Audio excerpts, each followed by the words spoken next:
Well, good morning. Yeah. Back in my day, we just punched our bad guys. It's gonna stay with me all day. That's your new vocal stim. Back in my day, we just punched our bad guys. That ain't no grandson of mine trying to take over the world. No, Harris, you better than that. Just imagining this old person running across water because they're a monk. What did you say, boy? Come here. I got a whooping for you. You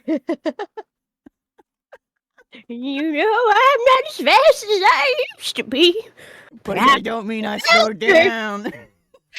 but I'm getting faster. Just knocking off the rust.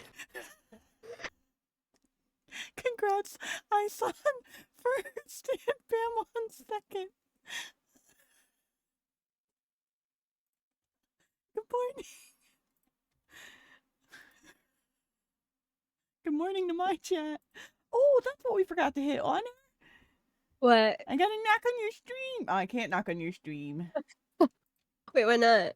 It is unavailable. Paid VT is unavailable. Check back later. That doesn't make any sense. I knock on your stream. Okay. Apparently I can knock. I do knockings. FBI, open up! FBI, open up!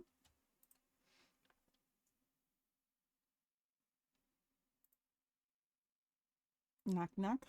Knock, knock. Knock, knock, knock, knock, knock. Knock, knock. Knock, knock. Knock, knock. Good morning, Honors Chat.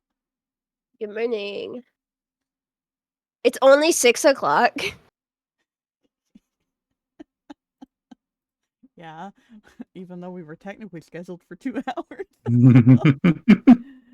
I just work here, man. Yeah, I know, you're sick. It's Knock, knock.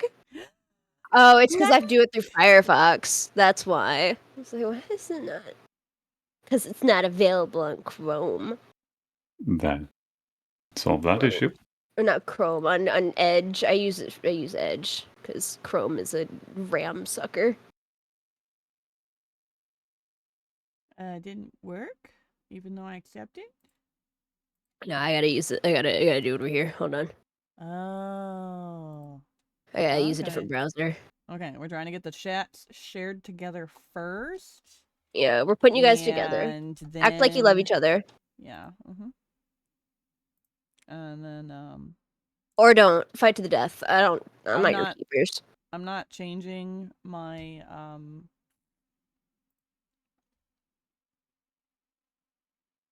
I'm not changing my pinned messages. Let me mute this. We don't need this. Honor has to turn on shared chat. Now that we got that. There it goes. There we go. Shared chat moderation. Woohoo!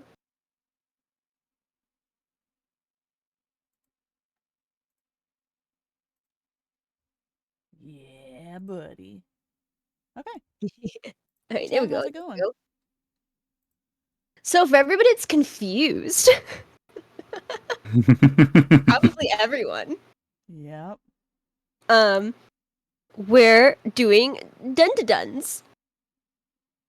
Obviously. A few things happened. Where I'm technically the epicenter. Technically, at the moment. Between Tessert's campaign, where Kilgith was introduced and actually developed, who then was abducted. How about Tessert gives the recap of that little tidbit up to the point of the soul coin splitting off, and then Honor gives the recap of that one. So the timelines, for everyone confused or curious, we have combined our powers all together, 3 DMs in a little trench coat, pretending to be kobolds, to create a little mini storyline. In which Tessric started a storyline for Aerie's character, Kelgeth, and then Aerie used Kelgeth in my one-shots that I ran for Halloween, And now we're spinning back around over to Testric's side of things, in which I am now a player playing 2 NPCs from my one shot. Good. It has gotten quite complex. But really good and really There's a lot. fun. There's a lot of layers on this sandwich. But this sandwich tastes so good. Trust me, I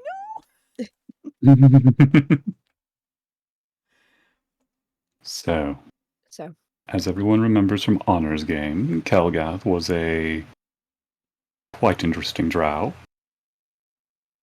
The story how Kelgath got to Honor's world began with trying to deal with a denomic summoning cult.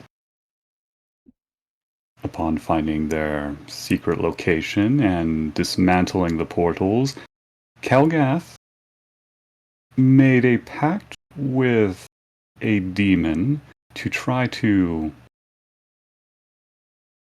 undermine the demon's old master. It is part of that pact to keep Kelgath alive. So during a event where Kelgath was in severe pain, the demon came in and saved Kelgath. And in the process, that we shall leave a mystery, turned Kelgath into a soul coin and sent Kelgath as a little gift to a demon lord. Something happened along the way, and Honor, do you wish to continue? some wibbly wobbly, timey wimey things occurred, and a certain soul coin wound up within the pocket of a black dragonborn by the name of Jim. Little did they know, they were within the mysterious East, in the realm of Faerun, which is a region of the map of Toril that is very, very uncharted, essentially. It is a pure desert landscape, and during this, not necessarily routine, but time loop that Jim had been trapped within, on his third route, he had intercepted the soul coin, and by sheer force of will, Helgath's soul escaped. Kilgith then, over the course of this ferrying of goods, met what is later revealed to be a half-drow paladin woman by the name of Ksenia, and a tiefling boy from Elturel by the name given to him from Kelgith of Narius. And they all kind of bond with each other over the course of these 4 days of them essentially in life or death situations. And romance blossoms. We saved that boy. You did. You did. My chat, my lovely community worked together. Those who were able to participate with that one shot were able to save the little tiefling boy. I say little. He's he's maybe 16. He's a young lad, still growing up in the world. But it's not exactly a baby, though treated that way for sure.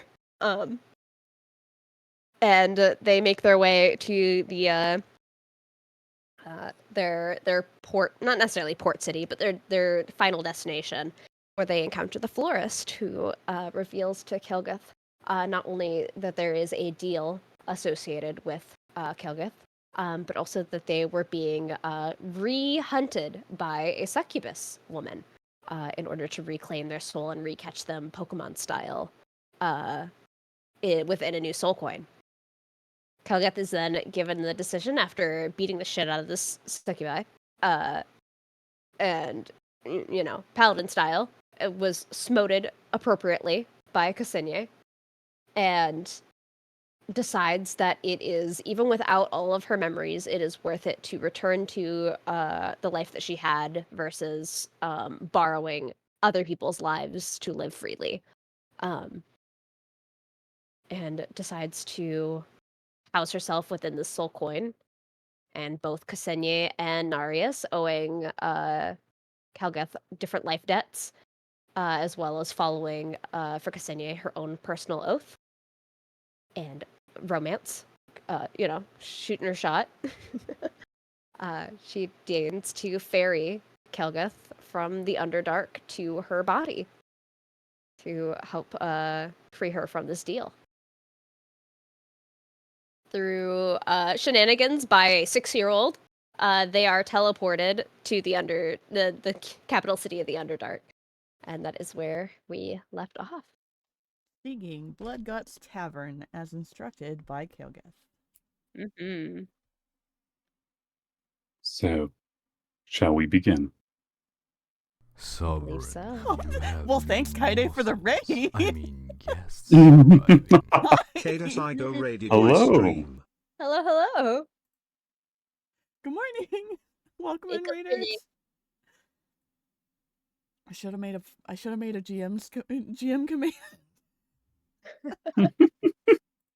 Yeah. Do you want to? Let me whip it over real quick, just so they understand what's happening. Welcome in, Raiders. My name is Airy Fade, and call me Airy or Fade, doesn't matter. Answer to both. Yes, I was lurking in Kaide's stream. Kaide, how are you? How was stream? How were games? Real quick. We're sharing a chat with Honor, and I do believe Tesseric is recording. Is Tesseric recording? I am indeed recording. Okay. We have not quite started yet. We were just doing a recap of what was happening leading up to where we are picking up from. I'm real quick going to chat commands, custom commands. Do we want to make the command name GM or Trenchcoat? Let's do Trenchcoat. Because that's funny. Like Trenchcoat. Exclamation point. Trenchcoat.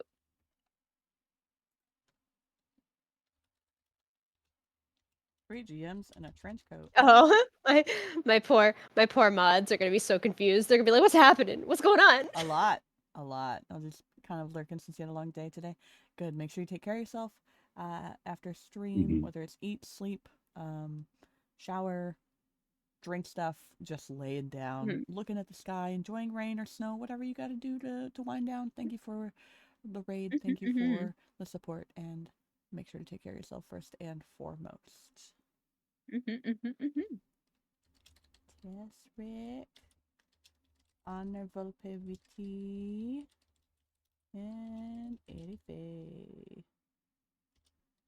We're gonna need the luck. I appreciate it, Kaide. I'm sure you'll all be fine. Sure. It'll be great. No problems whatsoever. Okay. Activate command. Trenchcoat.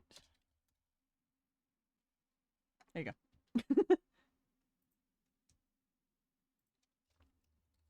Oh, there it goes. Thank you, Tesseric. Okay. We are ready to begin. Yeah, last time when we played in Tesseric's campaign, you almost got trapped in the Celestial Realm, and Honor got that little mini story. Okay. Whew. So, going through time, space, other dimensions, you have arrived at a very dark place for Ksenia and Narius. The city is towering above you. The sky looks like it has sparkling stars, but you don't see anywhere of cloud or moon. In front, you smell drinks and cooking foods, meats and vegetables of home, from what looks like a well-off tavern.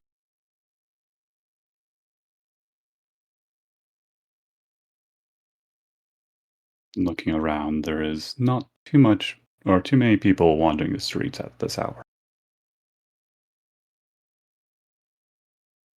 Do you all do? Do I recognize peeking through the face of the soul coin Blood Guts in particular, or is it a different tavern? It is indeed Bloodguts Tavern. What you remember, the hazy memories you had before vanishing.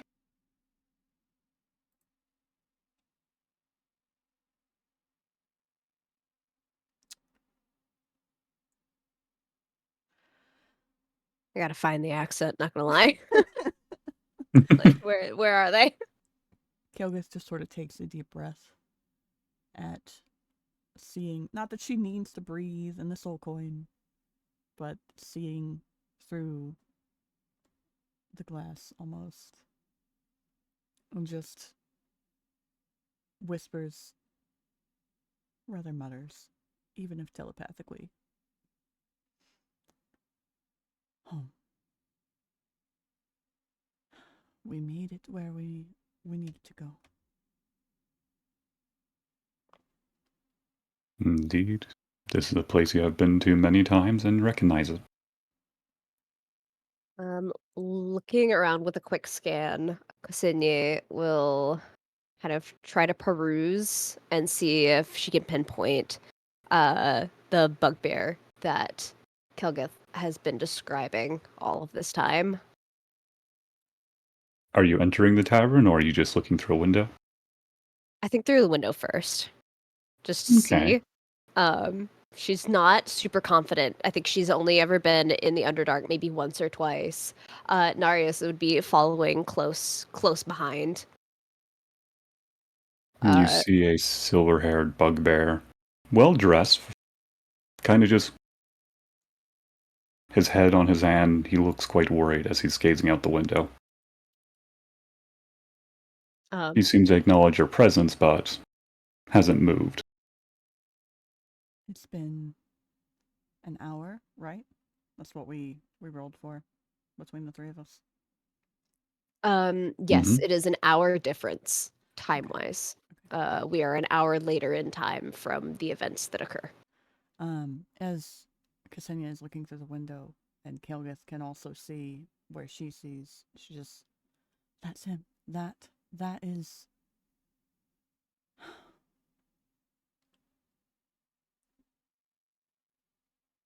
He promised he would stay because of. It's foggy. An egg he was guarding. But he said he would wait. If you can hear me, he could probably hear me too. Do you reach out to him? Are we less than 30 feet away? Are we about 30 feet away? You're about 30 feet.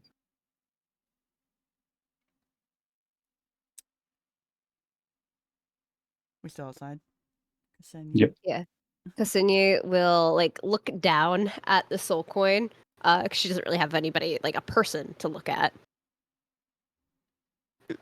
And say, well, if he's waiting, then I guess this is the place. Is he waiting for you? And probably the others, but yes. He has always been my failsafe and always will be. From what I do remember. He sounds like a wonderful man.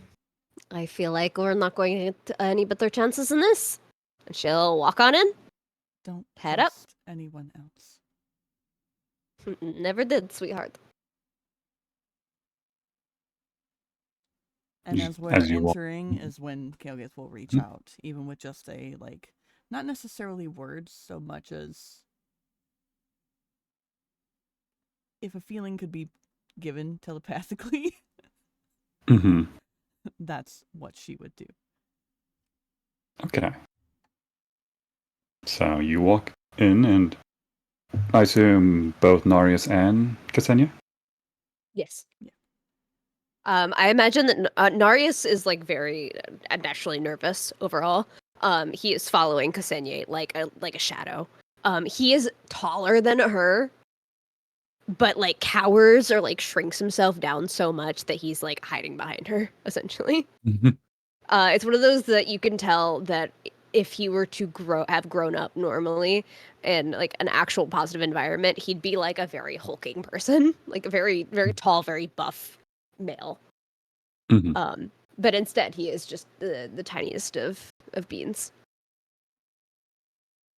Walking in, Bugbear brushes himself off from his worries and welcomes Welcome to Kelgath. And he starts looking around. Ksenia will kind of just like point at her soul coin, be like, her eyes are down here. Let's see. Does Bloodgut? What? Kelgeth It's will like one.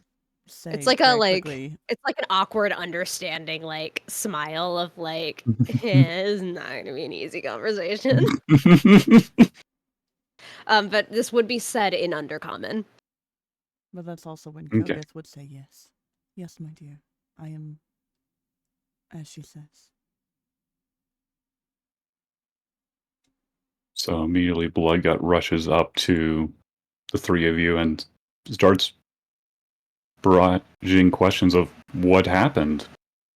Who are you and who are you? How's Kelgath got trapped? Narius will like peek from behind Ksenia. Like, well, it's kind of a long story. And I don't know all of it. But are you her boyfriend? If I'm pretty sure that if there are any patrons in the bar at all, Kelgeth would just like snap telepathically. Shush, careful. There is no patron. There is a goblin musician who is kind of sleeping right now. The same one from before Yes. that is sworn to secrecy. Okay. Yep. And a shadow hound is sitting in front of the fireplace, curled around a rather large egg. Narius will jolt, like jump, and be like, "Oh, sorry." I am. Who's looking?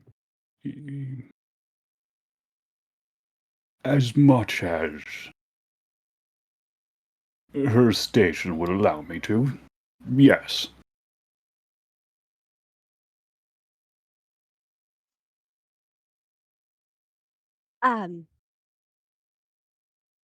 Just wondering, do you have anywhere private we could talk? He gives you a nod and gestures you to go to the kitchen with him. I imagine that Narius does not know Undercommon, so he's just like confused. He only knows Infernal and Common.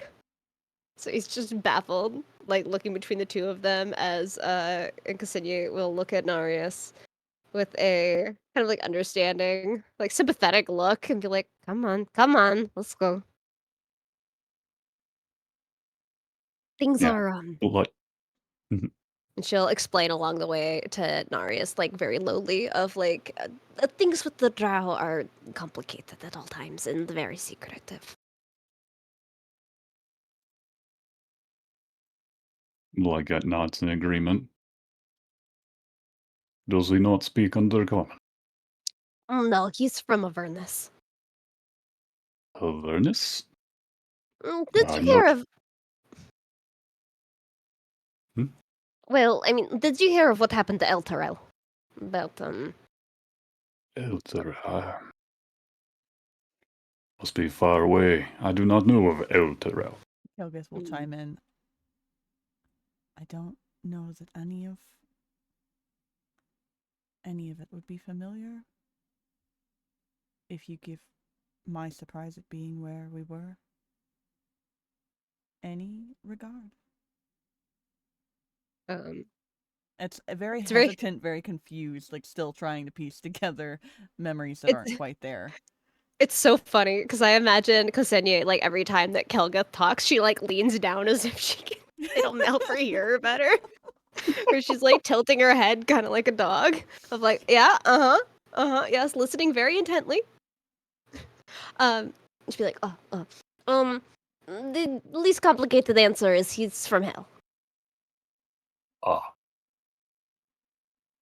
And he's not a Bloodgut. hellborn. He was kidnapped to hell. You don't learn many Okay. languages in hell.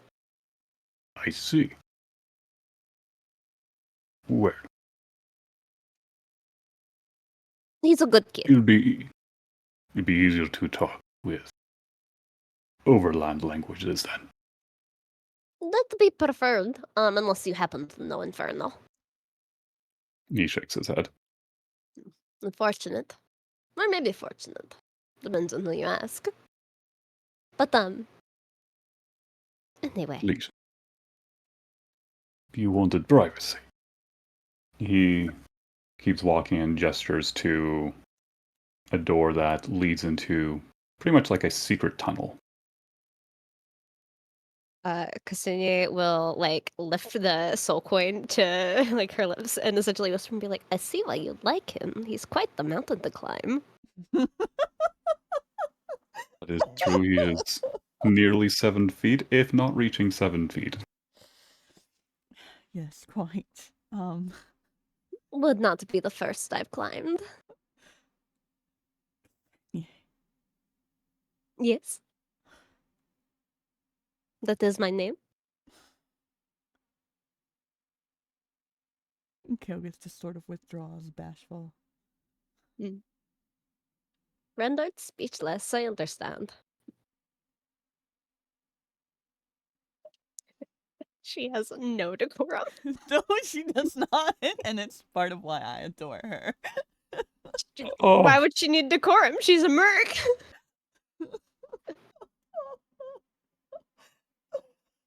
Anywho, Ksenia will follow with Narius. Close behind.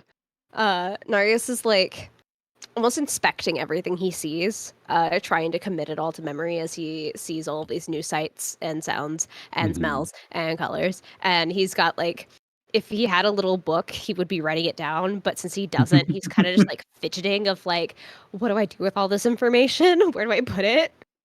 And is just like fidgeting. He is wearing Kelga's armor, Yes, he by is. the way. And he he is- has my bag and everything. Yeah, he's like wearing all of her stuff. Like, man, I don't know where to put this, but I don't want to carry it all on its own. And she said to wear this, and Kelga is scary, so I will do what she says.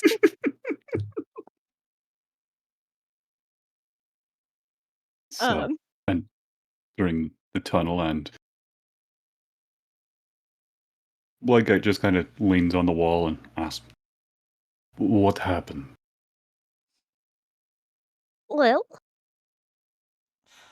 long and short of it is, I'm a mercenary from above ground, and I was doing a run, and, well, mercenary. That sounds not so. Delivery person. That's the word? Yes. The closest of words. I mean, technically sellsword, but still. A driver of sorts. And you're, lovely, beloved, adorable, and very, very beautiful. Significant other, I believe, as far as I'm aware, happened to be in a soul coin, and it exploded in my truck. He smiles as you compliment Calgath's appearance, and she was trapped in a soul coin. Yes. The last thing I recall is a celestial door opening and collapsing.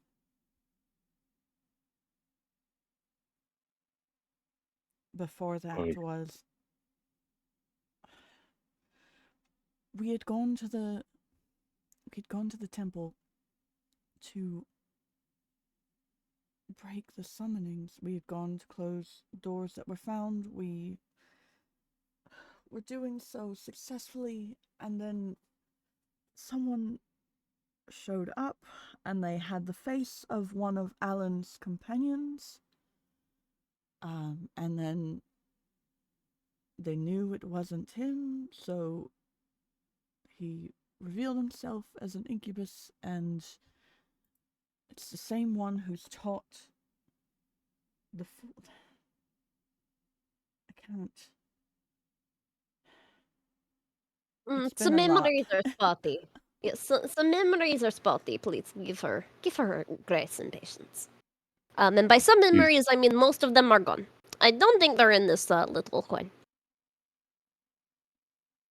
With that, Bloodgut has a very concerned face of, well, I did see one of Alan's lovers leaving the tavern.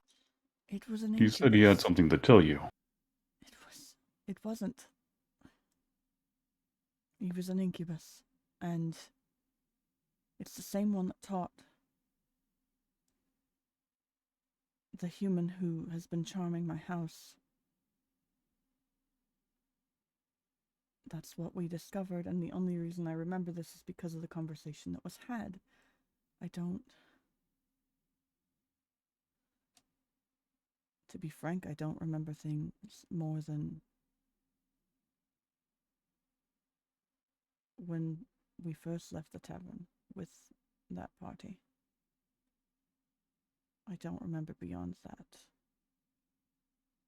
I know my emotions for you, and I know the relation we have based upon remembering strictly the one night before this all happened. You see his Bloodgut kind of slide down the wall he was leaning on before bolting up. We're getting your body. Yes, You still have body. Yes, that is why we are here. The floor said there was a body somewhere, but we do have to ferry it a certain somebody's soul. Seems to not. I'll get my stuff. Wonderful. We have no time to wait. Bloodgut almost runs out of the room.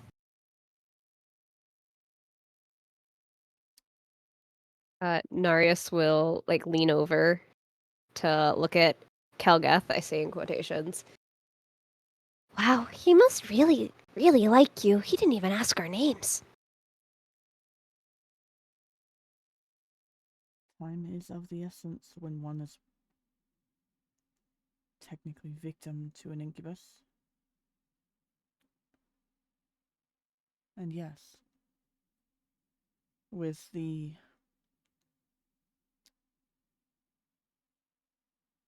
respect and affection that I do have for him and have seen from him. Can I do a history check real quick to see if she can remember more? Yes. Upon trying to navigate emotion and history. Oh my god! I got a natural 20!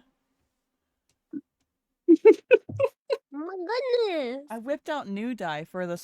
I whipped out the new white. Tessa gets the new white set that I said I was going to use for her echo. Mm-hmm. That's the first roll that die has ever made. And I got it at 20. Okay. Specifically seeking the memories and history with Bloodgut, not necessarily anything in chronological order.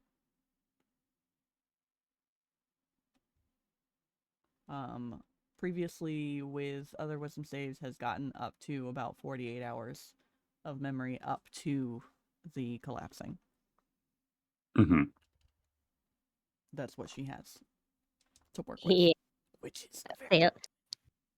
Fails make the brain hurt. Fails do make the brain hurt. 40 tens.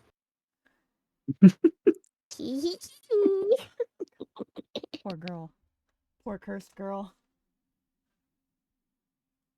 Should roll better wisdom saves. So how much can we remember? Or can we remember?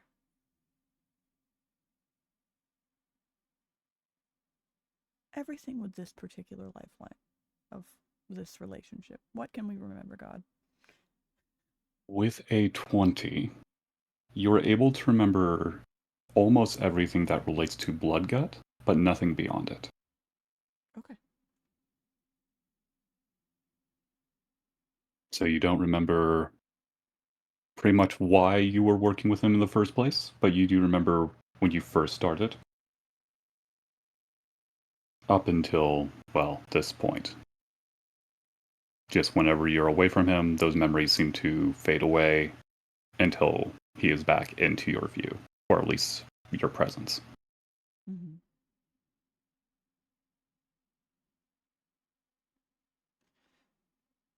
I think even remembering as much as she does at that moment will render her speechless again, where it's just processing what she's recalling and watching through the coin as they've followed.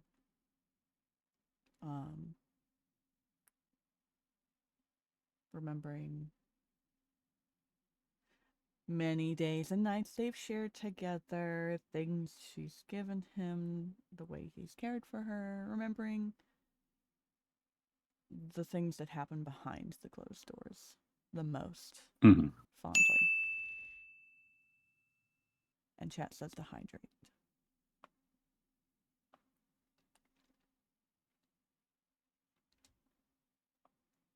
After a bit, you hear clattering of metal, and he's returned wearing old armor that's been pieces misplaced, carrying a greatsword on his back and small weaponry on his sides.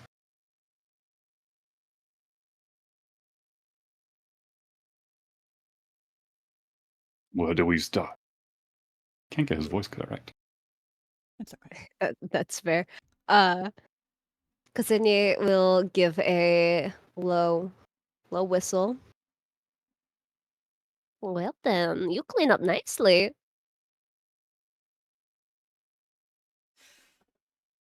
To be You are a jealous or not to sellsword, be correct? jealous. What was that, Tesric?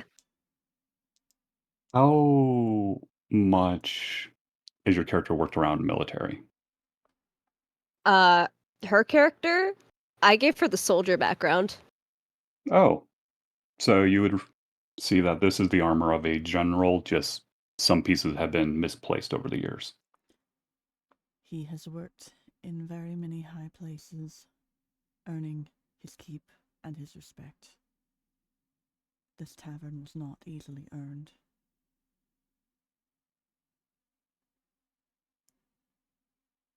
Yep. She'll give a whistle and a compliment and kind of just look him up and down. And there is like a look of acknowledgement on Ksenia's face of recognizing, her gaze does linger on different emblems and sigils that would be with it, like on this armor that kind of showcases ranking and its quality over time. She's not just like appreciating him being a handsome bugbear. Showing respect as well to the actual his actual ranking. Mm-hmm. My question for both of you is, with the telepath communication at this point in this coin, I should have asked this prior, is if she's limited to one person at a time or can say to all three at the same time.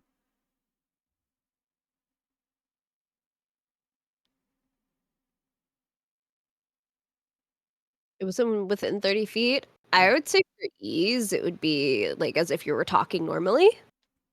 Mm-hmm. You know? With the option of whispering to one. Okay. Yeah.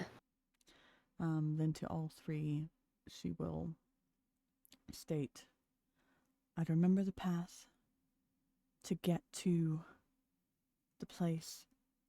Bloodgut, it is the same place that you slaughtered the Trailgoth? Mm-hmm. That is what it is called, yes. I'm just trying to remember the pieces, my dear. In that place, there was a sarcophagus or coffin. It had runes all around it. It was a not a dimension door. It went to another room, but there was no way out of that room, and that was the last place we were. before I was taken through another door. Not a physical door.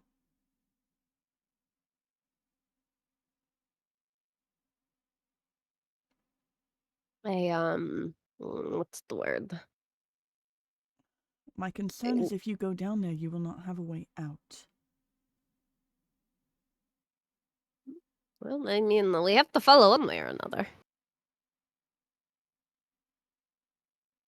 Hmm. We'll start there. But I mean, I was we're- wearing I was wearing all of my armor, ooh, ooh, ooh, ooh. Dear God. Dear God. I would like to traverse to see if she can get any memories after the celestial door and the portal at all. Even if they are super fucking faint. Immediately trying to remember, you do remember feelings of pain. Can you do me a wisdom check? Okay. Yep, I knew this was gonna be the roll. Oh, okay. If for guidance? guidance? Guidance. Am I adding it? The check, not a save. Otherwise, I would resistance. But guidance. Your guidance, buddy. You're casting guidance onto the coin. Your magic seems to be still prevalent here as always. Beautiful. Am beautiful. I adding? Am I adding like a D4 or am I? D4, yeah, with guidance. Guidance will not help in this game. Yeah, unfortunate. I do my best. Her wisdom saving throws are still cursed. Fuck This is my a check. life. What did you roll? We have a 3 plus a 2. Hey!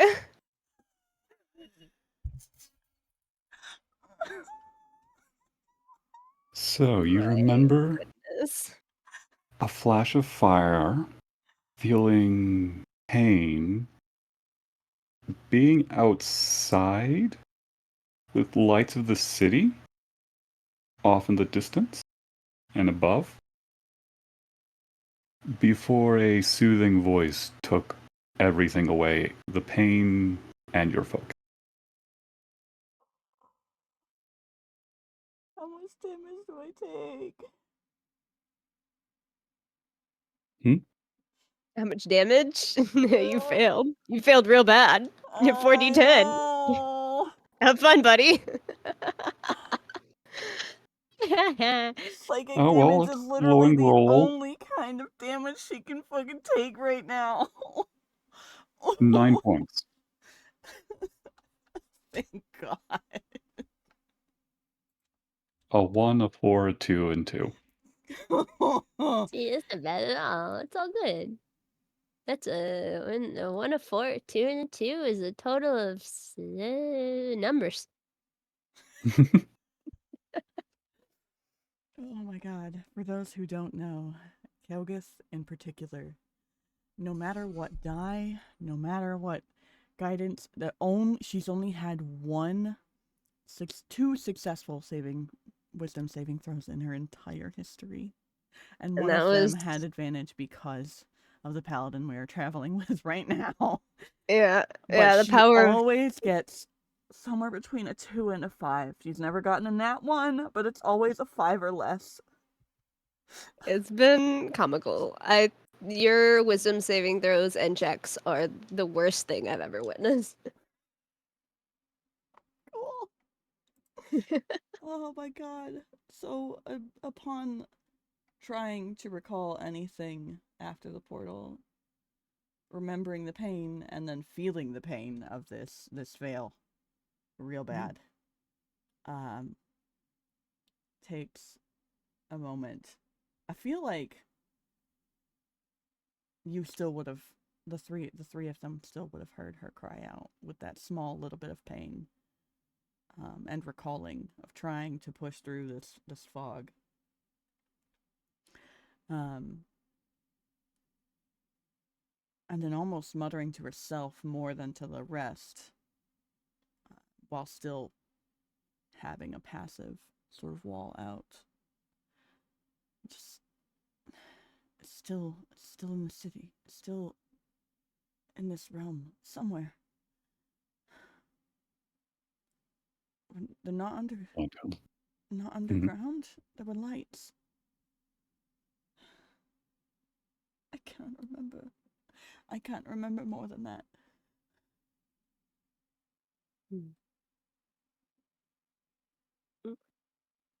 Lights. There is lights in the ceiling of the cave.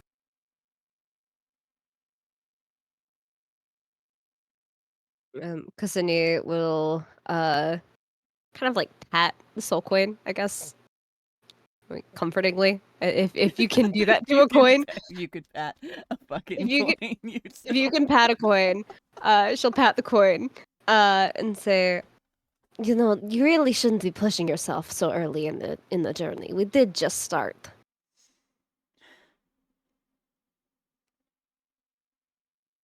This is more than just about me. This is a bigger threat. And you will solve nothing if you are not in the mental fortitude to face it.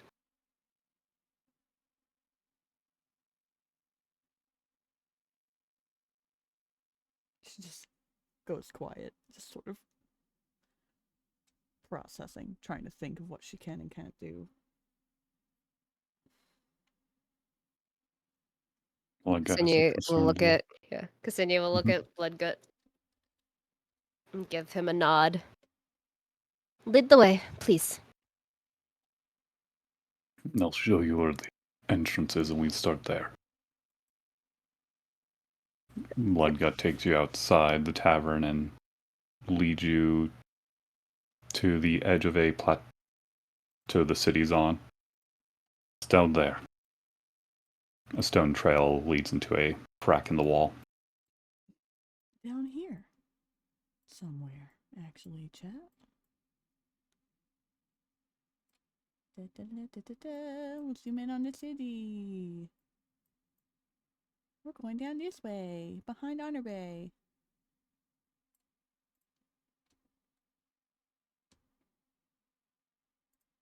Okay. He starts walking down.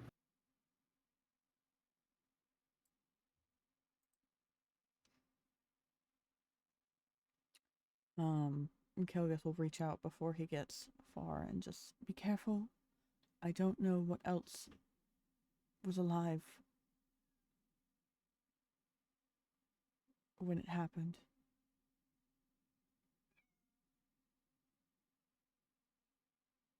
He nods and turns to Ksenia. You look like you can fight. I dabble, just a little, here and there.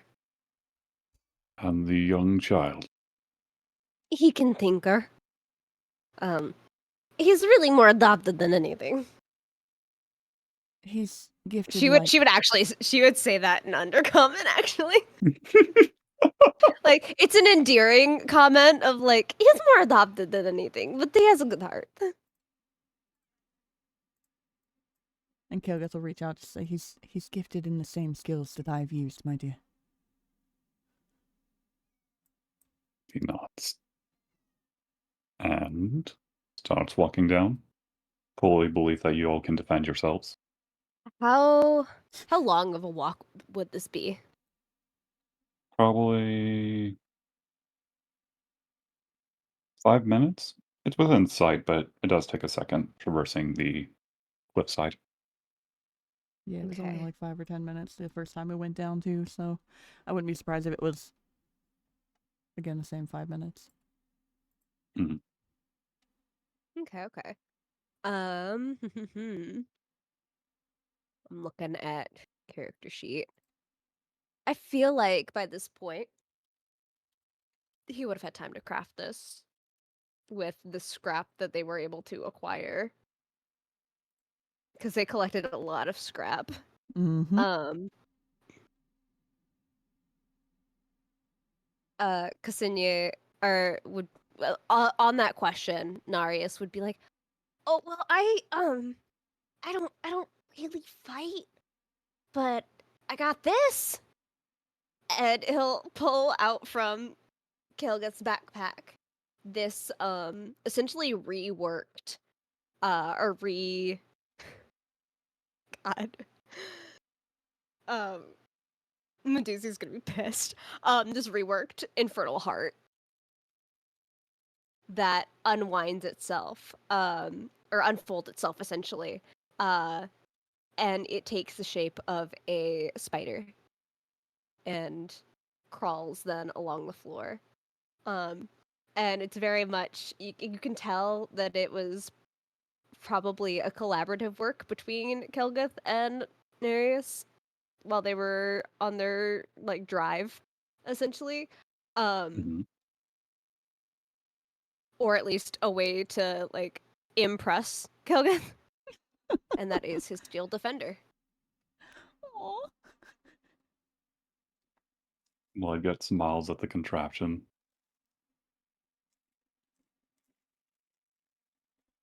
What does it do? Kneeling, looking at it on the ground. Well, it's made with an infernal heart, so it can spit fire if it needs to, but its biggest thing is that it has a powerful bite attack that can tear at flesh. I You call use it force. I call it a force rend. Force Rend. Been nice to have something like that a long time ago. Um, if it needs to, it can actually fix itself a little bit. Not a lot. Please don't hurt it. He taps on the top of it and takes his hand away when he feels the heat of the Infernal Heart. Yeah, it thrums. You can like hear this pulsing within its thorax. Um and then this like pulsing red light as it beats. This is a medium-sized construct. It has turned from about the size of maybe a basketball into a medium-sized creature.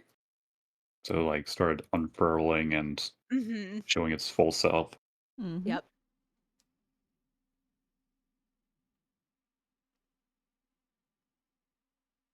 And Kilgith just telepathically whispers to Bloodgut in particular. And just like, I told you he was talented. And gives a nod. Almost like he's just thinking about something to Katsenye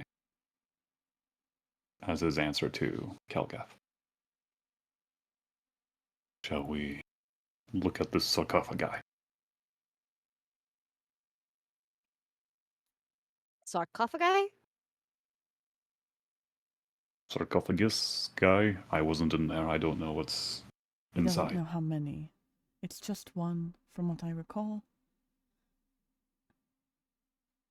And I think we closed. I think we closed the door the Ifriti came from. That is in your memories of something coming from the ceiling and ripping the portal apart, leaving nothing but rubble. Yeah. Yeah, Ksenia, upon hearing the word Ifriti, gives like a glower. It was like, darling, that would have been very wonderful to know if we were fighting of Ifriti.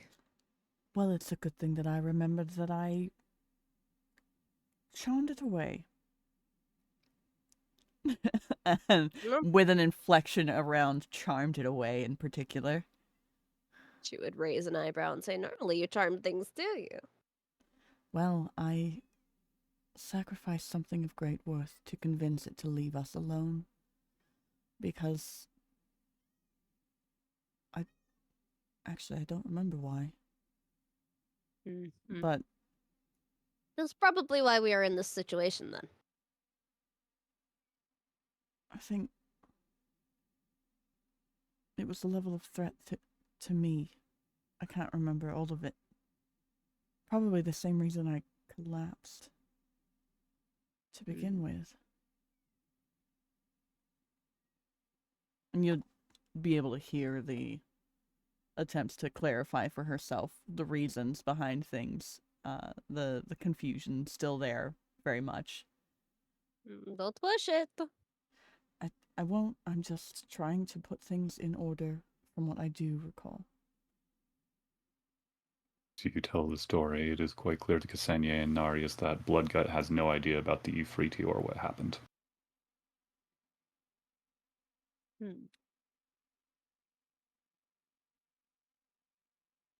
I think Ksenia... I thought that Ifriti was before Drogot, before we killed the Drogoth.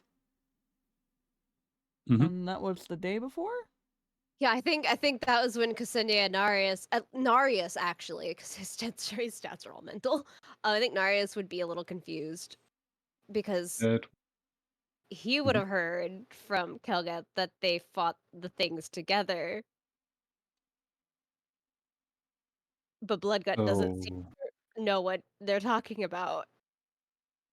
You did the deal with the Ifriti before the Drelgoth, but the time frame was like it was still within the same hour. Was it? Yep. Because I thought they rested after that. I know they did that the second morning. You're right. Yep. See, even I can't get it right. The die are just reflecting.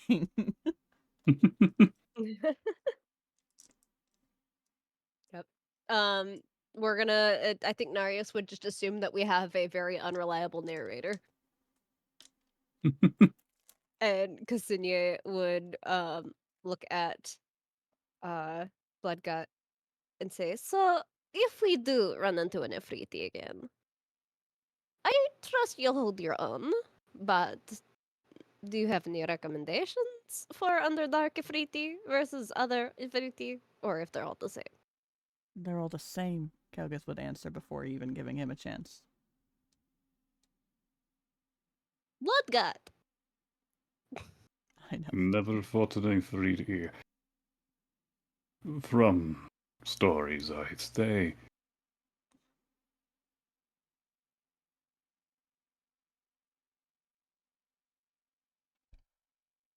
We should be fine. Wonderful. And she would lean down to she would lean down and whisper to Kelgit and say, "Darling, I do believe we all have two hands."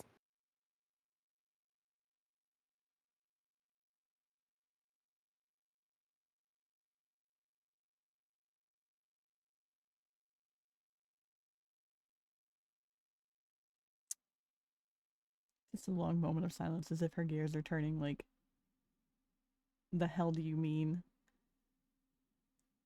Because this is a person who doesn't work off of idioms or sayings like such, so it's just like then he's sitting there going, "We can all hold hands, you know. We all have two." Yeah. It was is this meant to be a flirty moment, or is she trying to say you're all capable of fighting? Like, this is very much one of those moments where it's like, hey, this girl is probably autistic. That one fell flat. Narius is also confused. All artificers are autistic confirmed.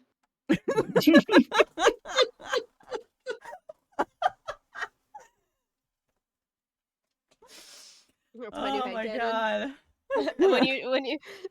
when you take the class for artificer, you also have to take the feat on autism. It's so true. Even if you multi-class. Oh If you multi-class, it just means you have ADHD. my... You're on ADHD. Hey, hi, that's me. I'm both. If you multi-class as a sorcerer, you're just a burnt out gifted kid. Shut up. I've been attacked. Casually looking at Kelgith's sheet with her fucking Artificer 7, Sorcerer 1. Anyways. No one's safe from me. Especially not when I'm sick. So we're walking in. I'm firing shots at my chat too. hurting their feelings too. I know. I didn't decay. Oh my god. Walking Over in, here. No, I'm a bard sorcerer multi-class. It's different. I'm a theater burnt out gifted kid. Oh my god. Walking in. Anyway, walking in, it looks like something had destroyed the ceiling and then pushed away the rubble. It was intentional, the mess here. But we opened the path for ourselves. And despite the hewn or the natural stone outside, this looks quite clean, stone laid down, masonry as you go down the hallway.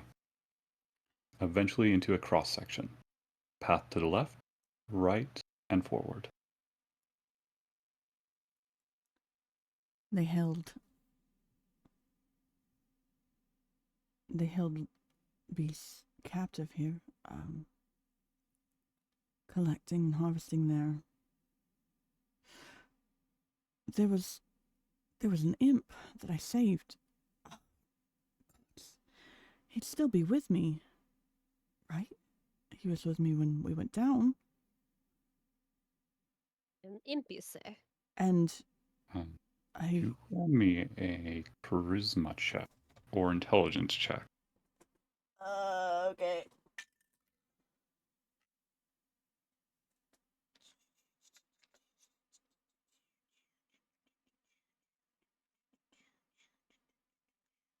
$23. What'd you get? Airy, a lost soul has returned to your shadow's embrace. 23 for intelligence. 23. You feel that the pact you made with him is not bound to your body, but your soul. You still have that pact with him.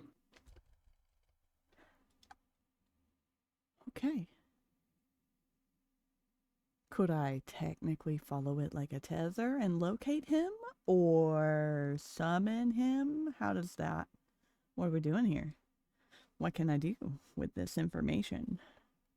You believe you can summon him.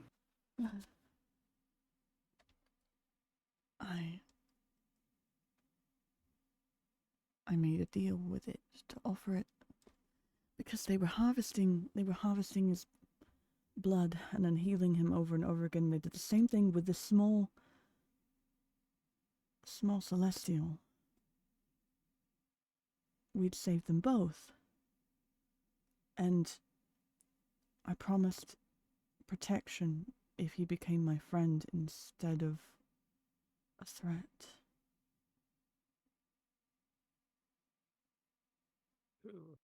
And without saying anything else, would like to attempt to summon him for the first time after feeling that connection.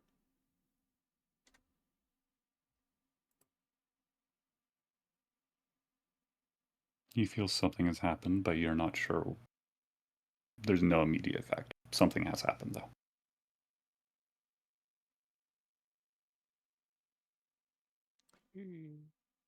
Bloodgut looks at the group.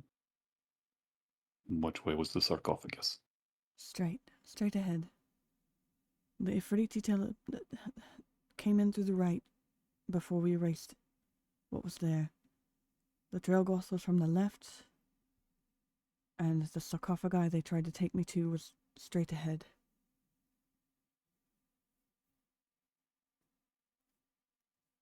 Are any of these pathways blocked? Or are they all clear? Nope. They're all clear. Alright, straight ahead. While they're moving, Okay. Kelgus would like to reach out to see if the little imp is nearby enough to sort of communicate with, since she really can't. He has entered the 30-foot range now. And will telepathically state, "Show yourself. For you can sense exactly where I am, can you not?" So, who's holding the coin? That would be Ksenia is currently wearing it. So, Ksenia, you hear something scuttling above you, and a spider the size of pretty much a dictionary starts descending down. And Kelgis calls out, Splinterfoot, show yourself. And These in a way that spiders, all of them can hear that she is calling this imp to her. the spider shifts in flames, and after a second, a small red humanoid winged creature is flying above you all. Ah, Master's returned already. Ksenia will be a little wary. Of course, because, fiend. Fiends and paladins don't mix, generally speaking. Less Mhm. so when they're deal-based. She is deigning to trust Kelgith on this, though, and will lower her weapon. Hey, are we here to make more deals? Looking at the party of three. No. I need you to tell me what you recall.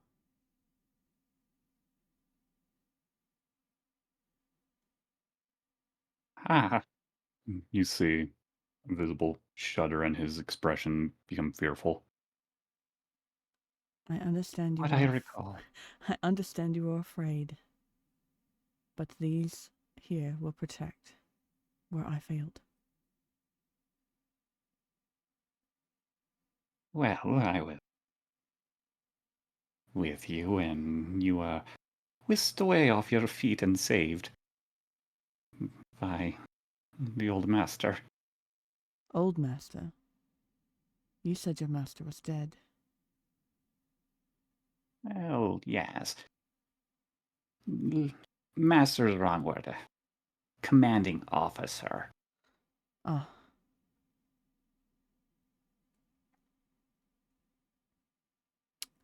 He is quite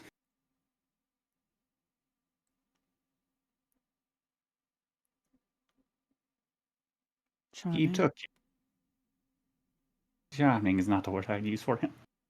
Hmm. Insight check. You may roll insight. For no way in hell I wouldn't.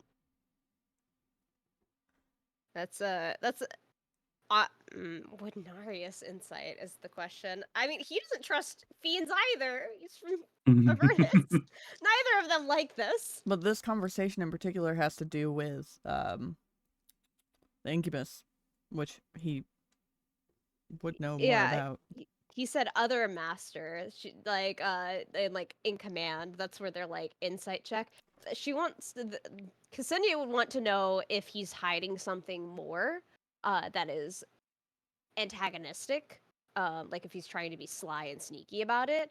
Narius would want to know if there is a source of fear. Okay. Like one source or others, as kind of their goal there with each insight respectively. For Xinyi, we have it's a 12. And then for Narius, though, he got a 17. So, Consigne. While he seems like he is indeed hiding something, it's much more of general selfishness and not malice to you all. More of like he's just trying to keep his own skin alive. Okay. For Narius, he gets the feeling that the old master he wasn't fond of, the commander he is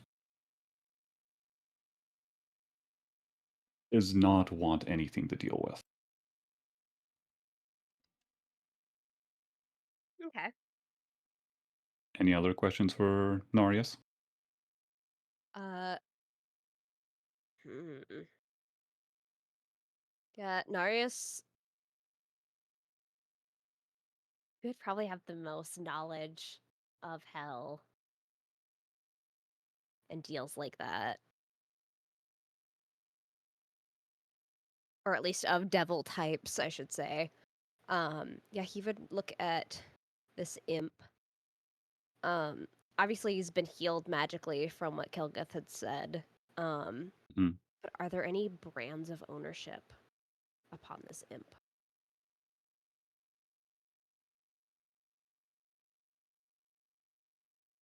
There is. Narius would know No? that most devils mark their belongings.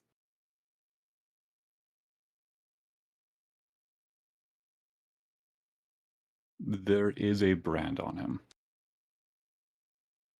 He does not recognize the demon lord it's from, though. Do you know where he took me? My body? Splinterfoot nods.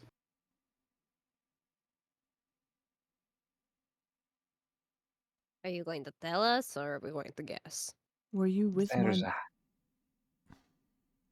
I was with the body watching over, helpless. There's a old temple to the Spider Queen. Long abandoned.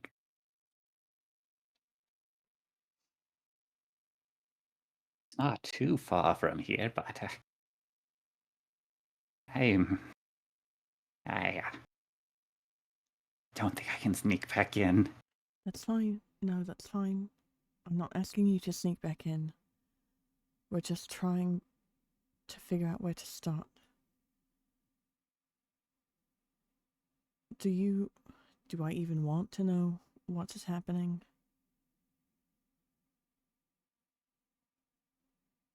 Our physical form is a little sword enslaved. Enslaved is a good word. That's not a surprising word, Narius says.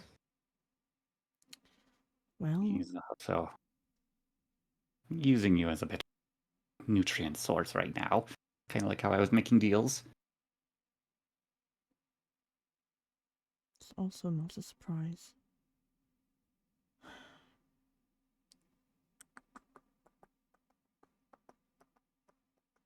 Stretch and sip.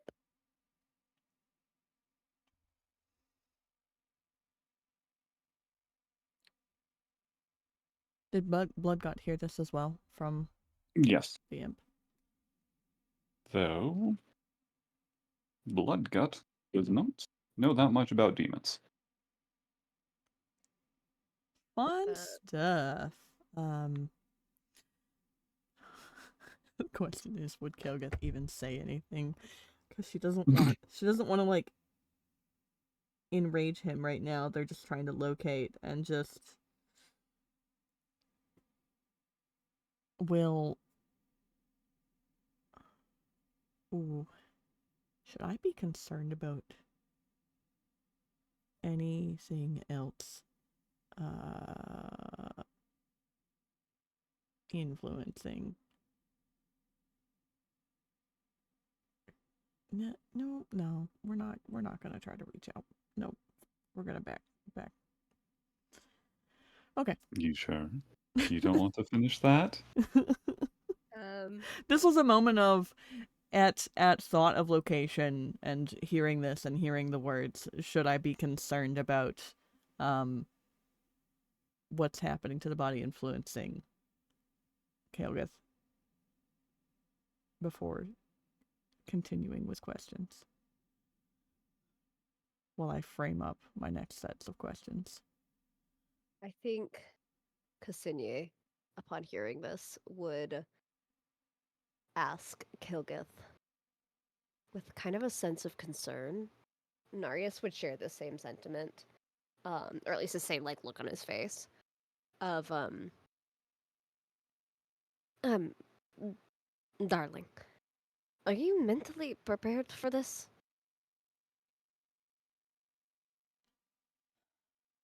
I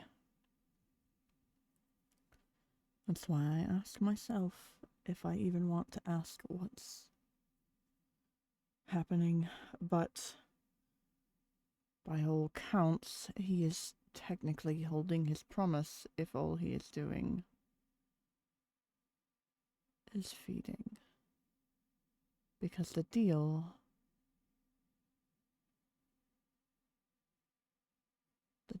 was to end his contract with the other and to... Did he take me to the other one? Did he take me to the one who's charmed my house?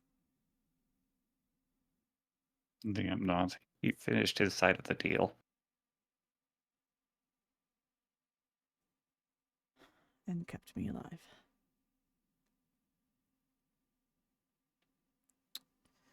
He used the loophole that you didn't save the rest of the party. You said to take you to him, so that's what he did. You're not wrong. And I'm usually much more careful with my words, but it was a rough morning from what I recall.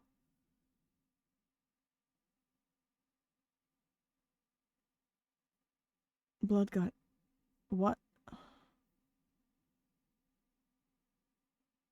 I remember being extra sensitive that day, but why? Do you remember why? Bloodgut, just seething in the background since he heard the word enslavement, starts slowing down his speech. It's... If you don't remember, you've been cursed with something. It happens every once in a while.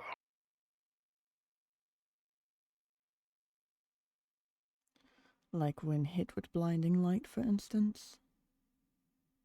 Maybe. Bit more sensitive than other drow, yes. Well, then that means we also have to tread carefully when it comes to my body.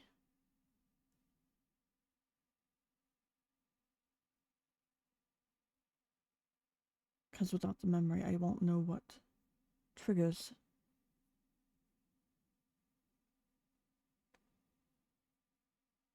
Splinterfoot, what else do you know?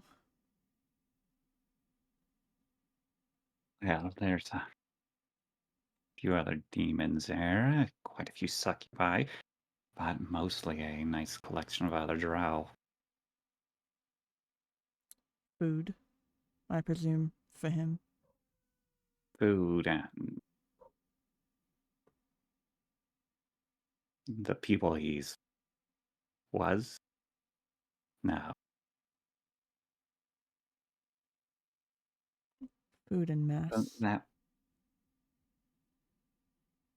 like, the soldiers of that white man, human down there.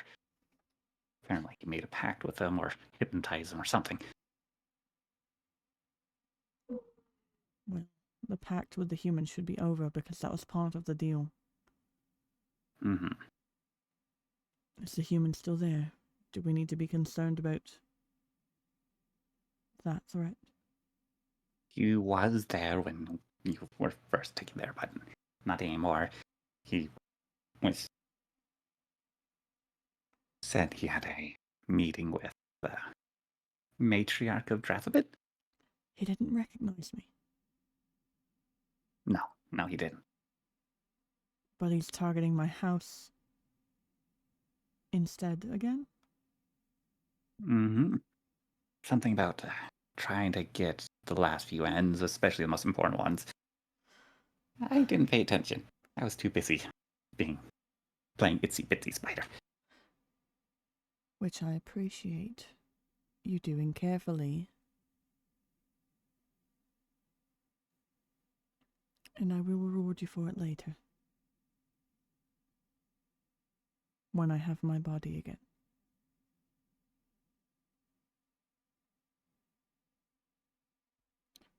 You've been very helpful since my, well, essentially reviving you. Thank you. It's one of the only things I can remember, realistically. I did it with Your friend. Mm-hmm. this. Then that. Did he take my things? Remembering. He did. She's remembering how she healed him right now, which was with the scale from the platinum scarf and the things she had used to help her when they were first entering to this building. And it's just very suddenly panicked about the items that she has spent precious time crafting or finding. And you give me a high or low choice. Oh god. Hi. Hi. Yeah, he took them. I don't know where he took them, though.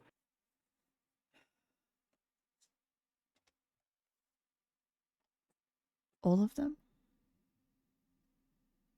Mm-hmm. Including my ring? Yes. We were robbed. My ring. Effectively, and took everything and then played a little dress up with her, so now she is the pride of his collection. What do you mean? I believe Something that about- means he is treating you like a doll. That's... More or less, yeah. Luckily for him, dead creatures don't touch people.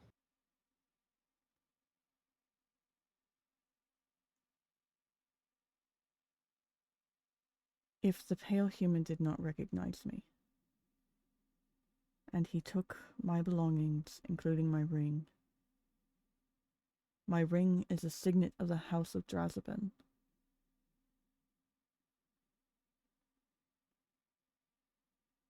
It is an item that I crafted and am attuned to. I can remember that. Because I check that it is on me every morning. Question for God. Yes. Wrong. Different God. Yes. God. I would like- Question. 3 I GMs. would like to phone a different friend. We're all God. I know. I would like to phone a different. I would like to phone a different friend, not the friend sitting beside me. The one, That was more of a yes, ask questions. Interrupt Is- my thoughts. are Narius and Ksenia in a different realm? Like, are they in a different universe? Have they been isekai'd? They have been isekai'd. Nice, sweet. That's awesome. I love that. Because I imagine it's one of those things that Ksenia would be like, I have never heard of that name before, ever in my life. That is a Mhm. Oh, drow well. family that does not exist.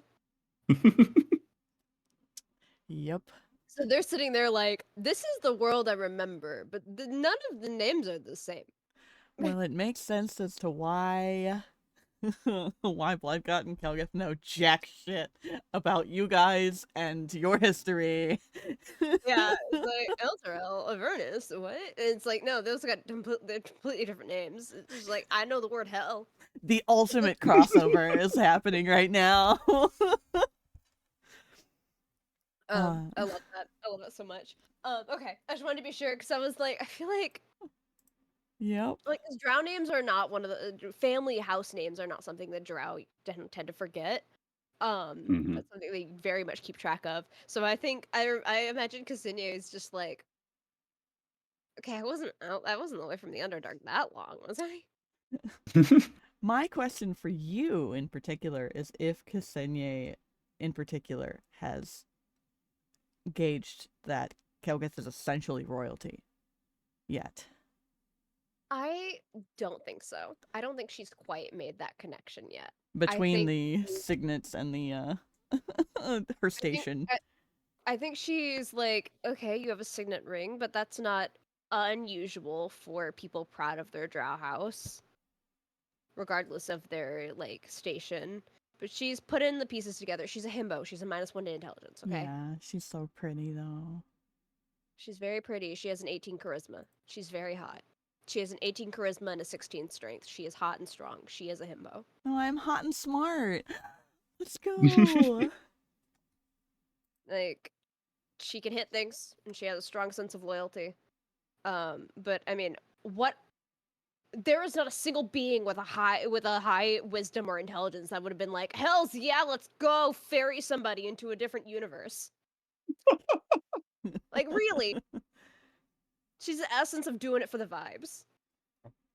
She's so pretty though. She's real pretty. She's real pretty, and she's real dumb.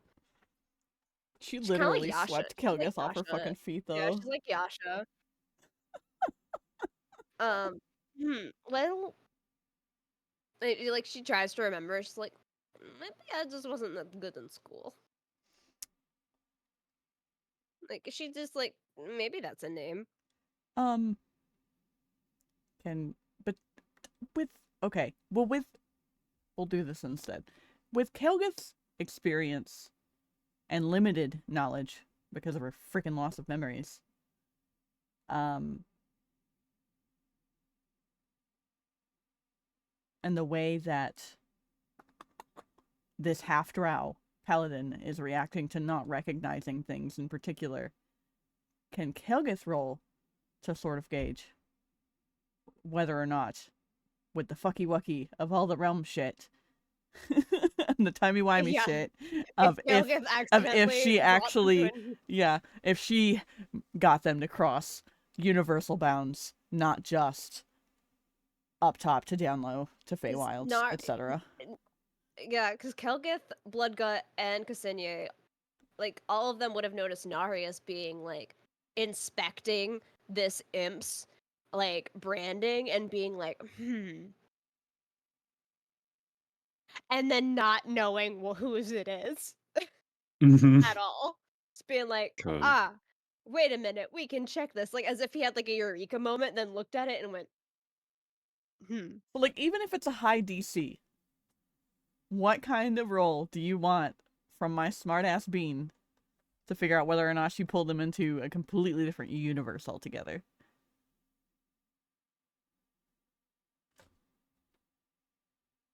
I want to argue that it might be worse that things are similar.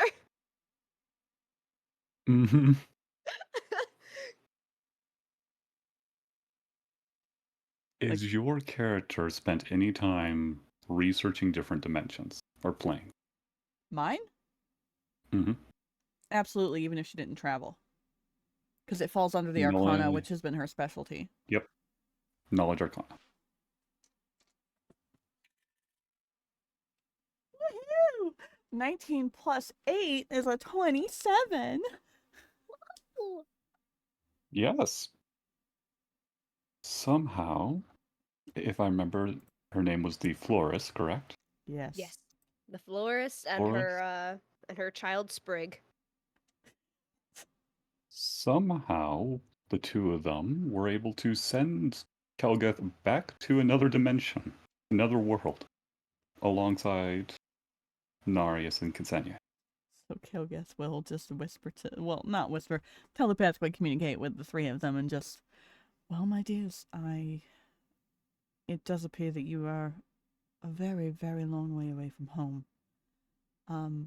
My Underdark is not the same as your Underdark, I don't think. What does that mean? It looks like it's all dark. Exactly, but that doesn't mean it's the same Underdark. Narius, correct me if I'm wrong, but you don't recognize the markings on the imp. No, but that doesn't really mean much. The imp is not from the same hell that you were from.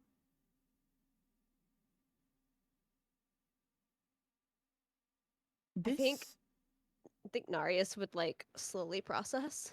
Yeah. And understand.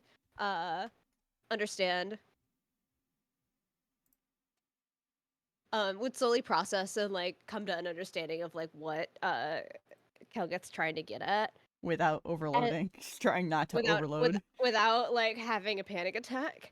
And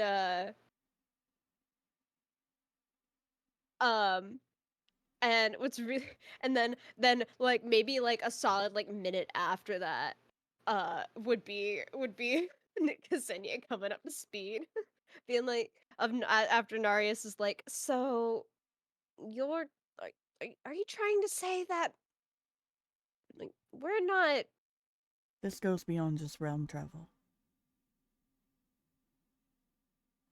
like regional or Oh, no. It's much bigger than that. It's there's like a spark in his eye as he like leans down. He's like, are you talking about multiversal travel? yes, precisely. Though I don't remember everything I studied. We've gotten enough information between all of the conversations and all of my predicaments to understand that that's exactly what's happened here. Somehow this curse, we think it's the curse, no. Something threw my coin into your world. And then the florist threw us back into mine.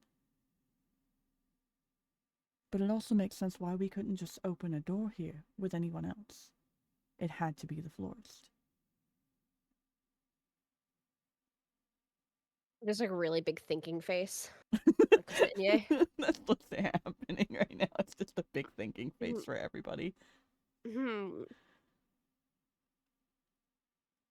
All right. Well, Well, what does so we got taken to? I understand other plans. Is this like another plan but looks the same? this is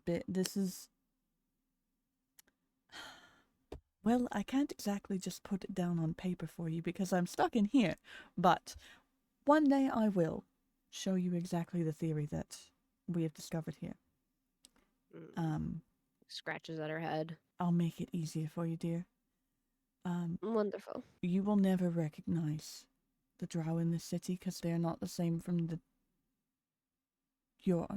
what you recognize. They're not from the same world you were from. I mean, the doll looks identical. I think the only thing different is the people. From Precisely. What I'm seeing. Precisely.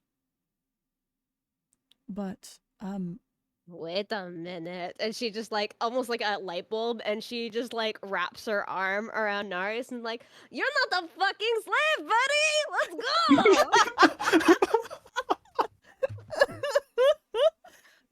No, he is not. He is not a slave. Not here, and never will No be. one's finding you ever! And even if he was, for any reason, well,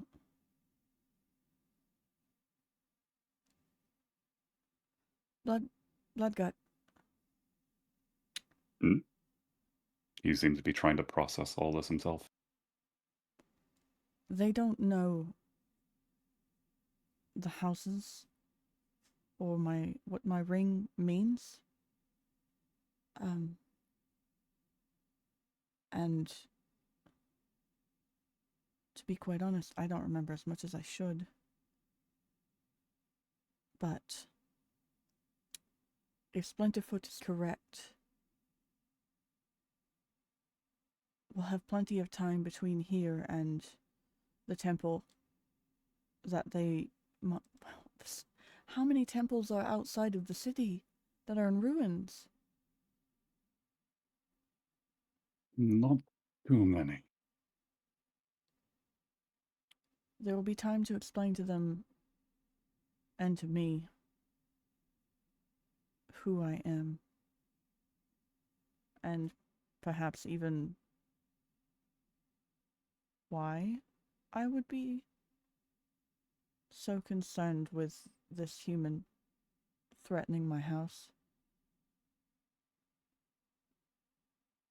I think Yes. Ksenia would raise an eyebrow if this is for all of us to hear. Yeah. You have a human threatening your house? Well, if... Helgath would be able to remember that, because this conversation happened in those 3 days, Yeah, with the the incubus. pale human is a vampire. Yeah, I think based off of what Ksenia would Okay, know, is she would see, just her surprise would be at the audacity of a human fucking with a drow house. the thing was he was always referred to as the pale human and never expressly told to Kilgith, or I would have made a note of it in any of my documents that he was a That's vampire. true. None of the party ever mentioned it. That's true. And the incubus only referred to him as the pale human. Yeah. And then the incredulous, you have a human harassing your house? So Kilgith does not know it is a vampire. That's correct. 'Cause they discovered that and then never mentioned it before. I forgot about Correct. that detail. Thank you. I love when players don't communicate with one another. That's So the do best I. thing. And That makes that's for the most wonderful stuff.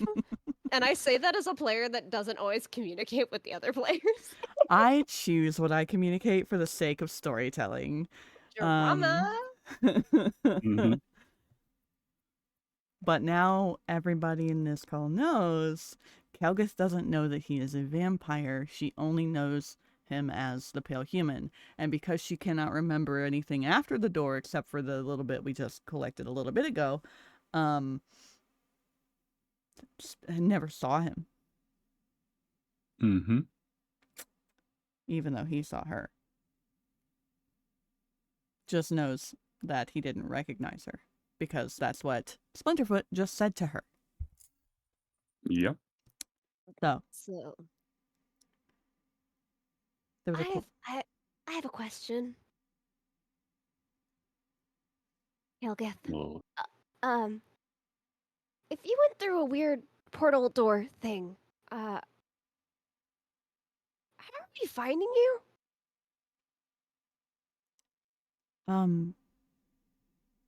Well, this imp is one that I made a deal with before that happened, and he stayed with my body because, well, he was obligated and can't really follow the soul through another door, from what I understand. But he was on me, from what I remember. There's a spider that you just saw coming from the ceiling, I think. That's what he always chooses to be. And he saw where the incubus took me. If what he said and what Bloodgut said of only being a couple of these temples to the goddess here, then there's not many places to look. It's really a matter of luck, but if I don't know if I don't have the means to locate so much as identify things. But if I could, because I know the spell exists, there's my ring and my other belongings, and What item are you? Are you? my ring, the thing I Okay. always wear. Oh! You're wanting a spell that locates a thing, not a spell that is a thing. Yeah, Um, but I'm sure there's other means as well. I mean,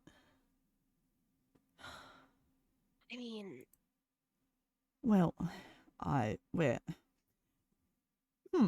And do I need to roll anything for Kelgeth to recall that bugbears in general can smell things a little bit better than other things? you already rolled a 20 earlier. Okay, perfect, sweet. you know everything there is to know about that man. And the fact that she gave him. Alternatively, Bloodgut. hmm If Yeah. you still have your items when you're taken, I could, if we can find the starting point where he teleported you, I could follow.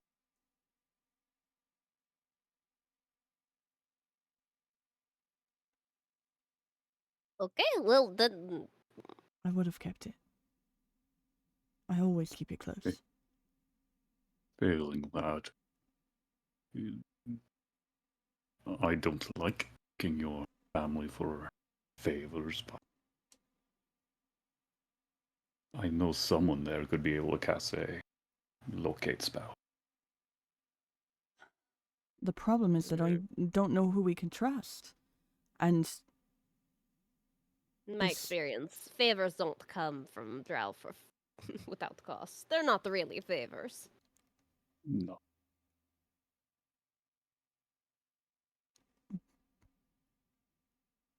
how Is there important? a fight, Geld?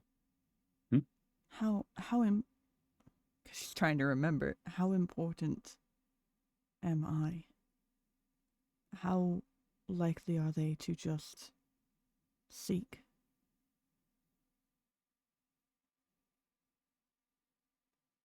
Are we playing a race? Like a foot race? With other people trying to find you? If your position, from what I remember, was high enough that if you don't tell them you're going away for some time, they will send more than a few people after a day or two. If you told them, then you had the respect of the house that they'll listen to you. If you're going to be gone for a year, they expect you to be gone for a year. We have no way of knowing how long you said you'd be gone. Do do do do. Kelgith never goes anywhere. Is the thing. That's a problem. That is the other issue. She never goes anywhere because of the curse. But she can't recall this, so I have to tread carefully. Do do do. So The problem with memory loss and trying not to metagame. let me try something. Let me. Hmm. But Bloodgut would know that she doesn't go anywhere. Yep. Oh, And he was the unless one she said who. she was not going to sleep at her room for a little bit. I wouldn't be surprised they've already sent a roll. She would have only said one night in case of any issues with the house at worst. Mm-hmm. And even then she would have been able to be found at that tavern. It is the only place she frequents outside of home, and the library, if she even goes to a library outside of home. And the marketplace occasionally. Knowing her habits. She's a very withdrawn individual since things happened.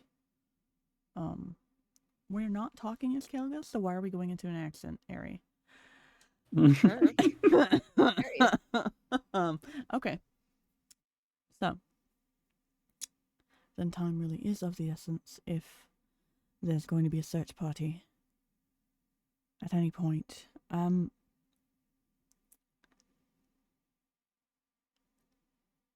Well, what are you willing to risk, my dear?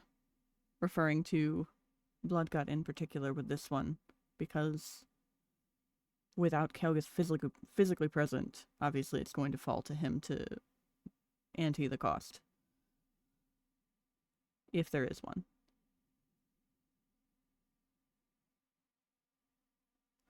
Or He is. do you want to chance one of the temples and just hope that we get the right one? This is a two-part question. If you don't know which of your family you could trust right now, then. And there is a charmer at the door, seeking the matron from what Splinterfoot just said. So it would be a risk.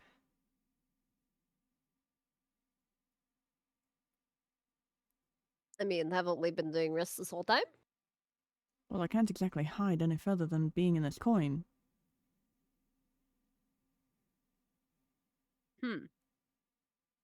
I mean, then you're perfectly well hidden. There's no problems.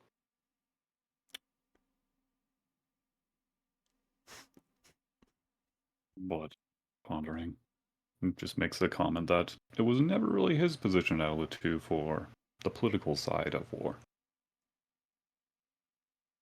Yeah, because then he's like, I hit things, I get paid for that. Blood guy kind of just nods in agreement. He yells at soldiers and they follow his orders. He wasn't worried about the reasoning why he was told to do these. I get told to punch the people get punched, and then I get paid. It was very simple. Good times. Good times. God, can I propose a Like third that option? Xenia are really just the same person, different fonts. Dear God, can I propose a third option that technically requires a pre-roll for recollection of her home space? Let me. You can. Because of knowing my girl and what she would. Features. We mentioned home in general. Mm-hmm. Technically she has private quarters, and if she can telepathically communicate with things and people to state herself, if she can recall correctly, which is going to require a roll in a minute, I'm sure, if you opt to do this. Potentially going to see if she has a spell scroll of locate object or item in her personal quarters without How even having long to. did your memory go back? Originally 48 hours. Question. Hmm? Actually, more like Narius would be like, hey, I have a question. Yeah. How much do spell scrolls cost in this world? It's an excellent question. Depends on supply, demand, and if you trust the buyer. Well, I mean, what level is this spell?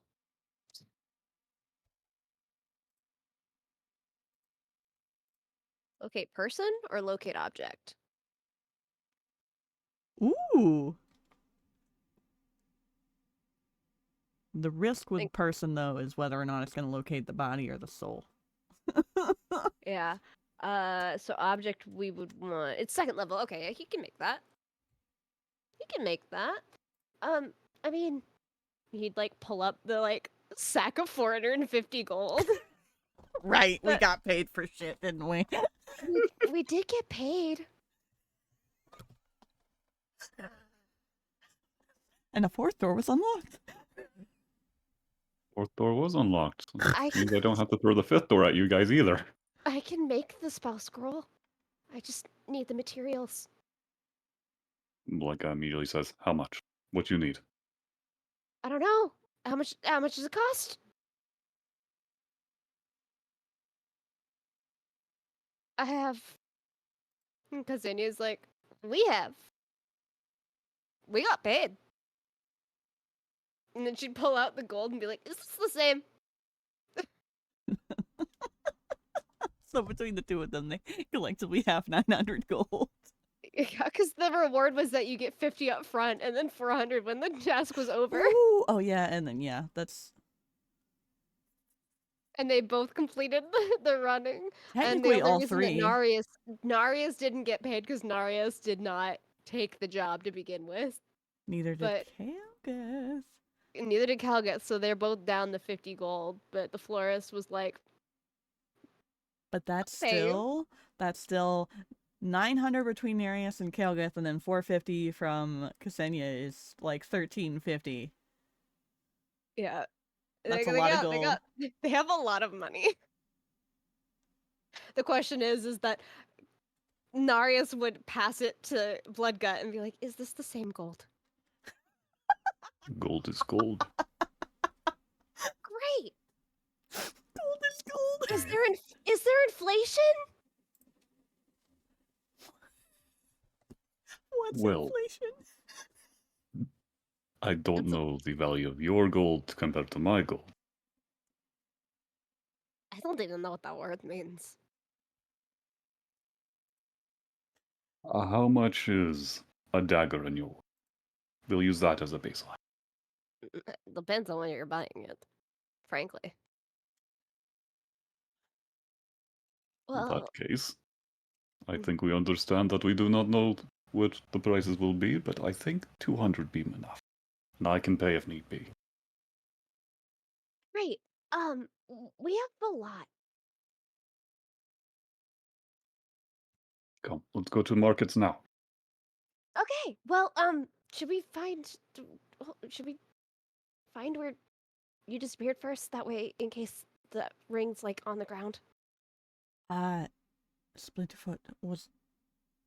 Well, no, I was wearing it when we went through the door. I remember that. Oh. Should we check anyway? If you go through that door into that space, you're not going to get back out. Unless you yourself have a dimension door. No, I don't have that. Then there is no point. The biggest thing to coming here was to finding clues. And if anything, it at least jogged my memory to allow me to recall this imp that I became friends with. Works for me. So we go get scroll, we go get paper, or we go get ink and paper. You make scroll, I drink beer. We have a good time. I like celebratory drink before the grand adventure. It's always best to start your adventures a little drunk.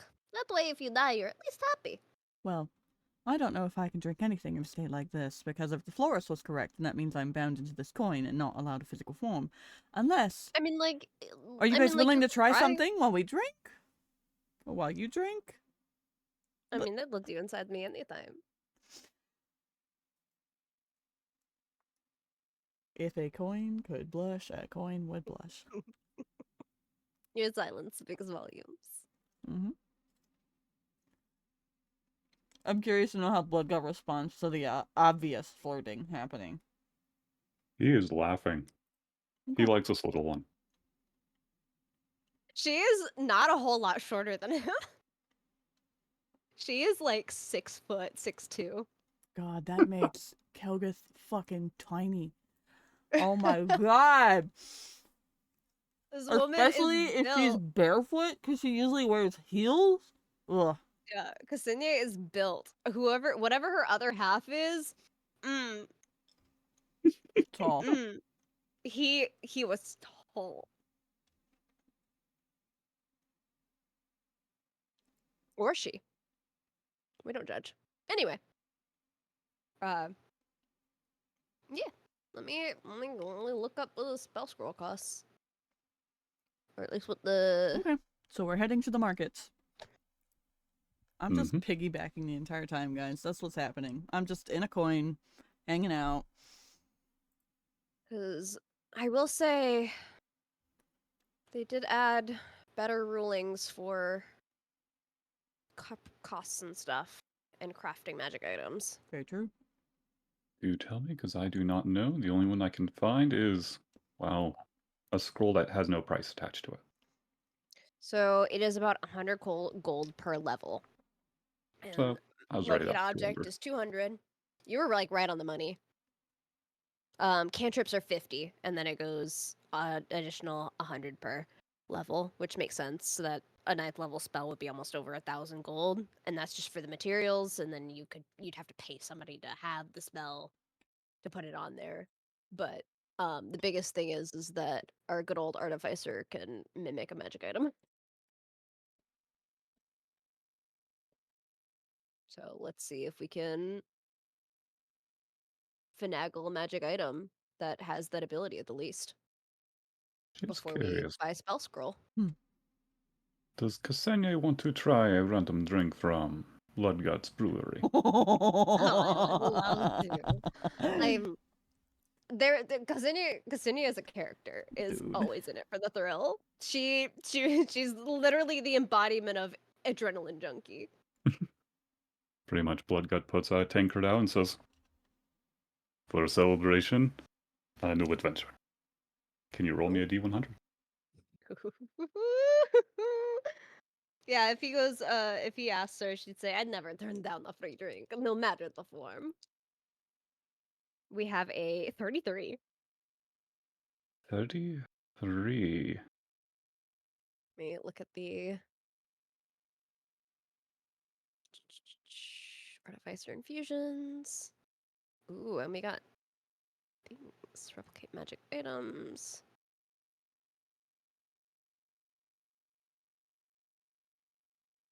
It's a red wine with purple streaks going through it.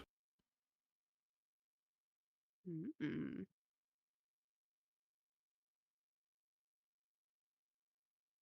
It's sweet. Stays light in your mouth. Fancy, fancy. We haven't had something like this in a very long time. Last time we nearly died by fire. And I don't mean firestorm. Are you referring to a drink of fire? No, more like, have you ever heard of a magma worm? Yes. I think. Yeah, Have I? big worm, but when it opens its mouth, it's, instead of razor teeth, it has magma in it. Oh. No, the firestorm was quite a lot. Yes. Yes, it is. You almost died. That was a first. You almost died. Oh, I was fine, actually. You say that, but I heard you huffing and puffing. You looked You put far on a worse. brave face. You looked far worse for fair than I did. I'd do more on the heartbeat.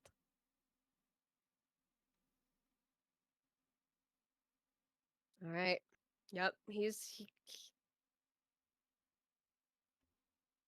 If we can't make it, he can at least buy it. That is funny what you just drank. You had that Yeah. entire conversation in Abyssal. That's hilarious.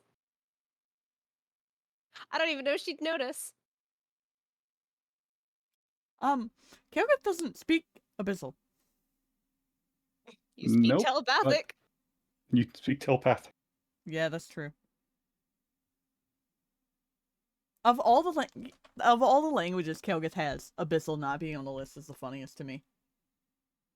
That is kind of hilarious. Because right. we sat for a minute with some of the stuff that she has to determine, like, what would she have come across to learn languages for, and we don't have Abyssal, but we got Minotaur. Yep. For 300 gold and a short rest, a spell scroll can be created. Okay, so we're adding 4.5 hours to that 1 hour timer, so now we're at 5.5? 6-ish? How much Yep. Okay. So adding an additional hour. During that short rest, there is a small group of drow enter Bloodgut's bar, demanding where is Kelgath. How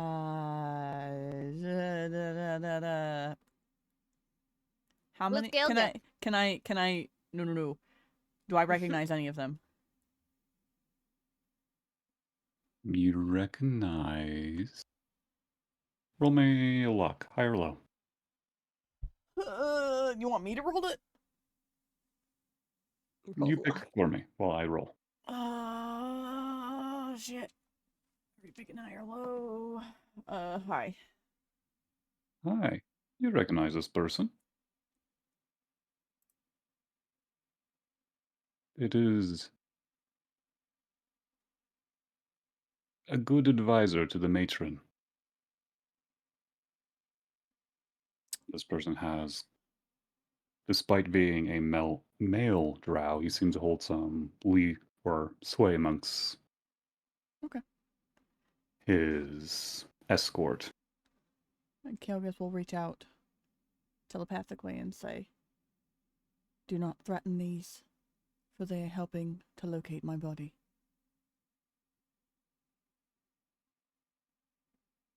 To the one that she recognizes, not to the escort.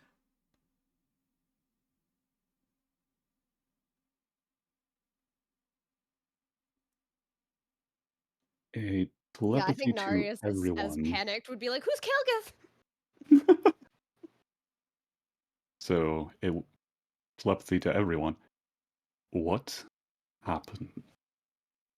Speak quickly.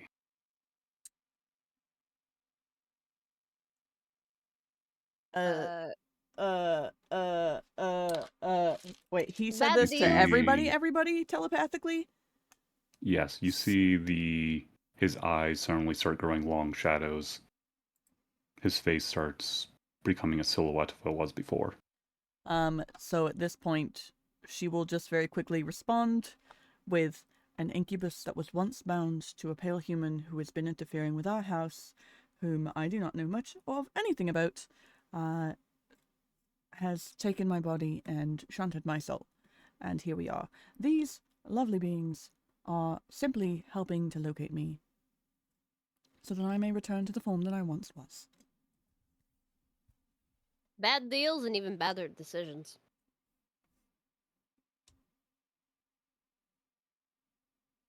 Good drink though. Like, she's trying to make it as short and sweet as possible of, like, the incubus kidnapped, took us back to person, house under threat at the same time, and these people are just trying to help get me back where I need to go. The voice rings out to Kelgath. I'll deal with the house threat. Don't take too long getting your body. I don't intend to. Before you go, Do you need help?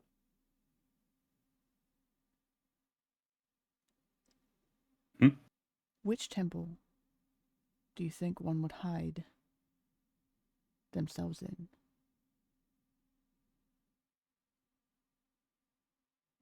Specifically referring to the temples of our spider goddess, and seeing if he in particular can gauge any knowledge that he would have, possibly without even expending the scroll. He does not. Okay. He hasn't been outside the city in some time. Okay. She is definitely not communicating the lack of memories. So, How many temples are there? 4. Where? But the one is a bit of a pilgrimage site, so not Probably going. not there. can you send perhaps a little more of a buff and armor for this one? This bugbear in particular who has served our house before. Whether it is a gift or a loan. An expense I can pay you back for later.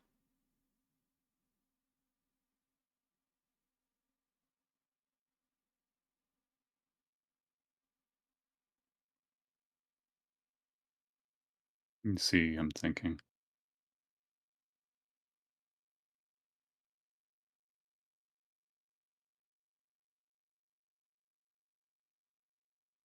I will arrange some minor items. Does Ksenia have magical equipment? She has one crystal longsword. That is all. And smite.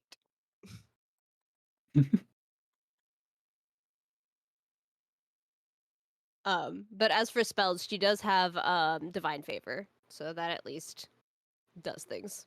So she has a couple of things to give her alternate damage. And then her crystal longsword. Trying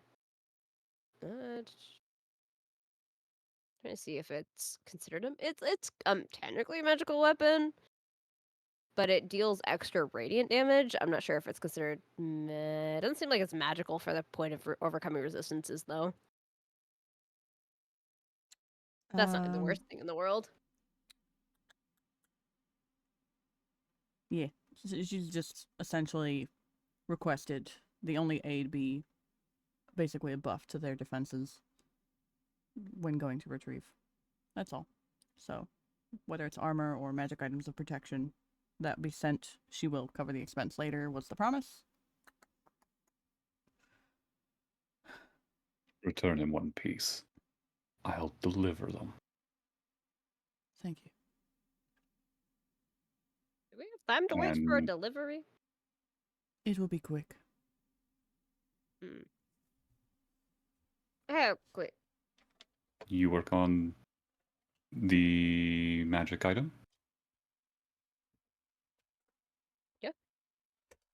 Narius, I don't think Narius would have, like, after the first startlement, would not have stopped working. He'd been like, I've got a job to do, and I'm gonna do it, and I will be useful because I was a slave. Oh, yeah. He's so cute, though. Okay. I He's love cute little Narius and guy. Kinsenye. Okay. So, So, and I'm pretty sure it would still be delivered in the same amount of time, right? Knowing the efficiency of a house. so after around the time the scroll is finished, a shadow passes over outside and a box lands with a thud at the base of the door. All right. Kelgis will say to Ksenia and Bloodgut in particular, those should be the things that will help you to survive whatever we might face, whether it is just the incubus and his minions, or other threats as well. Xenia will go and investigate. Not one to just, like, let somebody else pick up packages. All right, God, what have we received? 3 cloaks of protection, Ooh, a shield of Fancy. +1, and a longsword of +1, and a greatsword of +1. nice. Cool. Cloak of protection. Cloak of protection.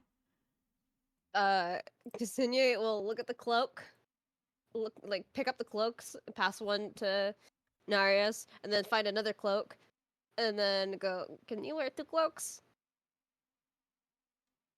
I To think. Narius. And Kelgis will state, I think that this one will be better assistance to him down here than the one that shows his emotions at the current moment. He can have the other one back after.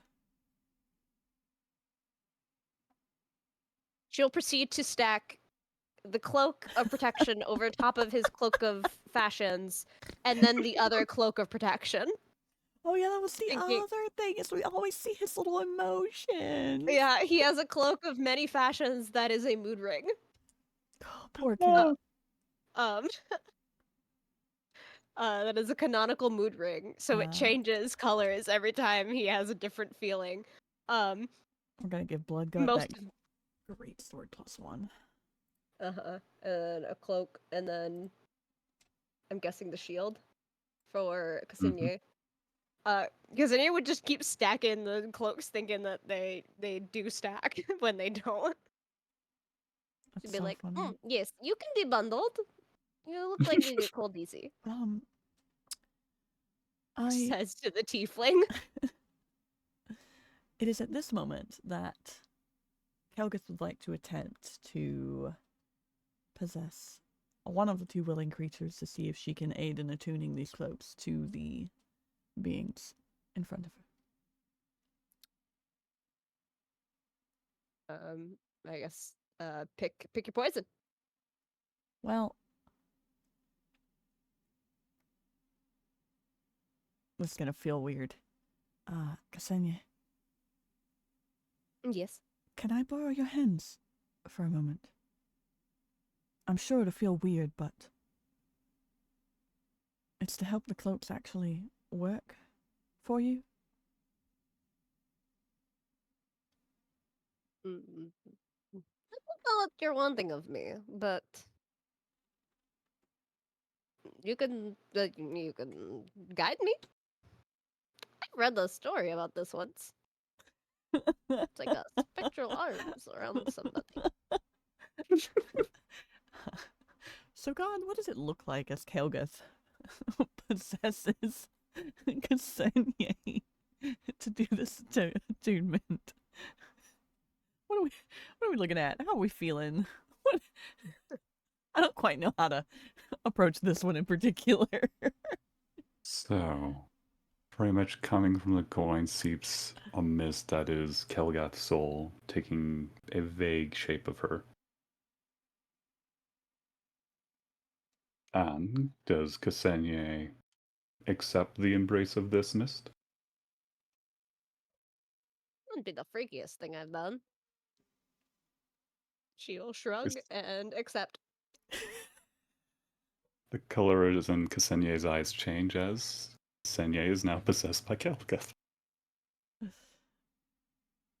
And Kelgath is not going to, as much as she wants to, do anything else while she has a moment, is instead going to just focus on attuning the items that do need to be attuned to each of the individuals with assistance, since she is an artificer capable of doing such a thing. Mm-hmm. To speed up the process for everyone, so that Nereus can continue with his little task and then rest after doing so. So. He's like, I don't need rest. I'm doing great. And even in Ksenia's body, she would smack him upside the back of his head and say, do not deny yourself the care that you need before we risk our lives trying to get my body back. God, may- do you wanna do a roll of some sort to see How much control she has at this moment of that. yeah, She how much she is. underestimates Ksenia's strength? What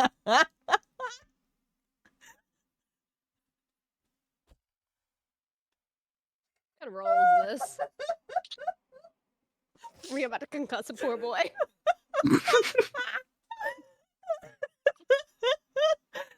Two souls, one body. Let me Well, accidentally knock a kid out. well, let's what is Kelgith's normal strength modifier? 0.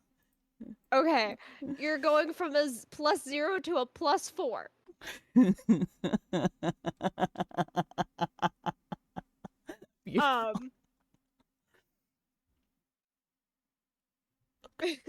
Okay. You're used to dealing no damage. Right? There's no knowledge to hold back. What do you want from me, God? What do you want from me? Am I doing an accidental Concuss. Oh my god. That's hilarious. So does Ksenia try to hold back the hand just a little bit? I don't think Ksenia would also hit him upside the head. She'd be like, yes, you are a silly boy. We still have yet to talk about your poor mental fortitude. It's so true. In that case, Oh, yeah, Kelgath, you roll- canonically, by the way. Ksenia punched, She fucking punched him in gave the him a face. yeah, she gave him a bloody nose because he got seduced by the succubus. Yep. She went and bonus action punched him square in the gob and said, no, wake the fuck up. Oh god. So that's Ksenia. Oh She's god. like, Oh no. Oh no. Kelgath. What did you roll? Oh my god. This is the worst time to get a crit. We have a natural 20. We have a crit. just crit crit the poor boy. Alright, hold on, let me roll damage. This Oh wait, poor no, that's child. an immediate 8 damage because you don't roll for 100 strikes. It's just an immediate 8 bludgeoning. This poor child. How much HP does he have actually? Wait a minute.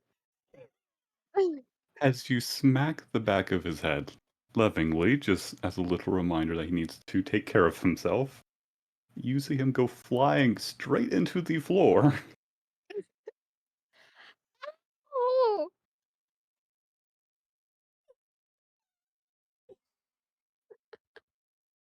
And in panic, Kelgath's soul just releases the possession and goes back into the fucking coin.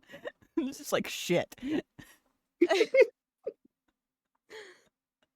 Oh my god. Ksenia will laugh and be like, oh my goodness. My apologies, Narius. I didn't hit you. But Kelgath, I'm sure, is apologetic. She didn't know her own strength. I'm so sorry. I'm so sorry. His eyes are like watering. He's holding the back of his head, his noggin. This poor lanky boy. As he Perhaps gets up, he's like, "It's fine. It's fine." Yikes! I don't know if that was better or worse than the punch to the face. well, I only, my nose just stopped bleeding. um,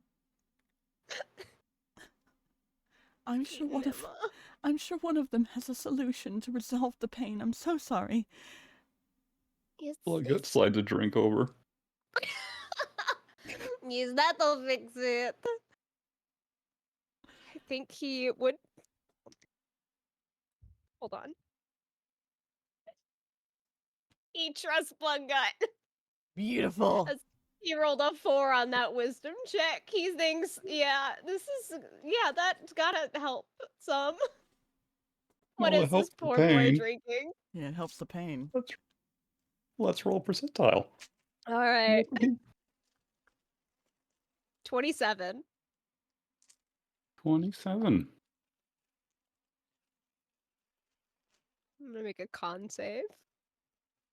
Oh my god. That is so funny. If he was anything else, he would have made a con save. Oh my goodness. Well, he is Roll me a d10. he's just a boy. Roll a A D10? d10. 2. He heals 2 points. Woo! As for how he takes this alcohol, he rolled a 9 on his It con save. is sickening. It burns his throat in a way that never felt before, but the cinnamon tastes nice. He just did a cinnamon challenge. He will cough and wheeze. Similar to when someone tries vodka for the first time. And this poor gold tiefling's face is just flushed orange. As he just I'm good. I'm good. The pain goes away because he is a tiefling. If any other creature other than a tiefling or devil drinks this drink, they take 1d10 necrotic damage. Otherwise, heal 1d10. It burns all the way down, and his eyes water, for different reasons now. But Oh the my headache goes away at the very least, and he has now consumed his first alcoholic beverage ever. We've corrupted a baby. Well, Oh, It wasn't so bad. Yeah. as much as I'm so sorry. Again, I'm so sorry. But as much as I hate to cut the fun, we do have to hurry before my house intervenes or figures out that I can't remember anything. Or takes matters into their own hands. What happens if that happens? Well, you saw the drow that came in here with an escort of how many armed men? 2 Like 7? minotaurs, 4 soldiers. Like Does- 7? does- 7 people? Does that not, enlighten you to the fact that I am an important individual in this world? Even if I You cannot are. remember how important for some fucking reason. I mean, you're already an important individual, but still. Listen, I didn't ask for power. I didn't ask for any of this. I just want to remember, and I can't. So, the sooner we get back to my body, the sooner I can, hopefully, I think. And the sooner we can evade any of them getting upset and coming after you instead. We didn't do anything. I know, but that doesn't mean they're going to be convinced forever. But we didn't do anything. So I don't. But you Okay. have my soul. Yeah, yeah, we do. Alright. Here, eat this. I got it. At least we have one less thing to worry about at the moment being in that building. Oh, I have a question. yes. How are we? Okay, so we've narrowed it down to 3 buildings, right? Mhm. 3 places. We have 1 scroll. Um, I'm not very good at the math myth, but I feel like that's not enough. can I roll a d20 for luck instead of a d100? Since it's Yes. 4 buildings, technically. Well, we narrowed 1 down to be like a pilgrimage spot, so we wouldn't think Gotcha. that there'd be people hiding there. Bloodgut, do you have a map? He shows the map of the Underdark. One temple is near a body of water, one is overlooking a cliff, and another one is the ancient site, or like nesting site of purple worms. Splinterfoot.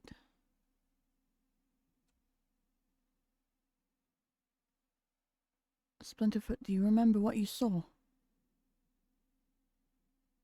I don't remember what I saw, but I do know I did not hear water.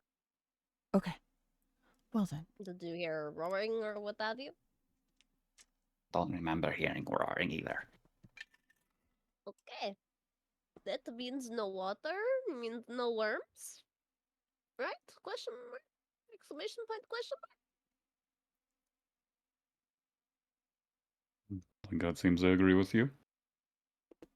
That leaves only one. And frankly, you said that there are plenty of succubi and stuff with them there, correct? Yes, yes. Oh. Unfortunate for them. You see him just look at you and start trying to figure things out, though is concerned by the number of glares you first gave him when he first introduced himself. I think he would clock after a while that there is. He'd be so confused because her holy symbols don't match their holy symbols. Yep. Then we try, if you want to use the identify spell, and we try the one location. Well, what I can do is we're not feeling very confident, and if there are more than likely going to be devils of some sort or other creatures, I can sense if they're there, and if they're not there, then we go elsewhere. Very true. So do you want to save the scroll? We should probably save scroll For after? for if once we find thing, because then it's like we'll tell you like where the fancy object is, right? Yes. So it might be best once we know what building the evil people are in. Correct? Well, this is the Underdark. Majority of Yeah, the people here are not- evil. Yes, but not everybody people are fiends within temples. Not in Avernus. True. All right then. Shall we to the one location? I do, however, before we go, want to make sure. God, the egg is still being watched by the little shit that promised the others that they would watch the egg. What is You that? try. What? So you look around. You know there's another being within 30 feet. You just don't see him. But is the egg still visible? Yes. That was the What ultimate. is that?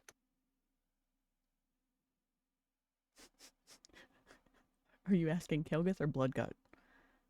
I think.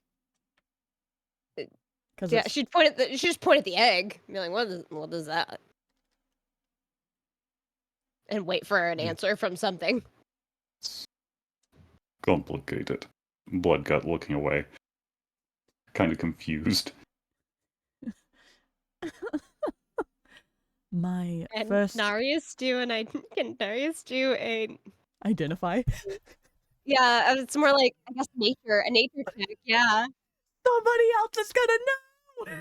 Either a nature check Someone. or an identify to see. Oh my god. Do you think it's magical or natural? I think he would do a nature check first.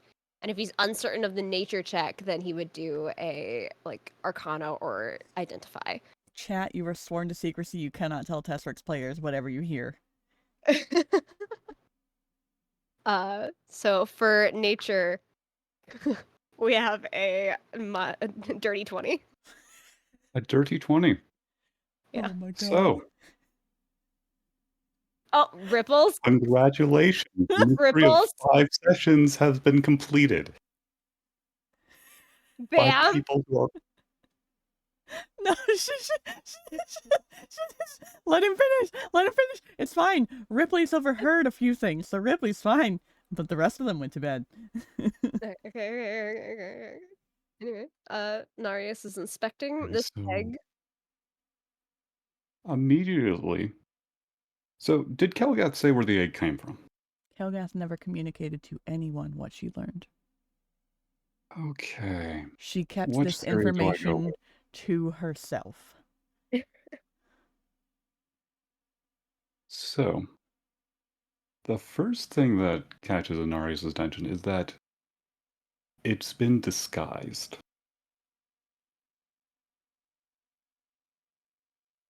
Can I touch it? When you touch He'd it, he'd it's look at Blood Gut and be like, "Can I touch it?" used Helgath as I would be careful touching that if I were you. the Why? heritage of it would kill all of us if it got broke. Can I touch it carefully? I think that they're trying to ask the creature that they cannot see. You hear growling, and then the egg slowly. I don't know. Roll me diplomacy or persuasion. Rip.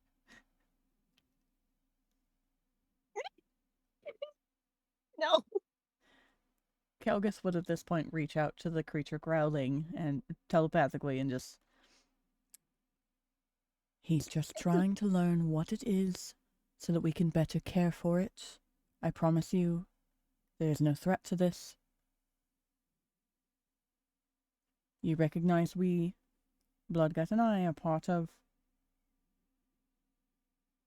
that little family as well. You see the egg roll over to Narius. He will carefully. He will actually, not knowing what kind of egg this is, and knowing that if it is a dragon egg of some sort, it could have effects. He will take a cloth, like a leathered cloth from Helga's pack, and pull it out as almost like mitts, like gloves, to handle this egg. How big is it? It is. Let's see. I like how no one even asked this. It is a fairly large egg. Uh-huh. Okay. Probably like the size of a large melon. Okay. So maybe a little bigger than a honeydew or cantaloupe.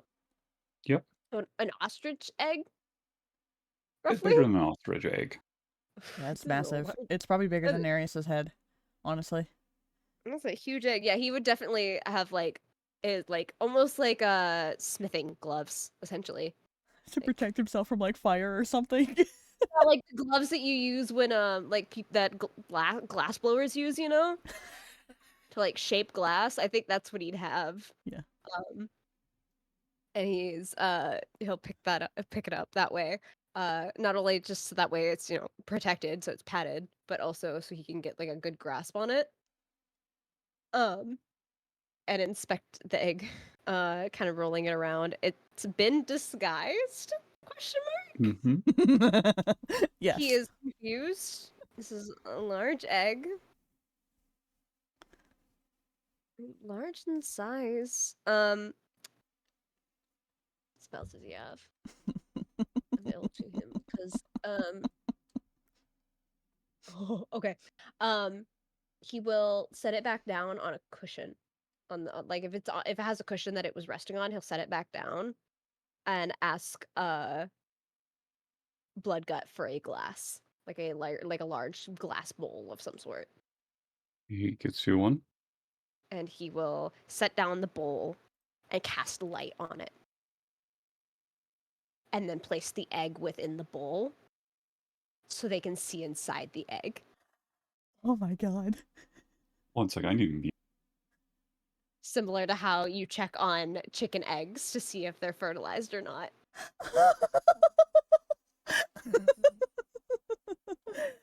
I would like to use the restroom now if you want to take a second to collect whatever information you need, Tesseric, and that'll be our BRB cliffhanger. Yes, Leave that please egg use the alone. restroom. You went down the perfect route for this. This is beautiful, and we will get back to it momentarily. Marius has a very big brain. Mm-hmm, he does. Told you he was talented. See Ripley in chat. Ripley's despairing. I'm just like, no! Crying, screaming, throwing up. In the club, we're all crying.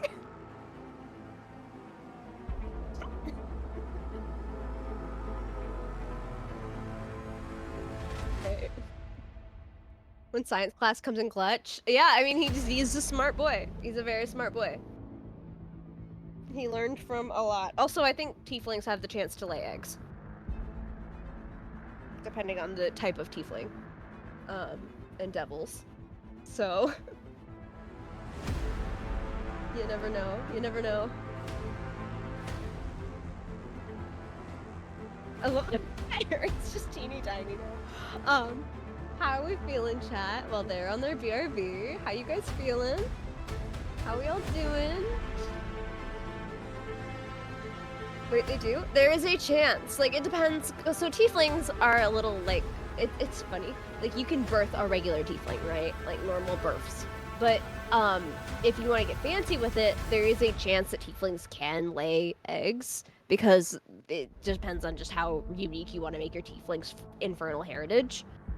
Because there are a lot of different types of fiends out there than just your standard devils. So it just depends on how you know. So glad he was conveniently a level 5 artificer instead of a commoner initially assumed. No, he was, so the idea with Narius is that he was a level 5 character. One, because he wouldn't have been able to survive the storm otherwise, there's no way to explain it.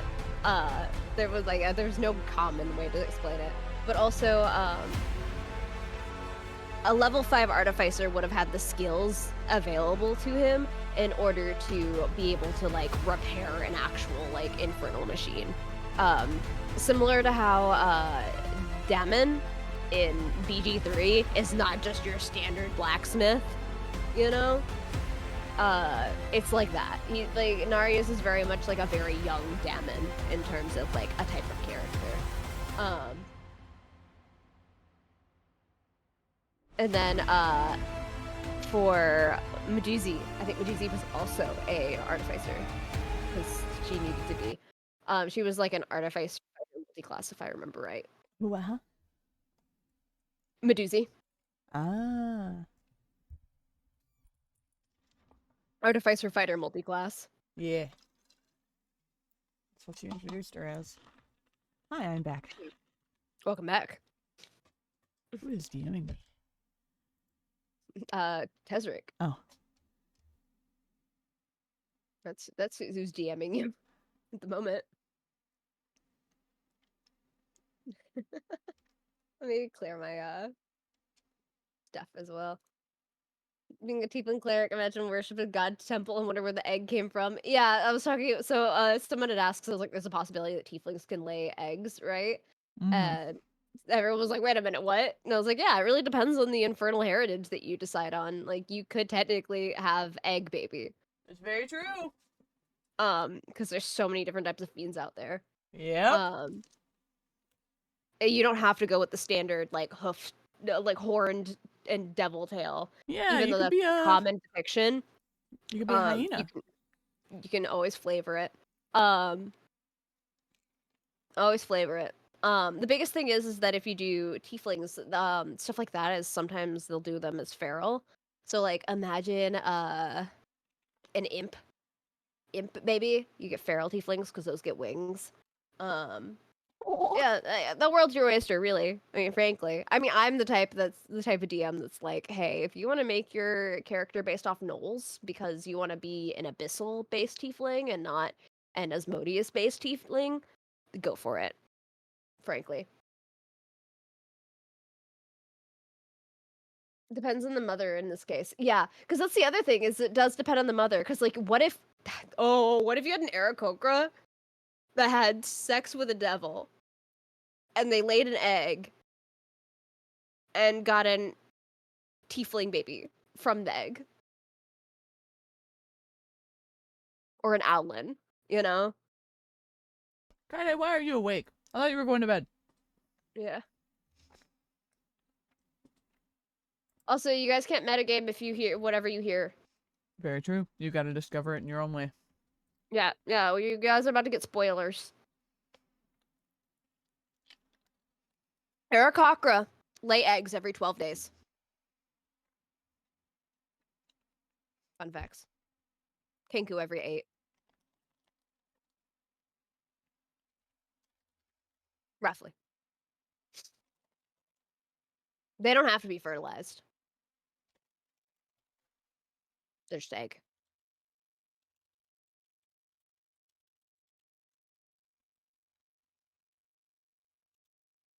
Lizard folk lay eggs. Dragonborns usually lay egg. Which is why a lot of races can't commingle as well. Or as easily. It's possible. It's just harder. Yeah, in general, any race plus tiefling or devil comes out as tiefling except for very specific certain circumstances. Yes, there are certain races that if you have a devil, scrying has to be on the same plane? No. No, I don't think so. Oh, maybe scry does have to. Hold on. I have scrying, so let me check. Same plane of existence as you. Sending is the one that doesn't care about the plane of existence. And then on the failed save, on a successful save, the spell just fizzles. It just fizzles and you can't use it for 24 hours. They don't know that they were casted, scryed upon. It just fails.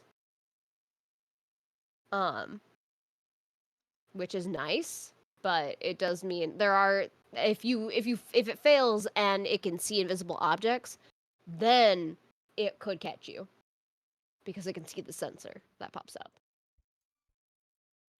This is an off-the-wall question about something else because of the technical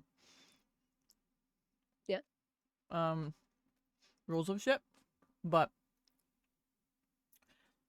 we bent rules already, so does a How so? telepathic bond of a charmed creature between an incubus and that charmed creature cross to just the body, or is it body and soul? Telepathic bond. For an incubus? Because you know how the incubus has a telepathic bond with a creature they've charmed across planes? Yeah, I would say body, frankly, because the soul coin's what's allowing you to have telepathy. Yeah. You know? And your body is still conscious. Like, it's still walking around. Oh yeah, no, I know what's happening with my body. Trust me, Like, I know. It's still doing stuff. So, like, I would say that the bond is with your body, not your soul, because the deal, it's telepathy is happening between minds, not essences. Okay. You know, Okay. the magical effect has been placed upon the body, but your soul deal is a separate thing entirely. Yeah. You know? Mm-hmm. Separate from the charm. But that's up for Test Rick to decide. But that's what I would roll. Also, have a good sleep, Psycho. Have a good sleep. As well. Kaede. Go back to bed. Yeah, Kaede, go back to bed. Tiefling had meant for one-shot time was going to be a solid Solaris and horns. Ooh, fun. But yeah. So we're trying to plan to see how this whole thing played out. Oh, yeah, no, it's gotta be the same plane of existence. We're not even in the same reality anymore. Frankly. So I don't even, ascending wouldn't even work. Could a creepy blind seer have a special variant of scrying that worked across planes? Imagine, so the florist is divinely, I'm gonna be entirely honest, you guys. The florist has the ability to break the fourth wall. Yeah, The florist straight up broke the fourth wall.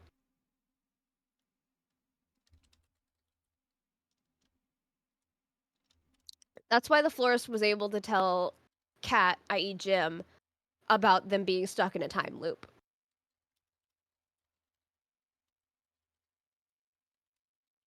So I was like, what happens if a character is given the ability to see beyond time and space? And what would they do with that information? And she decided to make a she decides to fuck around and find out. Oh my god, I'm so glad Tesric and I are on the same page every single time we think about something. Okay, anyways. That's a whole separate thing.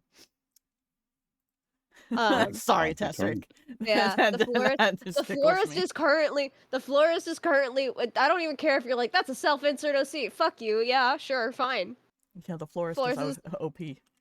Florist is a self-insert OC. She doesn't have that many abilities, but she can see everything. She is watches the everything ultimate grow. seer? Is that what it is? She is the... What if she's actually the Watcher?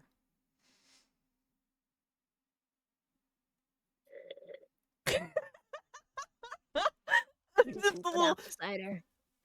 Sip. Sip, sip. Some good apple cider. Man, Ksenia, that's a nice, that's a nice matron you've got there. Yeah, isn't that such a wonderful, isn't it so coincidental that you happen to wind up with a Oath of the Watcher's paladin that gets sent over to solve your problems when you get sent into a separate reality? Mm-hmm. Okay, God. Isn't that so coincidental? Welcome back, Oh. God. Welcome back, Shall we Eggies! continue? Eggy! There is something Who's in the the father? egg. Ooh. There's something in You the egg. can't tell what is in there. Something about the light is not penetrating all the way through. It's a little too opaque. Okay. Kelga's watching. But there is something in it. It is fertilized. Yes. Do you want a perception or arcana or nature from Kelgis to piece together the information given my personal history with the... What? Yeah. What? You have to roll a wisdom check. Because this was before. You're recalling the memories before. Okay. Chat, pick a color. Chat, pick a color. I've got the whole rainbow. Which part of the fucking rainbow are we kissing right now?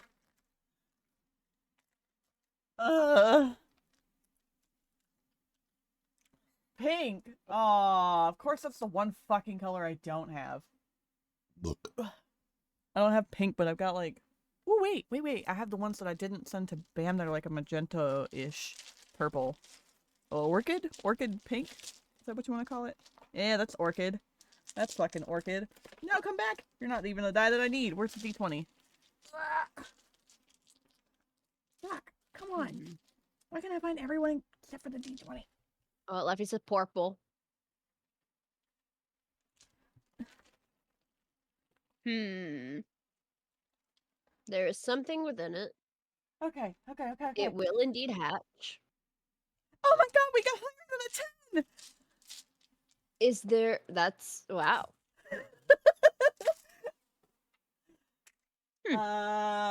Well, 13 plus 2 is still 15.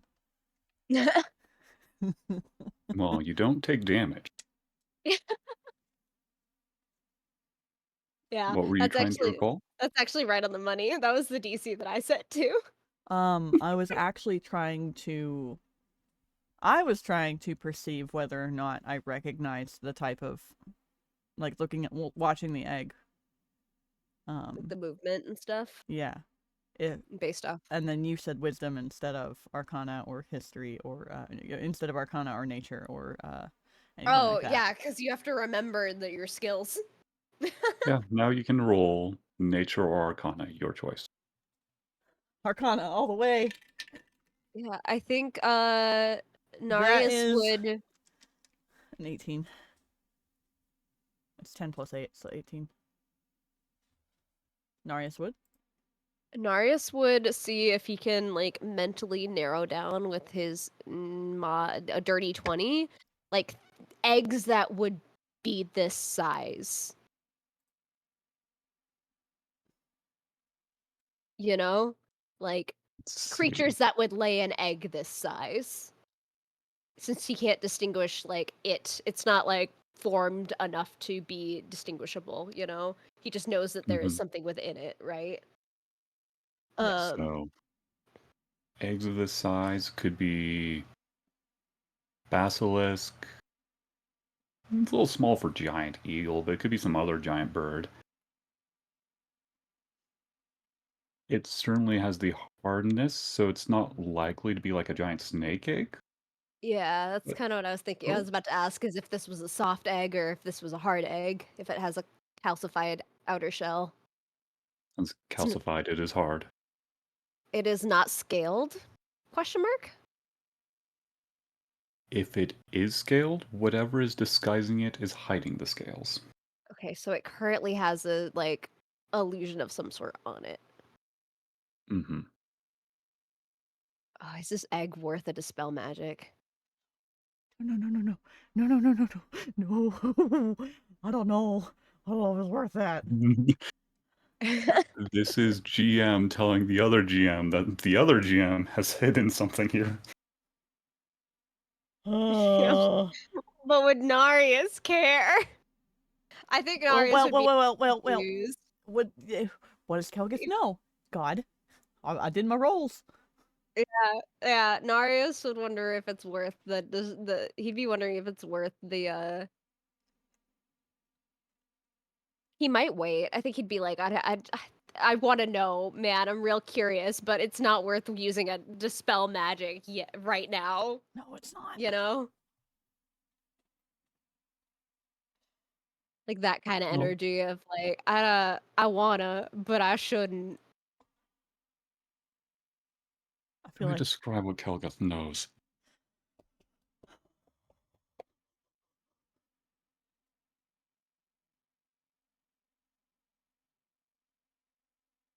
it might even trigger other memories if you let What if I this. make it bigger? Oh my god. What if I make it bigger for better inspection? Hold on. God, the other question is if this would trigger other memories because of the relation to other things. It does. Okay. And that is what you're focusing on right now. I would like Narius would like to attempt to make it bigger so he can inspect it better. As You he cast a casts spell? He wants to try and cast enlarge on it. You dispel shrink on it.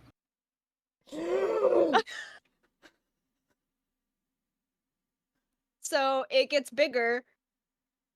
But what happens when he enlarges it? Wait a minute. What happens?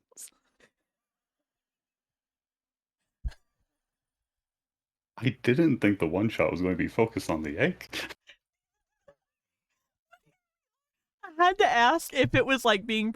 It was mostly to be like, is this actually still being protected and sitting in the open of the bar? Because that's where they fucking left it. And this is where we're at now. So this is comical to me. Let's hope it doesn't hatch, says Denver. So it's also a good, like, with us doing this instead of some fucking random creature, it makes it funny so that when they come back from being lost in the fucking Wild. It's bigger. Yeah. Uh. Yeah. It just doubles Wow. its size, Mm-hmm. but it undoes a shrink on top Yeah. of that. How big is this egg? If I'm correct, let me double check with how enlarge and shrink work. Mm-hmm. Oh. Oh. If it is an unwilling creature, it makes a con saving throw. Don't you So,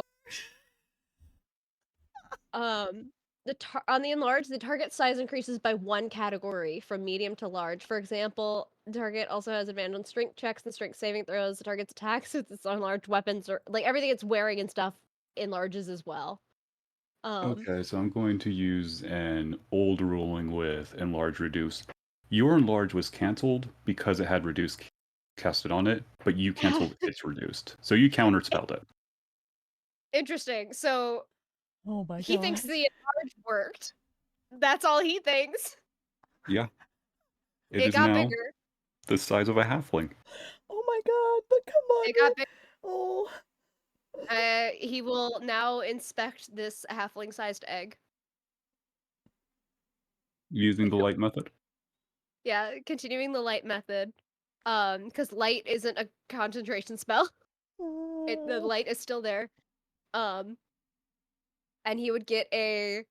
I think he would actually like look at Ksenia and be like, "Hey, Ksenia, grab that bull, grab that bull."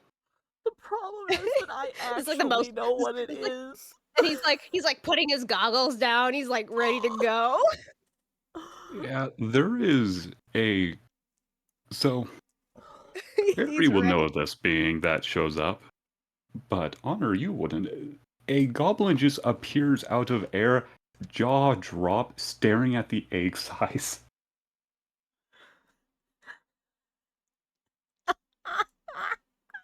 Huh. Patrick's gonna be like, my child, it grew, but it did not hatch, but it grew because he's so fucking stupid.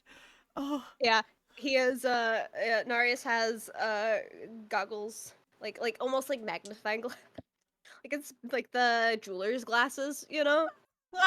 Uh, as he's like inspecting this, and he's asked Ksenia to take another bowl now and try to put it on the back end of this, like on the back, because now it is large, very large. And illuminate it from the back end, from like directly across from Narius. Try and like shadow it to get a shape. Now that it is So bigger. so while this is now that it's happening, bigger, you can actually get. Mm-hmm. is Kelgath just distracted with the memories that this shit unlocked while this is happening? Is Yeah. that what's happening? Okay, so you'll tell me about Well, that that's up after. to you. Helgeth is watching a train wreck. Um, So is Bloodgut, frankly. well, how distracted she is would depend on what memories hit. Is the real deal with that. But if they are the Mhm. memories that I think they would be, then yes, she would be absolutely fucking distracted. And she is extremely distracted. Okay. Okay. So this is the best way I can describe it. The egg white itself is preventing light from getting through. Intriguing.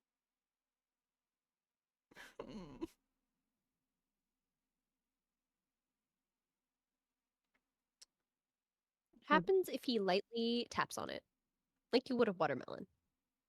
You tap it with a mitten, a spoon. Or like his like fingertips, with his ear pressed against the shell. Ah, so as you press his ear against the shell, he feels like his face is going numb.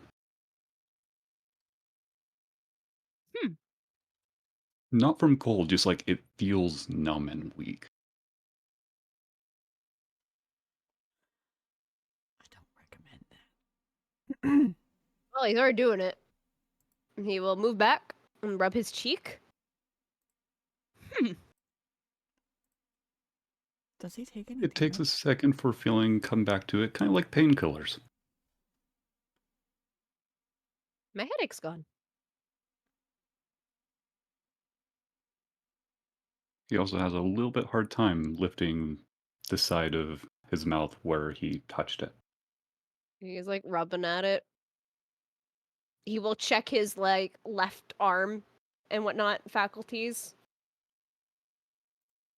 Pretty much wherever it touched the egg, it just feels numbed and hard Okay, to move. so it's just like his like left cheek and whatnot is all like Mhm. numbed as if he's been given lidocaine, or Yep. novocaine. Yeah, he sits there, he checks his arm, like make sure he's able to like have full function. He's like, no stroke, wonderful. And after a little bit, feeling comes back. Hmm. He'll drop concentration and enlarge, It doesn't and then shrink. when it does not shrink, he will be intrigued for even more. Huh? Are you sure? I I'm What? not one to Like, judge. I'm not one to judge your eggs, blood guy. Where did you get this? Lugat says the Aerococra apparently laid it. He doesn't think the Aerococra laid it anymore. Yeah. Because you mentioned Bloodgot and had him answer anything is when I'm gonna poke about the question I sent to you in text.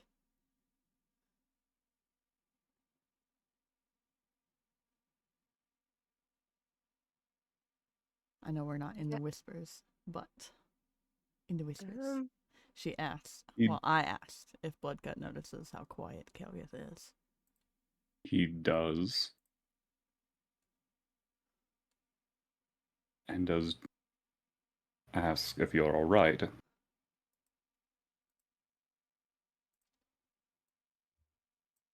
You said extremely distracted.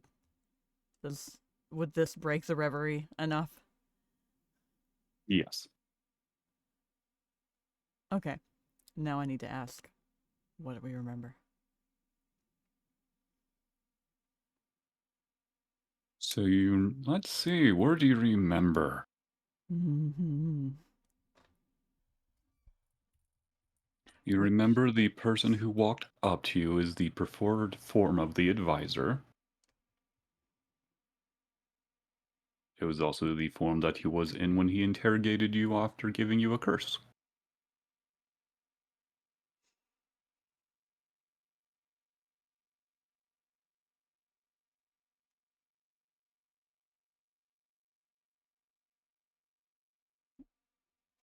Let's see, what else do you remember?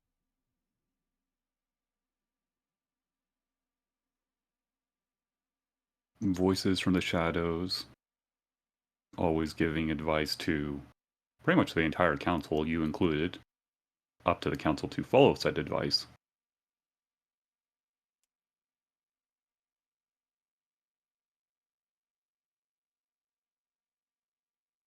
You were saying? No, I was listening. Next question is if that triggers association with what I know the Kelgith? body has been made to communicate. Kelgith? It does.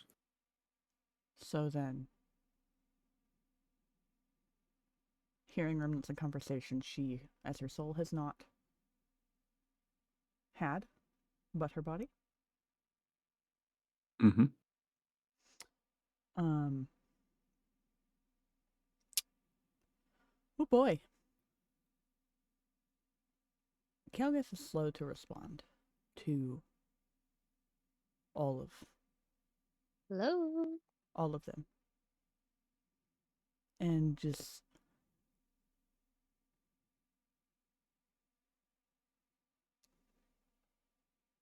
do not harm that egg, or let harm come to that egg at all. I wasn't planning on it, but I had a question. Indeed. And what is your question? Can you talk to it? No, but I think I know who it really belongs to. It should not be in the middle of a tavern. I can't feel my face.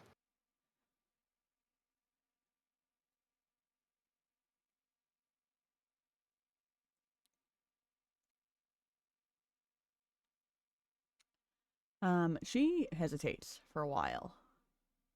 And honestly, at this moment, I will say that she would be appreciative of the fact that none of you can see her face.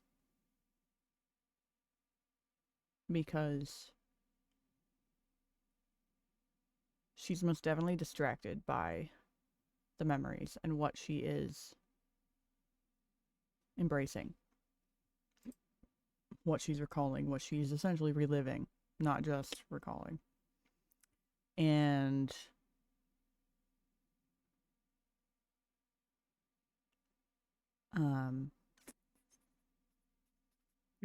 just continues to think for an extra minute. You got a few seconds if you want to have a conversation with Blood God at this moment, or if he responds to the how she's answering Nereus and not him with the "Are you all right?" Like she's evading that question in general. Bloodgut doesn't push forward. Mm-hmm. And the light spells that were cast, you see the Shadow Mastiff materialize from the light and curl around the egg. A bit more uncomfortable now. The egg is being guarded, but the information is not. So we must act faster now. And there's a sense of panic in that. Okay, well, that's enough for me. Strange egg gets guarded. Does it need to be moved?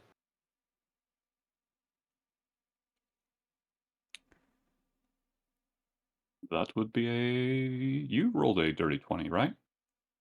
Narius rolled the dirty 20 on nature to see. Whereas, Kazinye is just here for the vibes. If we can...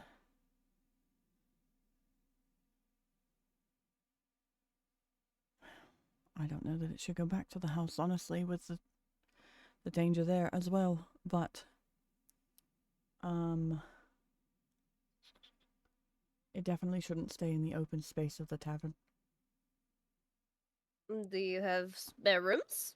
I mean that it's a resident now. Bloodgut nods. There's a few upstairs. Isn't your personal space a lot more guarded than your rooms? That's true too. Leave the hound and the goblin to guard it in your space, with the protections you have there. He nods and the goblin just stares at you. I'm post the garden egg. My size right now. Good to meet you. The egg was commanded to be guarded regardless of size. Yeah. Goblin is just shaking his head.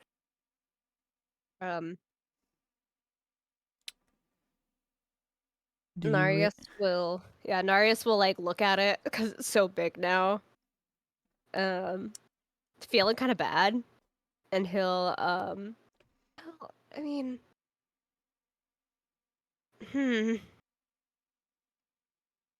since I did make it big, he'll take a little like disc from his belt and like set it on top of this egg and tap this button, and it will begin to levitate as he casts levitate. That's so funny. Okay. And it can levitate an object that weighs up to 500 pounds. And it moves only by pushing or pulling against a fixed object or being pushed or pulled. But you can then move it 20 feet per turn easily. And you can move up. You can move it up or down as need be, so it can go upstairs. So yes, they'll push it to Bloodgut's room. Gloves enabled, gloves equipped. There we go. Blood gets room. The show hand is wrapped around it again, and the goblin is just sitting watching, and you see him vanish again. All right. Narius will put its hands on his hips and say, "I don't know what job I did, but job done." Kelgus will reach out to Splinterfoot while they are in this space and just telepathically communicate with him. You are welcome to travel with me, or to stay and help guard this egg. Oh, well, that's a hard decision, but the egg is so vulnerable and by itself, and I don't trust these two. Precisely why I'm offering you the option. I think I'll take it. I'll stay here. Let nothing harm this creature. Yes, ma'am. As you see him shrink away from the coin.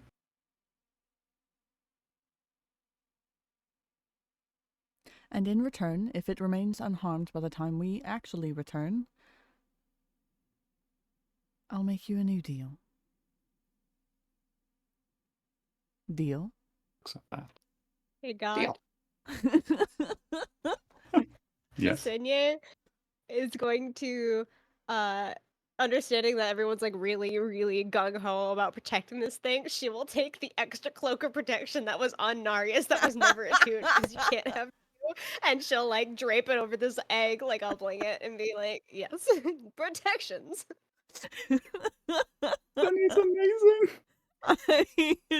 And both Narius and Ksenia look very proud of themselves. Just a titty god. I did my best to ignore that. I I couldn't. am not. Oh my god. Yeah. So the cloak of protection is on the egg. Beautiful. Cloak of protection on the egg. Bloodgut patting both of them on top of the head, one a little harder to reach than the other. I think they're both pretty tall. It's really funny. Yeah, they're both tall. So that is easy. Narius is like 6 feet, lanky, super scrawny, looks like he's been malnourished, right? But he's Mhm. so nervous all the time, he like shrinks in on himself, he slouches, so he's like 6 inches shorter than he should be. And he is missing a horn, like as if it has been ripped off. So he's just this like shy little gold tiefling. I say little in his demeanor more than anything, but like this is the first time that he's like stood up straight, proud of himself, and all of a sudden he's the same height roughly with his horns as blood guy, as Ksenia and blood guy. Kelgus just, how did I wind up with such tall individuals? And then he gets head patted and then immediately shrinks back in on himself like, oh, thanks. Time is of the essence, though. All right, let's go. Say no more. Strange eggs will await for later. So, everyone starts running to the location overlooking the cliff. Yes. So, Well, because by the way, Mhm. um, you should be getting +4s to every save, Oh. Ari, oh, because right. you have a level 6 paladin. Oh, yeah, you're right. I was relying on having a level 6 paladin for this upcoming encounter. Woohoo! Well, luckily for me, she's Oath of the Watchers, so for these fucking charms, everybody will have advantage too. Good. Might. So, Good Anyway. thing there can't be a double negative. Yeah. Moving across the Underdark, the road is quite peaceful there. Couple of scurrying creatures, but nothing that wishes to attack. And you come across an old desecrated temple, long since forgotten. Even the webs that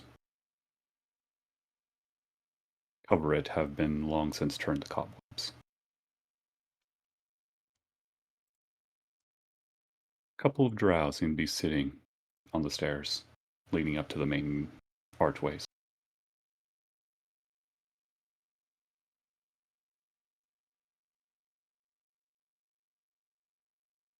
Um, Upon approaching this place, by any chance, do I need to be worried about any memory triggers at this moment for Kalgus? No memory triggers, but you do recognize this is the location. Okay. And upon knowing that, Kalgus will, specifically to the 3 that are traveling with her, just state, this is it. This is what I remember. They might be affected, or they might be of their own free will, and still dangerous. are we killing things? What's the plan here?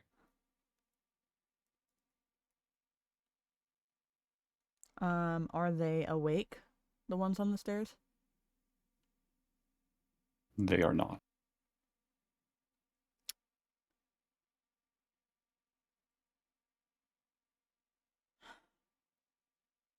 They may not be themselves or alive anymore. I don't know. But either ignore them or try to break a charm.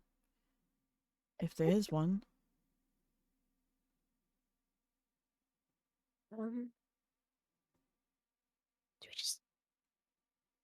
Do we knock? What do we do? Why would you knock? He like shrugs in her general direction. Do you just want to announce that there's a threat at the door? Or knock and go, oh, drow cookies just for you.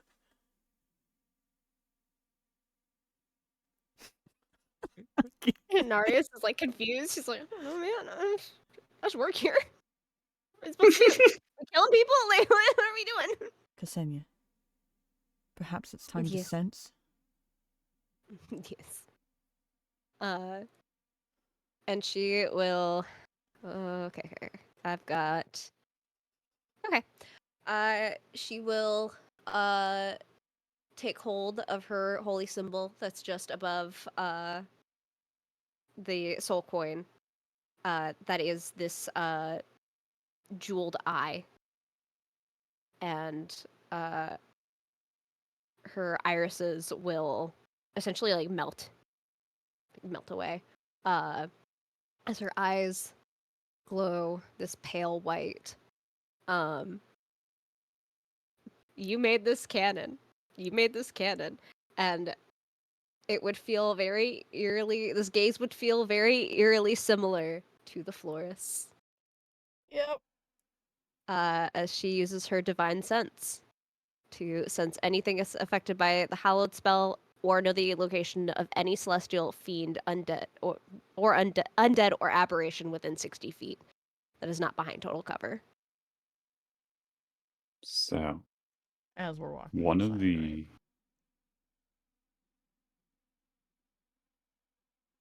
the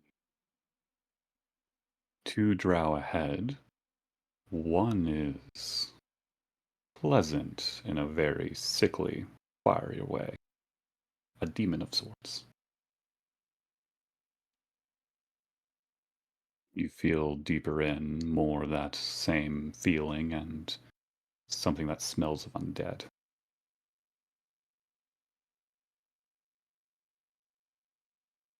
Wonderful. Okay. Yep, sure. Do we have any attachments to these people? none that I recall. Unfortunate. They've allied themselves with the wrong people. She'll throw a longsword. see. Because I don't Neither recognize of any them of them, rouse. right? You do not recognize either. Okay. That's what I thought.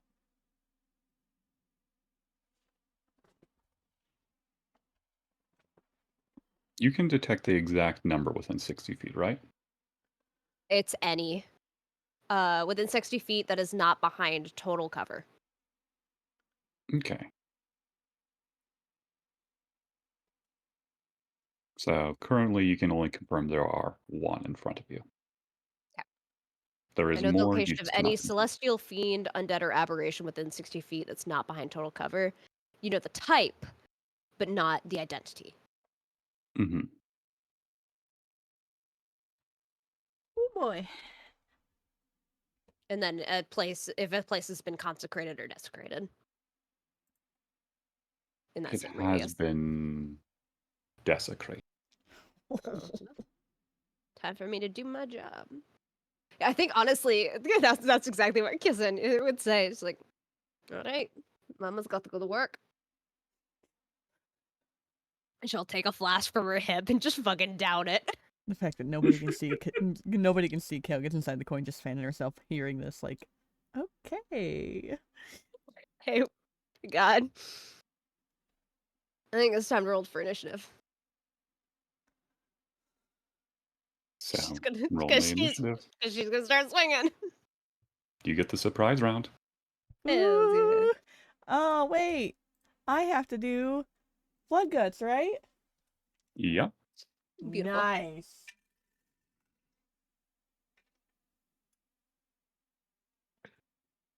All right. Ooh. Ooh. 24 for blood gut. I'll put it in the side chat here so that we have record of it. Blood gut. Does Kelgith need to roll for initiative considering she's still just in the coin? He does not. Okay. Yeah. I know we talked about whether we weren't certain on spells because those require, and something it would have to be something with only verbal component. Yeah. Which I don't think there's many. Okay. For Cassigne, we have a 16. For Narius, we have a 19. No, 21. For him and his spider. So that'll be blood gut. What did Ksenia get? A 16. So blood gut, Narius, Ksenia, and whatever these drow are. I thumbs up as if you could see that. Ksenia is the first one trying to do a dive in, right? Though. Mhm. So I feel like this would be a situation where Ksenia would be the first to react, and then after that it would be initiative. Yep. Okay. That is So totally as Ksenia goes up the stairs, the Which one's drow the on the fiend? left is the fiend. The drow on the right is not. Beautiful. I'm going to bonus action. That's the wrong character sheet. We're going to bonus action Divine Favor. So until the spell ends, your attacks with weapons deal an extra d4 radiant damage. Nummy, nummy, nummy. Delicious. Okay. And we're swinging for. Well, we'll see if we hit. Let's First see off. if we hit. Let's see if we hit. I just wanted to do that because that. So you swing. They are wrapped in embrace as you strike one down. Roll to hit. That is a 15 plus. You have advantage. 30. Whew, dirty 20. Dirty 20. You crit. It is a sleeping target. On a dirt. Oh, it's an auto crit. Mm. Mm-hmm. Don't get too excited. Don't get too excited. Here. Hold on, Honor. Keep it Deep chill. breath. Keep it cool. Deep Keep it breath. cool. Keep it cool. She will use her crystal one because it does deal radiant damage. This is gonna be a lot of radiant. She would just instinctively use her crystal longsword for this. She has two, Mm-hmm. but that is a. She doesn't have her shield. She didn't even prep that. So that's a D10 plus a D8 radiant plus a D4 radiant. Do we double the dice or do we double the number? Double the dice. All right. Beautiful. That's not a D. That's not a D8. Sticky legs. Beautiful. I'm listening to Bardic Cotton Eye Joe, Beautiful. by the way.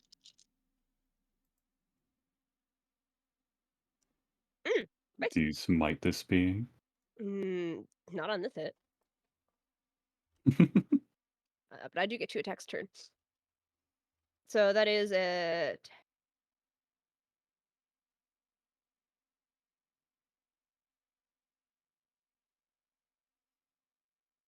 2010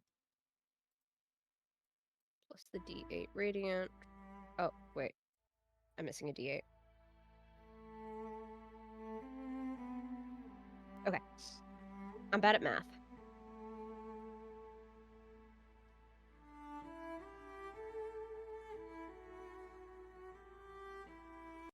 That's 28 damage. Do damage types matter? How much of it is radiant?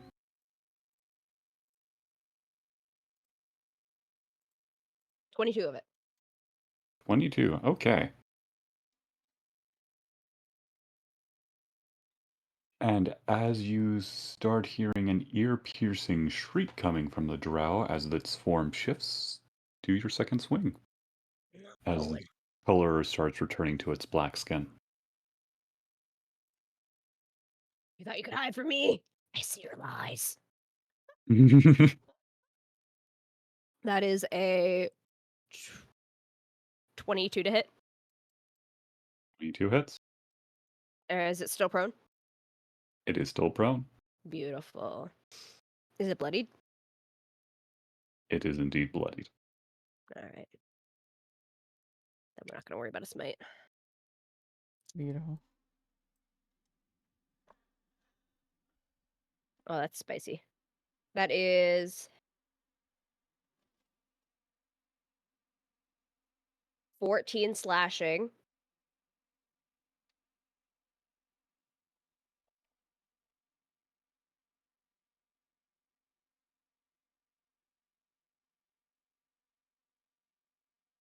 Honor do math. You went to college. Another 14 radiant. So, as color returns to its skin, horns start growing out, hair changing from a white to a red, you lobbed the head off this horrid being before even finished forming. Beautiful. And What's you the see other the drow? body burn away. The other drow has not stirred. It has just been a slow breathing. It's just a drow.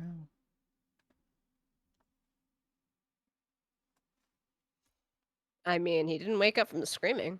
So, she'll look at the rest of the party. I feel like real quick as they're approaching or do anything, Kelgeth would remind all of them, save your best moves for the worst one. The imp said there were many, referring to the succubi and the incubi. Mm-hmm.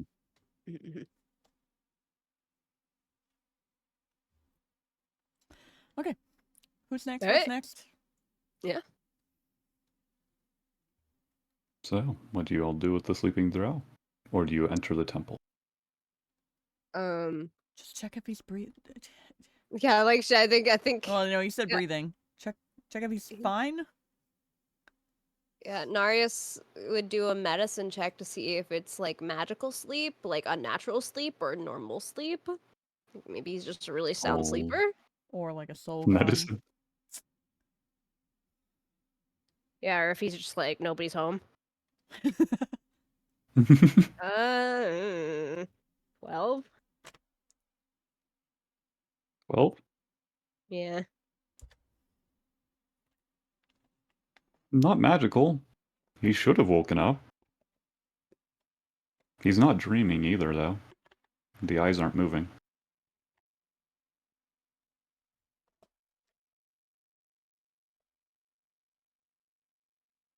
Narius would like kind of shrug, a little confused. Well, he's not dead. But he should have woke up. I wouldn't stress it. We should leave him here? What else do we have?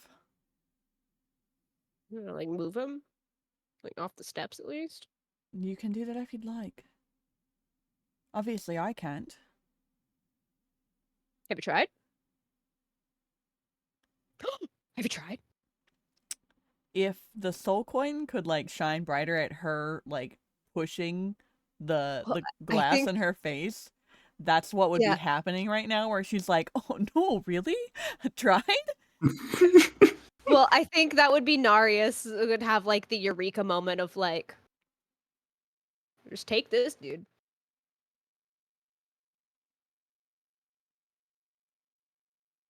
Is he It's a gonna short rest. communicate that? Yeah, I think he'd be like, have you tried to move him? He wouldn't like properly communicate like, you should possess this body totally. He'd be like, have you tried moving him? Gonna toss a coin to see if she receives this the way it is being Yeah, 'cause intended. he looks really excited at the idea of you moving this person. Okay, so I guess we're gonna try to possess a body. I dropped it down on the floor and had to look for it. Move Okay. him. All right, God, we're gonna try to possess a body. He's sleeping. All right. Does anything Only resist? wisdom versus his wisdom. Oh, Or your charisma versus his charisma. I'm guessing you're going to choose charisma. if you give me Wisdom's the first. option, absolutely. Okay, we have a +3 to charisma, so that's a dirty 20. All right, he rolled a 0. You're able to possess a body with no soul. Boom. New house. New home. Who's this? Is this a male? Is this Yes. a man? I'm sorry. So I'll get to spend, I guess, trying to lift the body, getting used to it, just dusting off, and just like uncomfortable in the difference. It worked. Memories flow into your head of a life that was not yours, and you can tell these are not yours. Is it enough to be worried about it staggering me? No. Okay. So try Kelga to is smart enough to ignore them. Yeah, I was gonna say she'll just shake her head and try to shrug it off. Onward. Checking to see if there's anything useful on the body she now possesses. There was a halberd behind one of the pillars that belonged to it, and a heavy crossbow. Both covered in drow poison. Sleeping poison.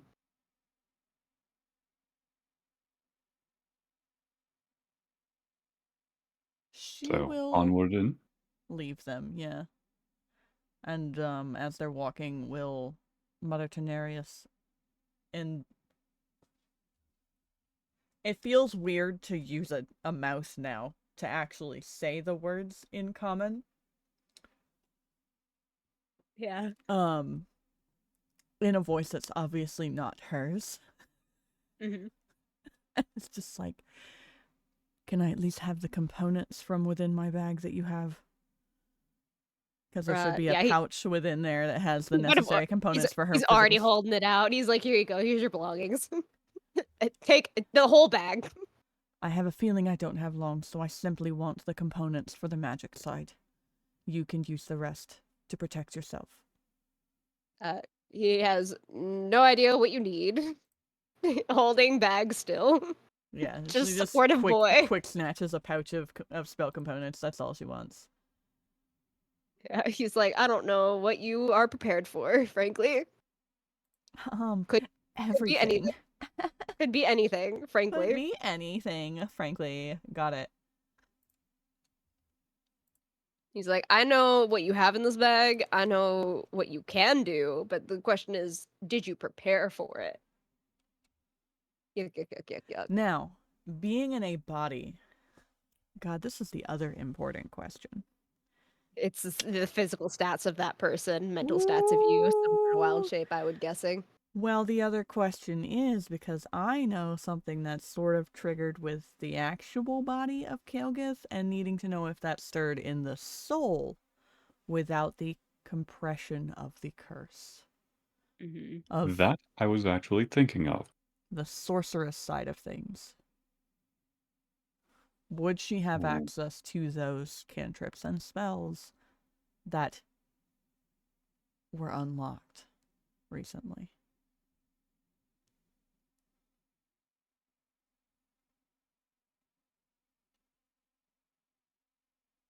Yes. Huh. Not to the Spicy. full power. Spicy, Up- spicy. Up to as if you're level 8. That's fine. I just need 2 of them. But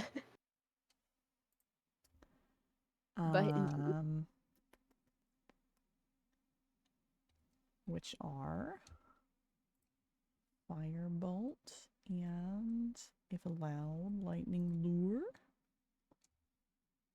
Because I didn't prepare any of those until we reached this part. mm-hmm. Intentionally. It was needing a physical form to realize how much of her power had been unlocked. If any. Ooh. Okay. Okay.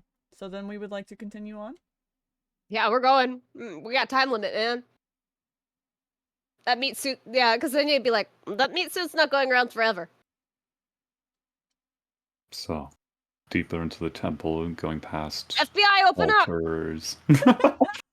Sacrificial altars, feeding spots for spiders, statues. You come across pretty much a ruined altar with stairs underneath it. Wow, their security sucks. Inside is where more fiendish beings are. Unfortunate for them. Onward. Is this you said this is stairs? Mm-hmm. Yeah. This is-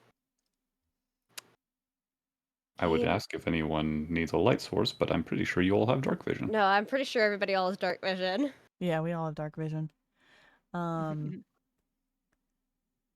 As odd as it is being in a new body, while having the ability to, Kelgith would still, as awkward as it is being in somebody else's, attempt to briefly brush arms or like briefly hold hands with Bloodgut to just touch, because it's nice to be able to touch while they're moving. Yeah. Mhm. No. He grabs on, pulls you a little closer to him.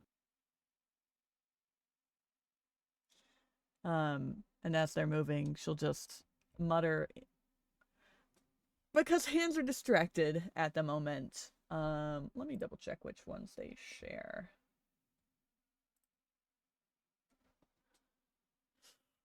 We'll mutter in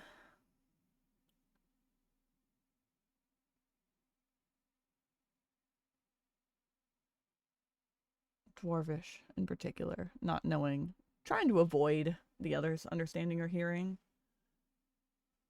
Nope. To Bloodgut.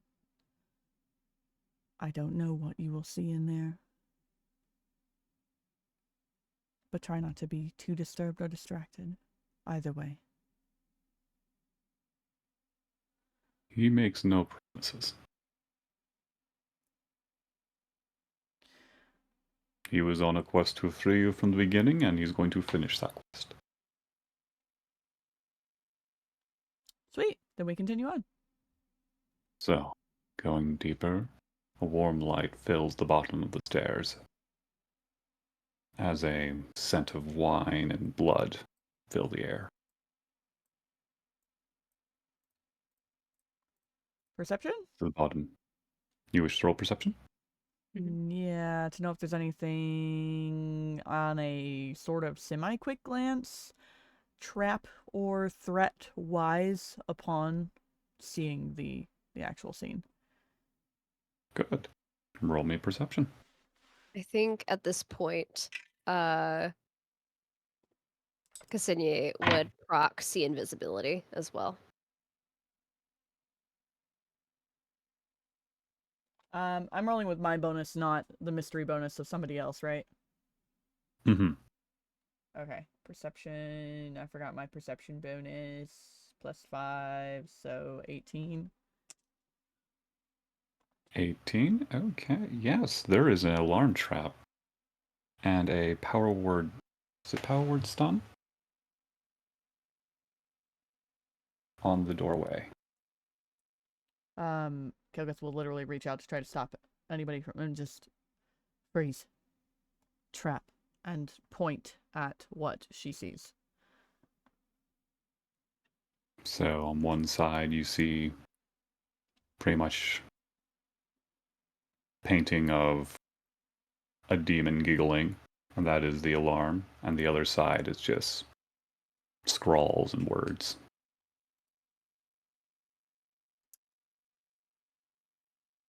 Is it like just a tripwire? Pretty much a magical tripwire.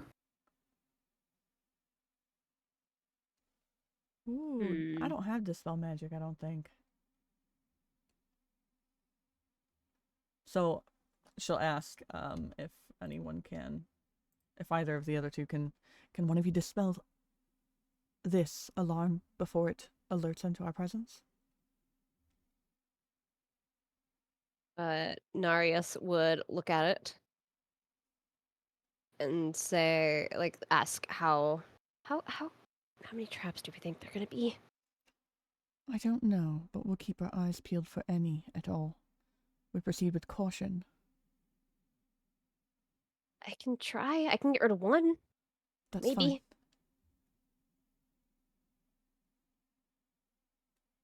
One will still buy us a little extra time and perhaps surprise, if he doesn't sense that I am here at all. Narius will attempt to dispel magic on the alarm. The alarm dissipates, and the picture of the demon vanishes, giggling away.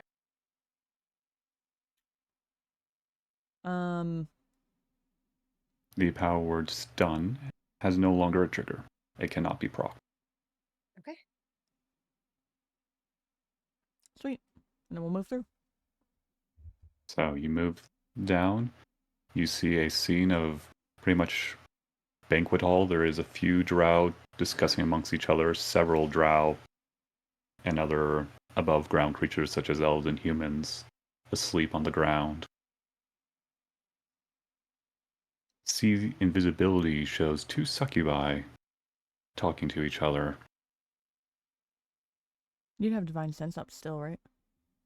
It procs per, but I put see invisibility Okay. because that lasts an hour, and that's Gotcha. gonna be way easier for Gotcha. these fucking bitches. Ooh, what's the range between us and the drow talking in particular?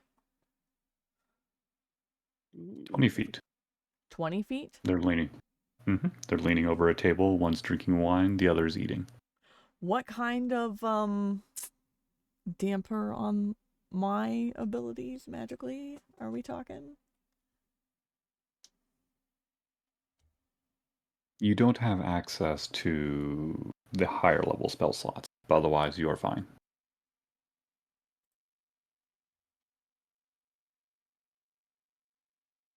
Unless you are trying to recall a specific spell.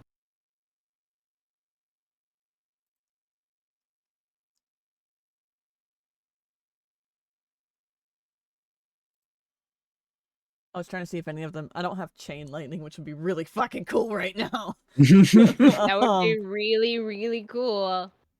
but I was trying to see because what I do have that's cantrip that can go higher, and what I was looking at was Firebolt, Lightning Lure, Mind Sliver, Sorcerer's Burst, and then technically I also have Witch Bolt from first level and up.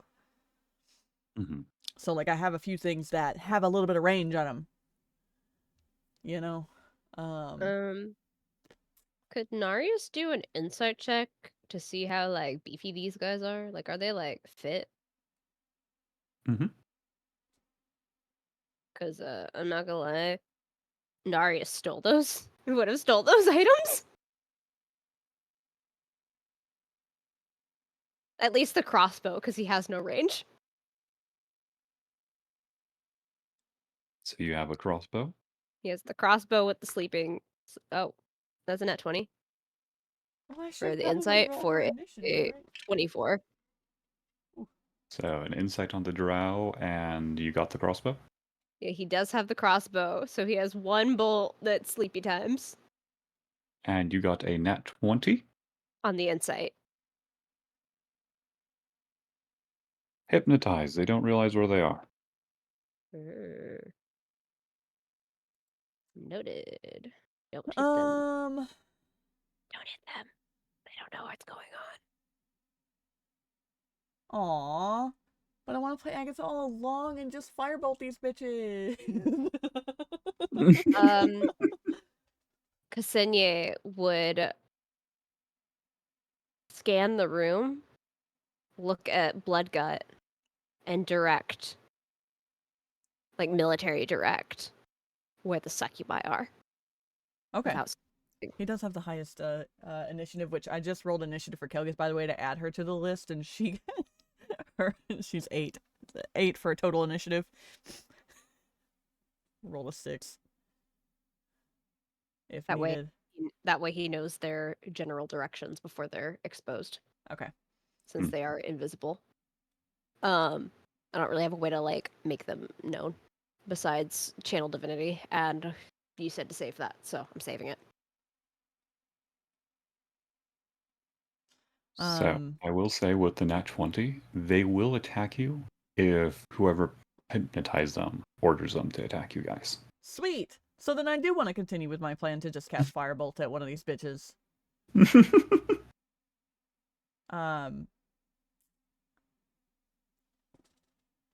God can choose which one. I don't care.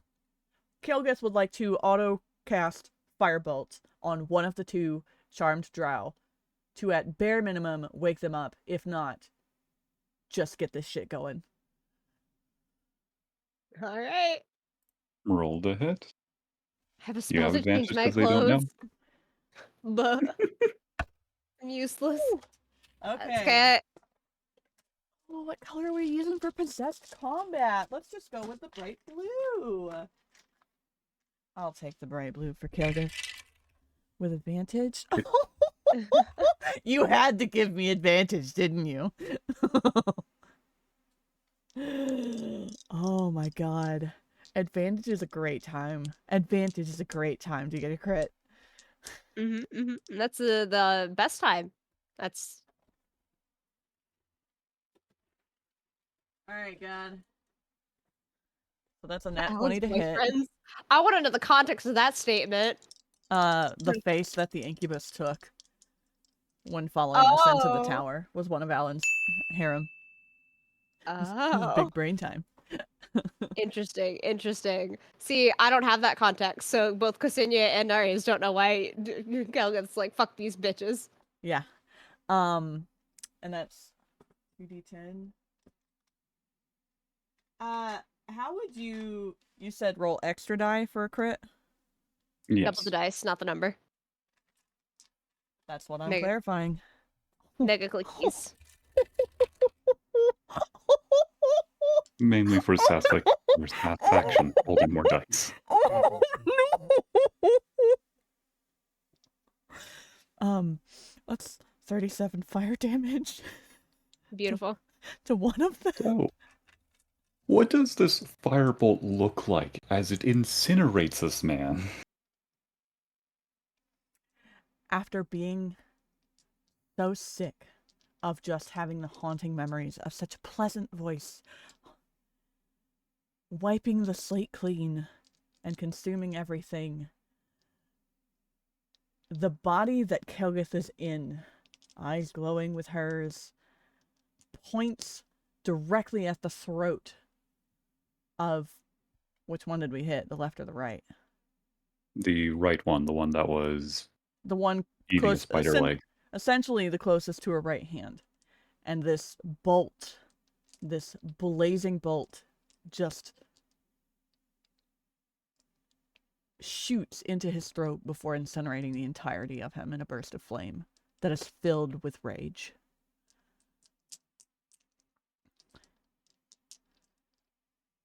Doesn't even say anything else, just looks at the other one, ready to act.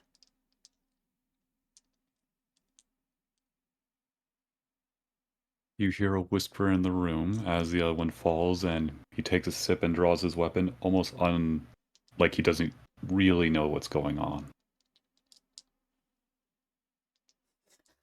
All right, I party would- time. We're yeah. So technically, Blood Guts first. Yep. And he would understand what Ksenia was pointing at with the known invisible succubi. Mm-hmm. Okay.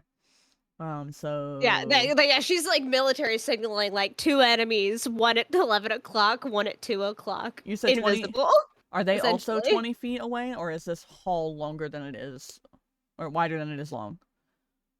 It is wider than this room is wider it is than long. Okay. They're about 25 feet away though. Okay. So then 25 feet of movement to attack. Greatsword +1. He also has a reach Okay. of 10 feet because he's a bugbear, isn't he? Yeah, you're right. Yep. Yeah, I see that. Yeah, don't forget that. Don't forget. He got long arms. You're right. Roll disadvantage to attack an invisible target. That is Okay. very true.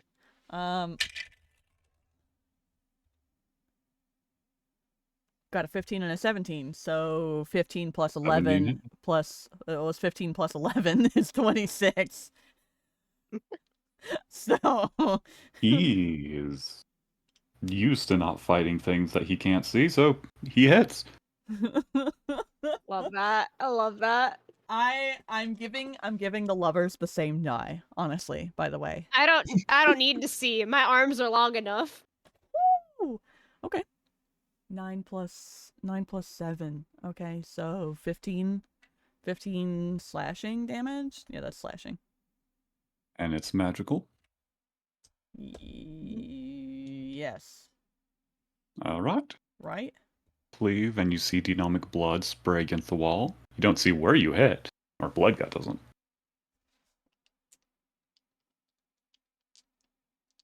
But it did strike true.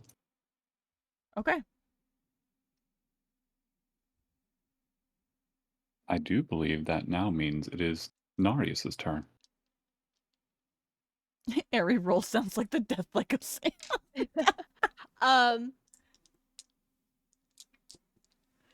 So, God, Mm-hmm. it's not technically on the stat block, but it'd be really fun if this mechanical spider could spider climb. Please. What do you mean it's not on the stat block? It should always be there. Well, I mean, That's God saying Alright. yes. all right. The reason I say that is because I would love the idea that while everyone was like doing signals and stuff, Narius is just like with his little like remote control, like sending his spider up the wall and up to the ceiling to just like drop right on the succubi based off of Ksenia's instructions. That is so funny. Rolled the hit with disadvantage. And if you Uh, do hit, it will no longer have disadvantage because it is on it. Beautiful, beautiful. I was trying to see what its sights and stuff were. It's a robot. So what's really funny is I've given the lovers a teal die, a green die, and a blue die for depending on if they have advantage or disadvantage. And we take turns rolling each of the colors. And then the damage die are gray, teal, blue, and purple. Okay. They're such We're a going pair. to roll. We're gonna roll with They're such a pair. disadvantage.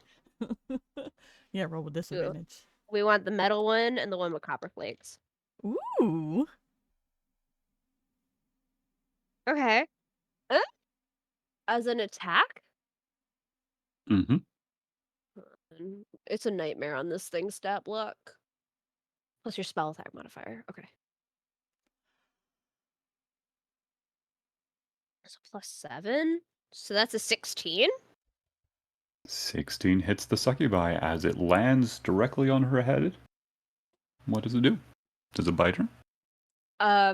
As it's landing, I imagine its like legs are like essentially pincered down as it like force ground pounds essentially on top of this succubi as Mhm. one hit. It's not a whole lot,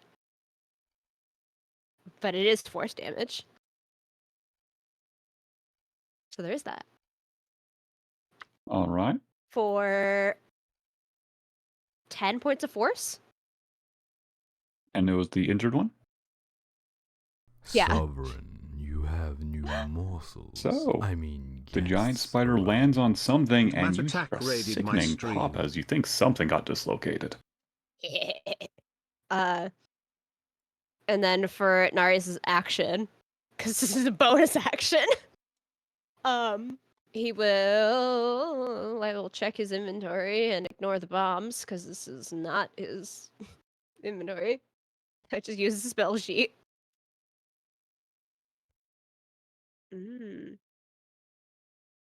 He'll use the crossbow,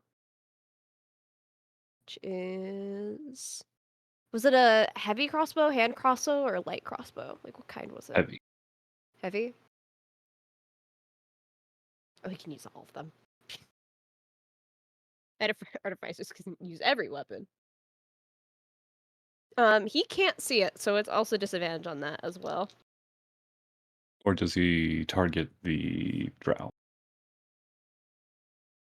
He'll target the drow because he has the sleepy sleeps. So that is a 14 plus 7, 21? 21? 21 does hit 21? the unarmored drow. Okay. You said it was heavy, which is a Mhm. D8, I believe. I think it's a D10 or D12. D10. D10. D10. 5 plus Dex. Okay. So a 10 total piercing, and then whatever the ability is for the actual like sleep dart. So, you see the arrow hit him. You see clarity return to his eyes. He looks around, shocked, starts kind of swaying, looks down at the injury, and then passes out. Nice. Narius canonically does that, he's such a Gen Z kid. Nice. Frankly. Just fucking Nice. little fist pump. Nice. Yeah, that's exactly what I did. No one saw that, but that's canonically Narius fist pumps and goes, nice. And then he takes back out his little video game controller. Ready for his next move. It's beautiful. He is from a different world in many ways. And that is his turn. He's used his action. Well, he'll get out of the stairwell, I suppose. Just kind of maneuver himself. Senye rolled a 16, right? Yes. So now it is the succubi's turn. So one succubi is attempting to crawl out from underneath the giant metal spider. It does get an attack opportunity as it feels it move away. Beautiful, beautiful. I love that. I love that so much. Normal Nat because it's 20. right on top of her. That's Nat a 20? nat 20. Yeah. So Full that's damage. 2d8 for 12 force. Well, force damage. As it rams its body into her. You see Ksenia sees her go flying away and then vanish in fire as she returns to her realm. The other one,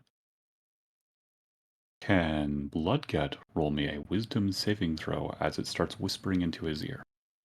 Get +4 to that.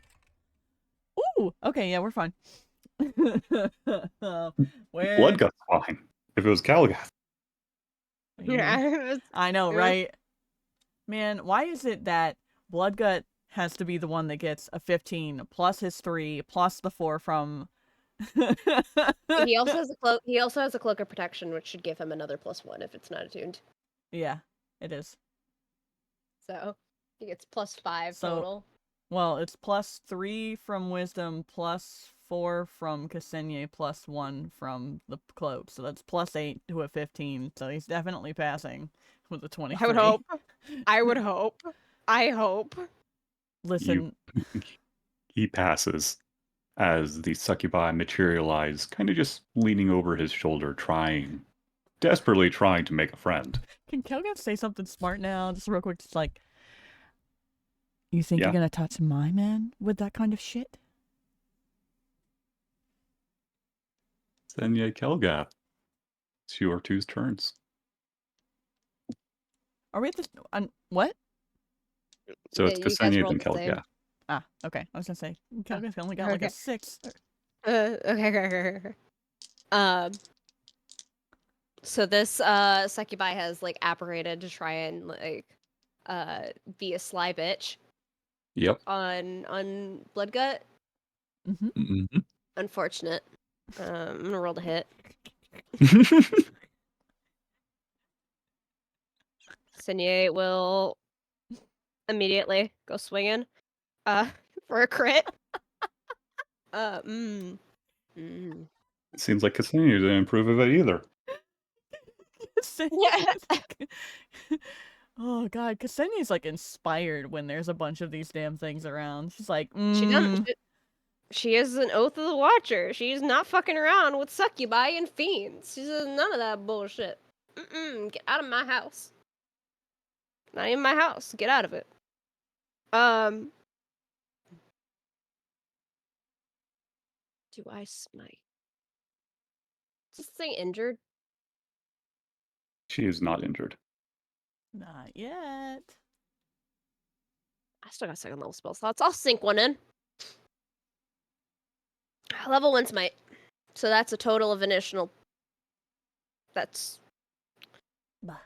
2d8 plus an additional 1d8 for 6d8 plus my weapon attack damage plus the d4 plus a d8 from the sword. That's a lot of d8s. I need to empty this. Hold on, I gotta count. 2d4s. 1, 2, 3d8 from the first smite. 1, 2, 3d8 from the crit smite. D10s for the weapon smite. Or weapon crit. And then another 2d8 from the weapon attack ability. That is for a total of 12 dice.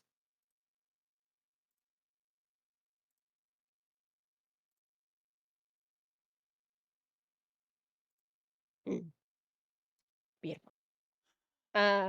You see why I Forgive me. said not to nerf your incubus because of this? Mm-hmm. What was coming in?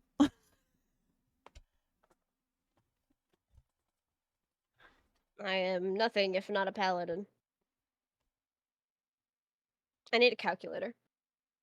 Ooh, hey, quick question, God, while they're doing math. How long did it take us to get to the front door? 4 hours. Okay. So then that time, somebody's bodies had time for a long rest.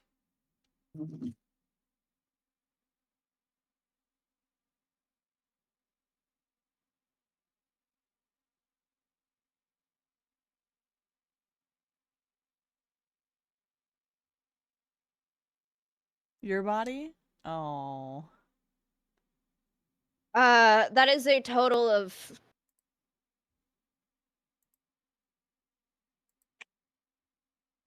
48 damage. Jesus fucking Christ. You know, it's not much higher than what I rolled for that critical freaking firebolt. Can't judge. Okay, so Second attack? Ksenia just runs up, slams the succubi away from the shoulder into the wall. What's the second attack do? Is it dead? It's alive.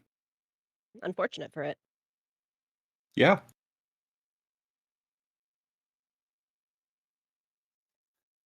That's a 23. We have an angry omnisexual on our team. You flirted with the hits. wrong people. At a hit? Alright. You flirted with me- the wrong people. Now you're about to get smited. Is it smited or smitten? Smoked. Smote. Smoted be. So smote it be. The Watcher said no more. Okay. D10, D8, D4. No smite on this one. That is 4 slashing plus 8 radiant on the second hit. 4 slashing, 8 radiant. I rolled pretty low.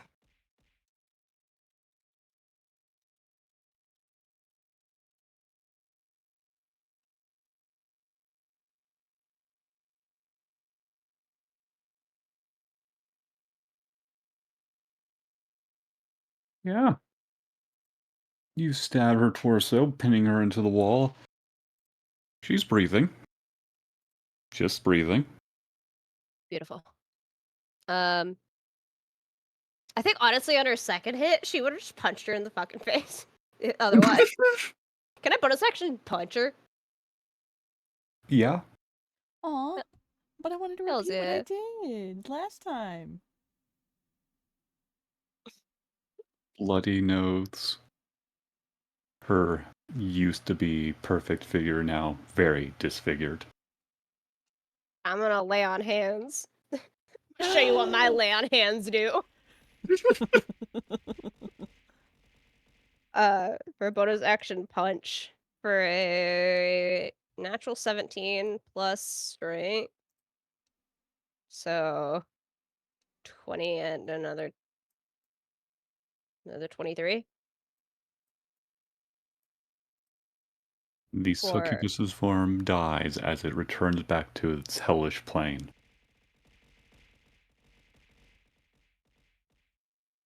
huzzah! Leaving your fist just punching or on a wall.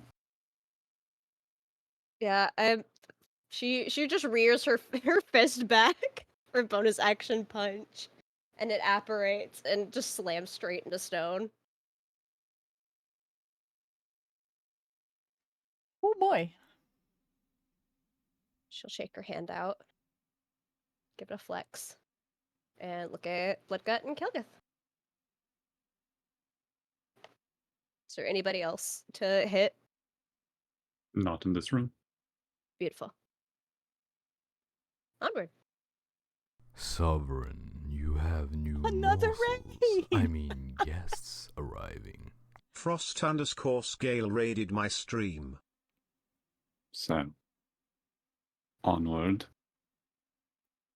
Ignoring the many corridors that seem to be leading to armories or sleeping rooms, altars, and just going to what seems to be the throne room. Um, if there's a door that seems like it's for the sleeping quarters, I think Narius would go through and use his artificer tools for the right tool for the job to lock pick the door locked.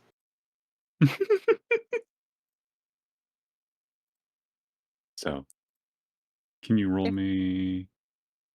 Does there need to be a sleight? No, you're just locking it. Yeah, he's locking it. He's turning the lock. He's not trying to open it. He's like, no. If you don't have the key though, you're stuck in there. They That's are the indeed idea going to be there. stuck in there. All right. That is Narius's thing. Senya is going to keep an eye out for any invisible creatures and follow Kilgith's lead towards her body. So, coming up to the 100-foot long throne room built into the side of a mountain,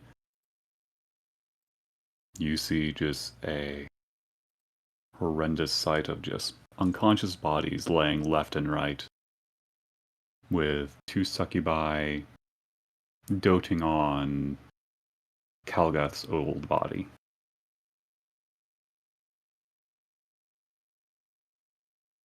You see, sitting on a throne, an old wizened man and an incubus by his side whispering into his ear.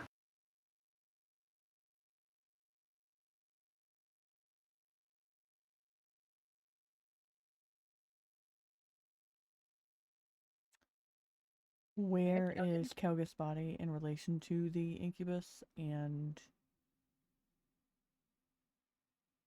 exactly in what position? No, technically, like which She side do we see? It is.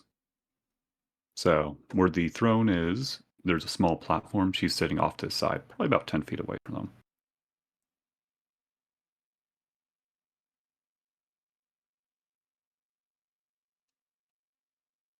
You see her front side.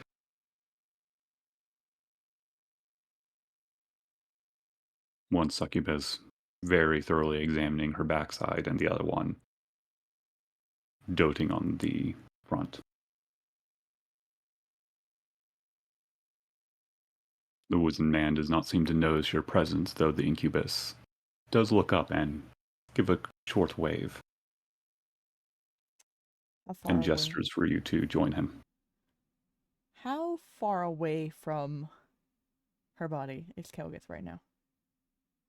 Kalgath is 90 feet.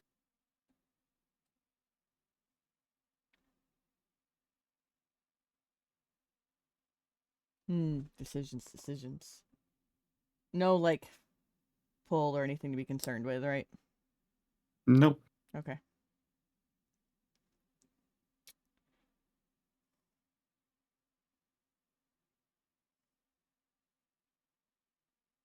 And he's just gesturing us in.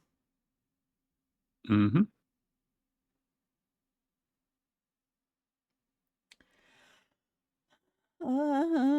Decisions. Ksenia will draw her shield at this. Now that we've reached the big boy.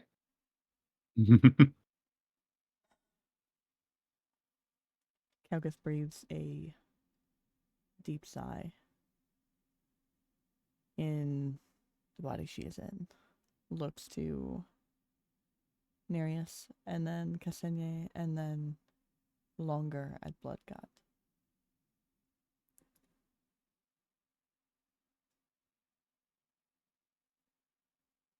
Before looking back at the incubus. Even from this distance at the moment, does it look like he recognizes that it is her soul in this body? He does.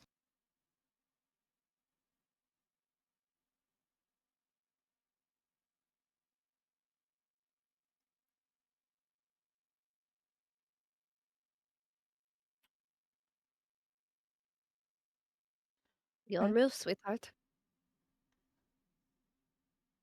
She walks slowly, carefully, gauging what's going on, and will call out as she does so in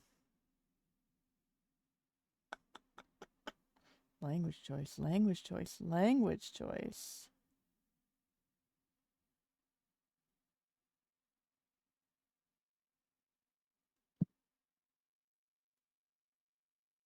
In Infernal. You certainly know how to keep your end of a bargain. Though you sure enjoyed toying with it while you had the chance.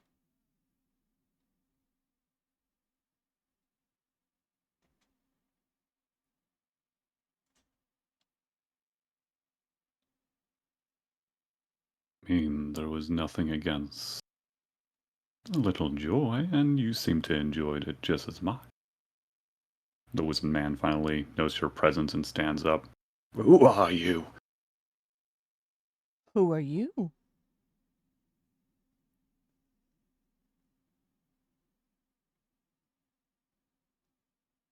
I am Cecile.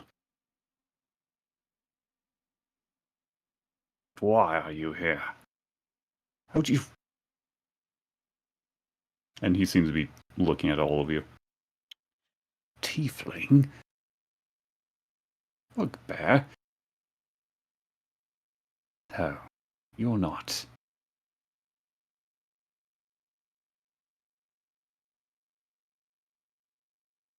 Ah. Mercenaries, then. Why are we here? That's what you choose to ask.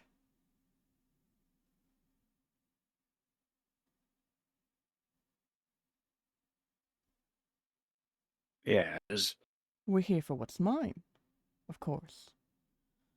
Though You you're what? probably not privy to the information of the fact that that body belongs to someone. Points at her own body.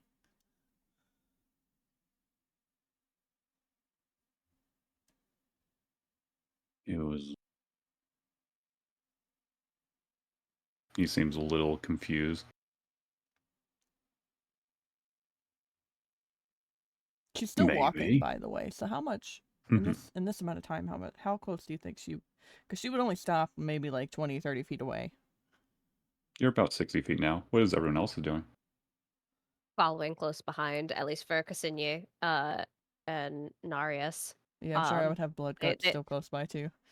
Yeah, they're flanking. They're like, we got your back.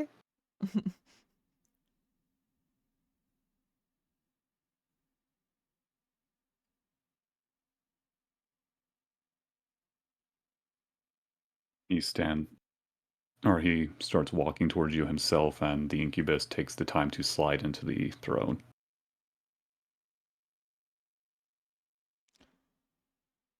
Again, you just want her back.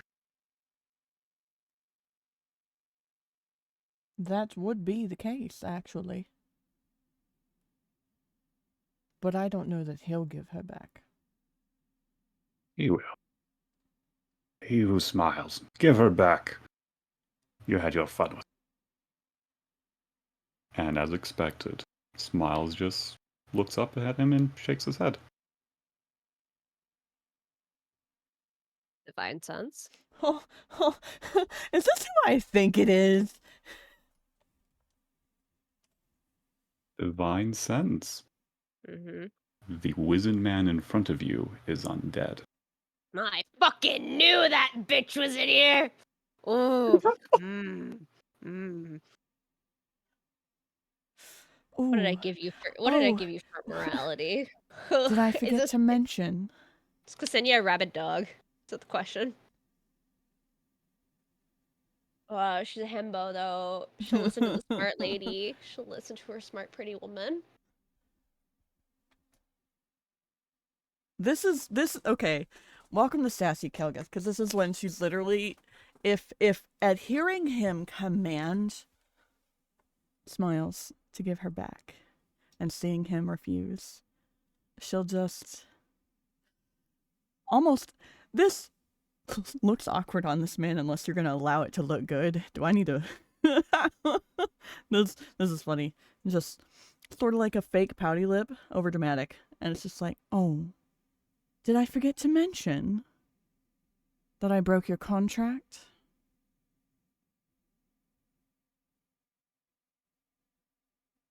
Oh. You see him turn towards you, his black beard just kind of aghast at what? How it was supposed to be my servant.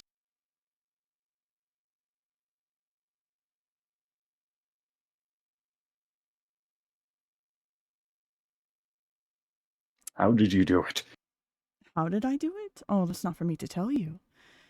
The better question is why. And she's sort of smiling now at this point. Just, why? Why would I ever do anything? Didn't you ask my name, or who I was, or where I was from, or did you simply take a look and not recognize?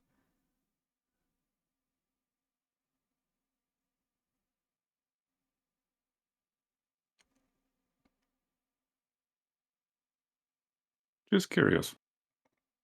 Do you use your voice or Calgat's voice? Yes. Yes. Correction. Do you use the male's voice or Calgat's voice? Well, it's the male's vocal cords. Even at this point, knowing she is in someone else's body would extend telepathically to convey her voice. I love that. Not to make a point. As if this small creature could create a domineering presence of, do you not recognize who I am? Roll me intimidation. Oh god, the die do not want to go into the tower. I don't know where it went. We'll roll a different one.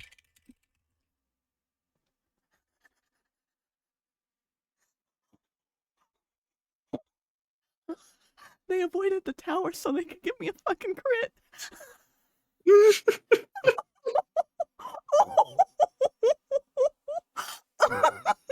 Oh man. So that's a natural 20. You both are GMs, correct? Yeah. I am going to attribute it as the GM's luck, because this is so many 20s I've seen from you two and the other party I've had very rarely sometimes. They only get it when I'm there. Well, to be fair, we were also rolling a lot with advantage. Oh, no. I'm talking about his actual party when we were invading this summoning tower. We had 17 nat 20s in one session. I roll a lot of 20s and I roll on a lot of nat 1s. Perfectly balanced as all things should be. Yeah. My die like to tell a story, and right now we are trying to intimidate an undead being that is infiltrating and upsetting my house and upsetting me. So it makes perfect sense why the absolute feminine... I'm going to call this feminine rage for a fucking reason. It's a don't... You see his eyes go wide and snarl, and then he becomes a swarm of bats and flies upward and out of the building.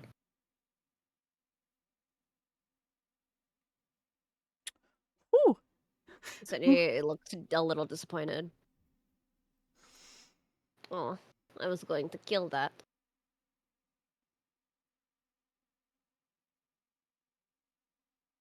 You just see Smiles just wave him away. Now You will do. we have new guests.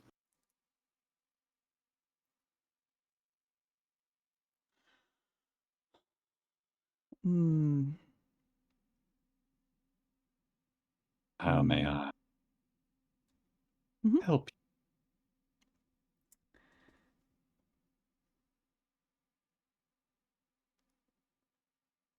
I will like to point out, Bloodgut is currently needing to do a willpower check himself to prevent himself from running up and trying to kill everyone. Okay, we're He's doing. talking.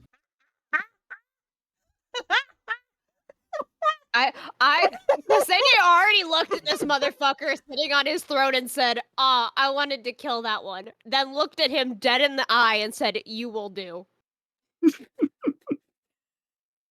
You want to know what?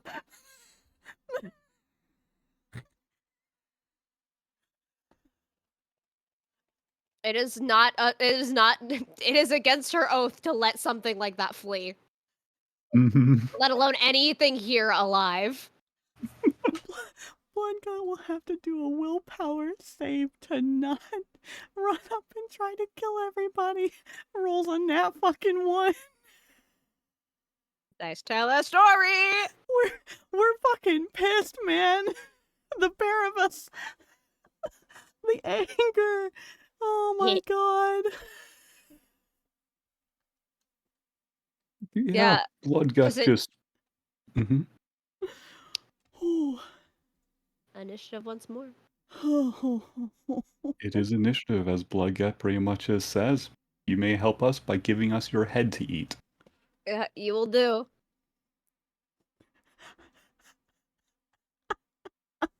Alright. I think the first thing would be, none of these guys are invisible, right? Nope. Beautiful, beautiful. I've been misplaying Narius because he has extra attack. Oh. Oh, oh god. So that's fun. It's the nat 20 Well- backed by a nat 1 for me. Perfectly balanced is all things will be. I told you. She chose violence. We all chose violence. Mhm. So closest up on the chopping block. During this point in time, when they're talking, like when Bloodgut says that, do we have any reactions before initiative goes into effect? Because I assume at the second that statement's made, he's running forward. There is no reaction. As soon as he said that, he is bolting. Okay. All right, Bloodgut, top of the round? Question mark? Yeah, he has a dirty 20 for initiative, and Kelgath has a 10. Well, Kelgath's Echo. What does Anarius and Ksenia have? For initiative, Initiative. new initiative rolls, correct? Yes. All right. For Ksenia, we have an 8. And then Narius, we have a 24. How do... Okay, as someone who's never played a fighter before, and I'm having to do the rolls for Bloodcut, how does superiority dice work? Oh, So those make my Is that brain bonus hurt. damage? Actually, wait, It no, there's a whole depends. thing. Maneuvers. Yeah. It depends on the maneuver. Yeah, it's a whole shtick. I just picked champion, Somewhere call it on- a day, frankly. Mhm. Battlemaster makes my brain hurt. Oh, okay. I see. Yeah, there's a lot. That's why I don't agree with a fighter being classified as easy in the PHB. That is so not easy. What are you talking about? It is easy if you play champion. Yeah, Any other? No. the Eldritch Knight and Battlemaster both are complicated as hell. Yes. All right. Well, okay. So Bloodgut first. Is that It what is. Narius got He a Who 23. Smiles, Narius, Bloodgut, Calgath, Alden, and because for some reason your name's just slipped now, out of all the other times I was able to say it, Ksenia? Ksenia. Ksenia, then the Succubi. You see Smiles just wave over Calgath, and Calgath is now sitting in front of him, acting as a meat shield.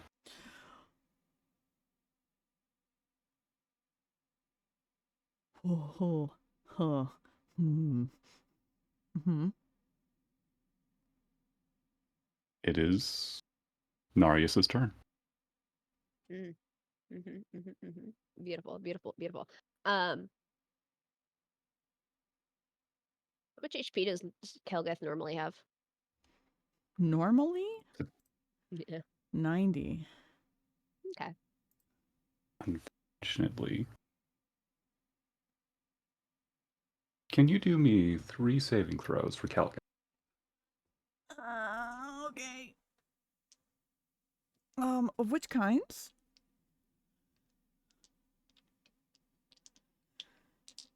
It is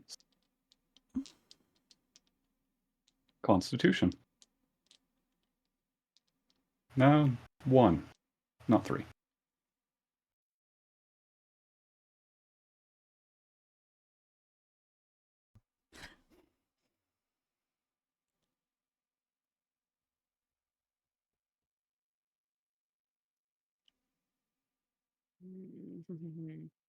I need to look up what the infusions are because they're not wanting to show up. Gross.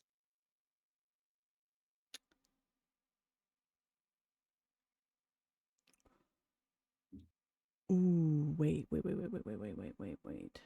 Destroy the heretics on it. Wait. Thank you. Wait. This is I important. got it. This is important. God, because of a certain Mhm. thing that we technically tweaked. Does the other thing also suppress? It suppresses all of the issues, right? Yes. So there's sweet. So no disadvantage on those saves. Beautiful. Thank God. I was about to roll a second one to be like, oh fuck, I got disadvantage because of this shit. Nope, it is suppressed completely. Both, every single negative aspect of it. Okay, beautiful. The joys of curses. Okay, so then 9 plus 7 is 16. 16, okay, so you successfully halved it. Can you tell me your current HP? Well, after the long rest we touched on, it would be 94. Are we doing Kelgus body or Kelgus echo? Body. Yeah, so it was 90. Because even the long rest recovers everything that he takes and cannot be healed until it happens again.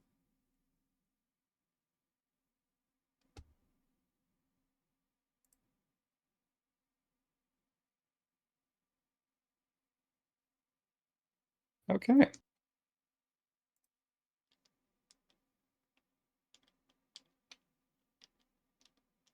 So, Are you making your own little note of those things so that I don't have to keep track of both Kelgus HP? yep, I'm keeping track of the body of Kelguth. Okay. What does Narius do? Okay. Does this gain the throne property? Does it give the throne property? Hilarious. You wish to cast Fireball, Chain Lightning, Lightning Bolt.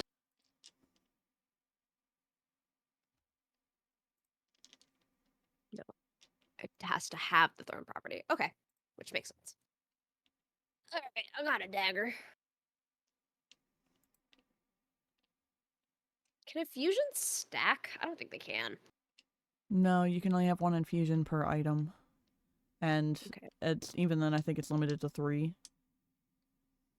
Unless Yeah, permitted unless it's permitted to be more. Depends on your level. Yeah. I was just more so wondering if you can stack infusions onto one singular item, and I don't think you can, but that's fine. I do still have my dagger of returning Um from when we fought the first succubi.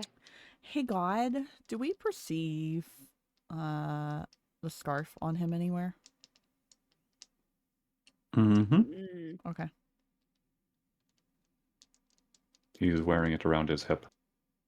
The same way Kilgith was. Fortunate. Yeah, we don't really know what magic items that he has of yours on him. I know. It was mostly just can I see that he's wearing it? Because it's basically a fucking artifact. Yeah.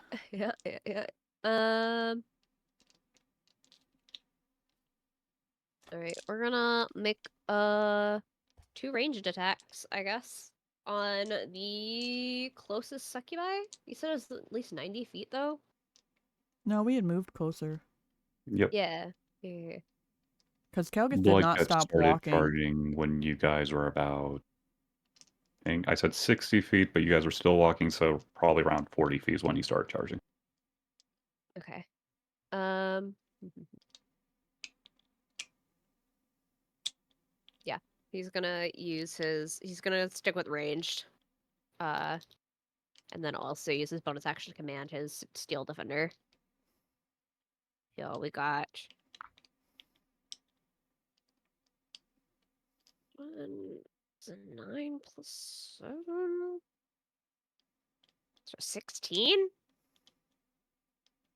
16? Yeah, for the first. That lands true. Okay, that is a d4 plus 6. First hit. So 3 plus 6, 9. Yeah, 9. Hydrate. It is magical. Wait, thank you. Okay, And then the second hit is a 19 natural that hits. for another 9 magical piercing damage. And then Spider Boy. Going to try to force rend. Giant mechanical spider running up and tackling into her Yeah. as the dagger dances from Narius's hands into her flesh. Yep. And it comes right back because it's magical. I love returning weapons. They're so fun.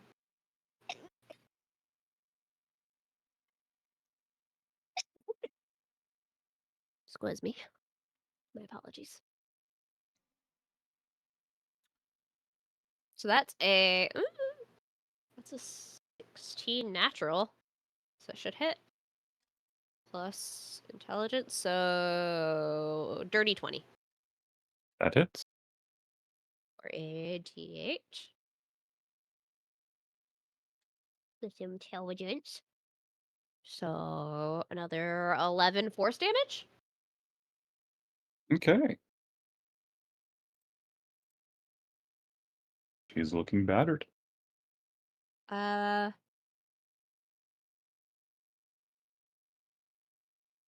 okay. I was reading what the reaction options are for Steel Defender, because it gives the option to give disadvantage for certain things. But that is Narius' turn. That's his attack, 2 attacks, and his bonus action.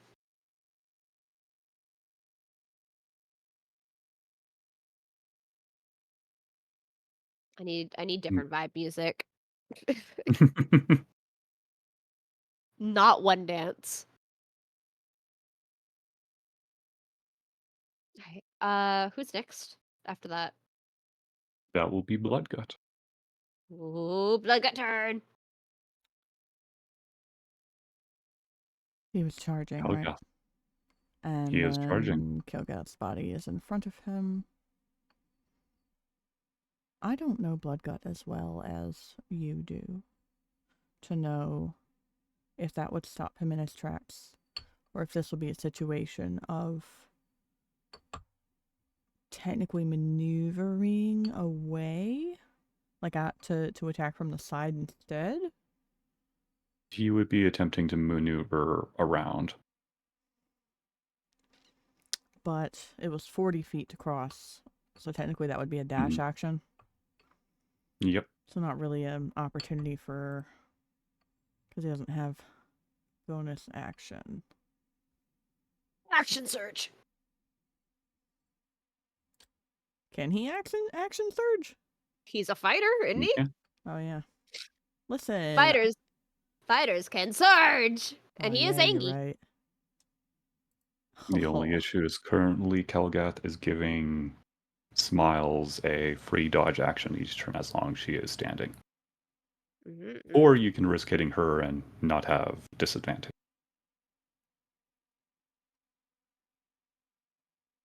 I feel like even in his anger, he would know that she could trust him to strike true. and heal herself. So we are going to Action Surge.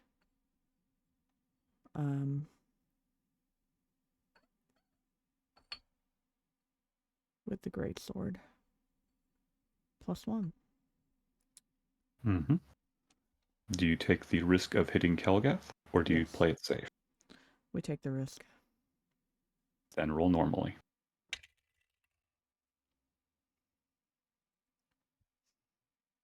26. 26 hits.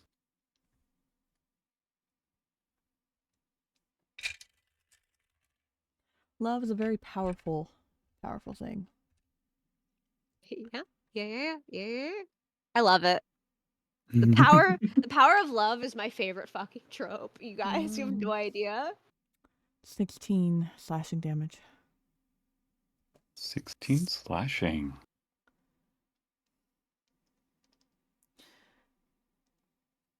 At some point, when it gets to Kelga's turn, I would like to do a sort of insight before she does anything when we get there to gauge if she can get close without basically risking being sucked back into her body or anything. Because it's just one of those things where it's a new situation for a lot of them. Mm-hmm. So when we get there, that's just for you to mentally prepare with the answer to that. Mm-hmm. Who is next? That would be Kelgath. Okay. Well then. My question stands. Do you want insight? To sort of gauge. Yes. Okay. Insight or knowledge arcana. Different answers. Arcana is a different answer, but also... Ooh. I'm good at both. Chat, Arcana or Insight?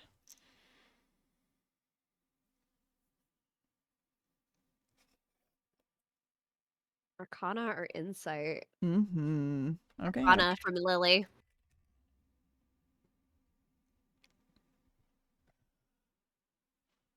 Oh, that's only a 16. Man, with a +8, a 16? That's crazy. Wild. You're not sure. It's kind of weird. Everything's been kind of wonky. Magic rules have not been applying, to be fair. Pretty much.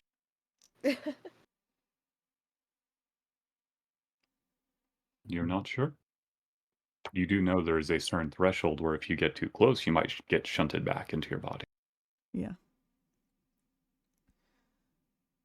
Okay. That's also the possible risk with the soul coin, though, right? Mm-hmm. Which is on Ksenia.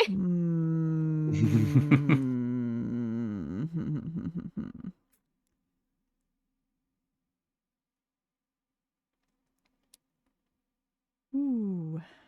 Okay.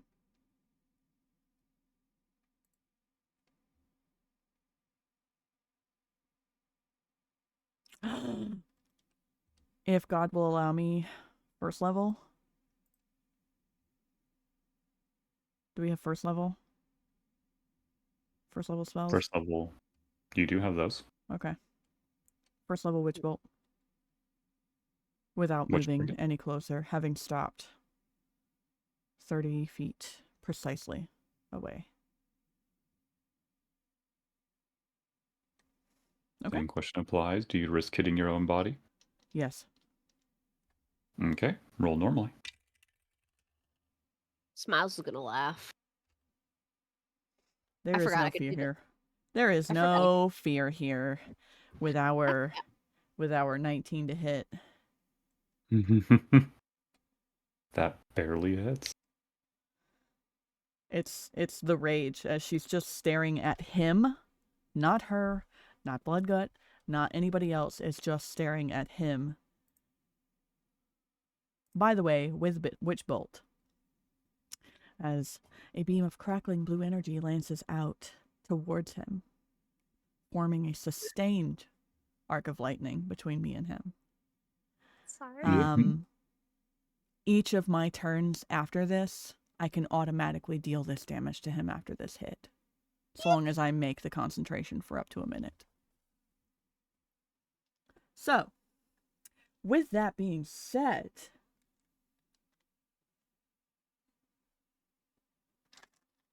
I need a D12.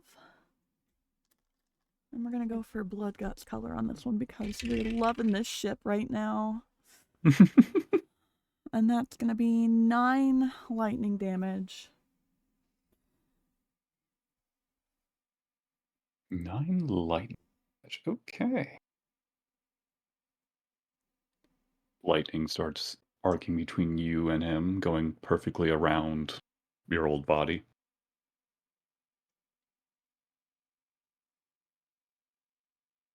Just angry and silent.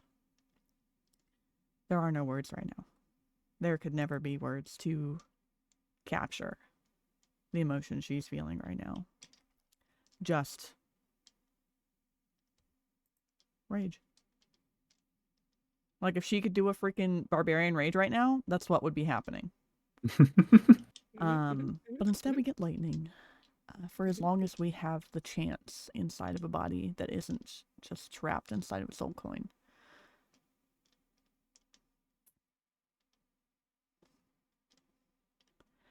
Do I need to be concerned about her being distracted by any other memories before this goes on? Or are you going to do rolls for that kind of stuff? Because realistically, she's within range of him. She's within range of him, but her soul's not the one that has all the magic on it right now. Yep. Okay. Beautiful. That was the clarification I needed going forward. Sweet.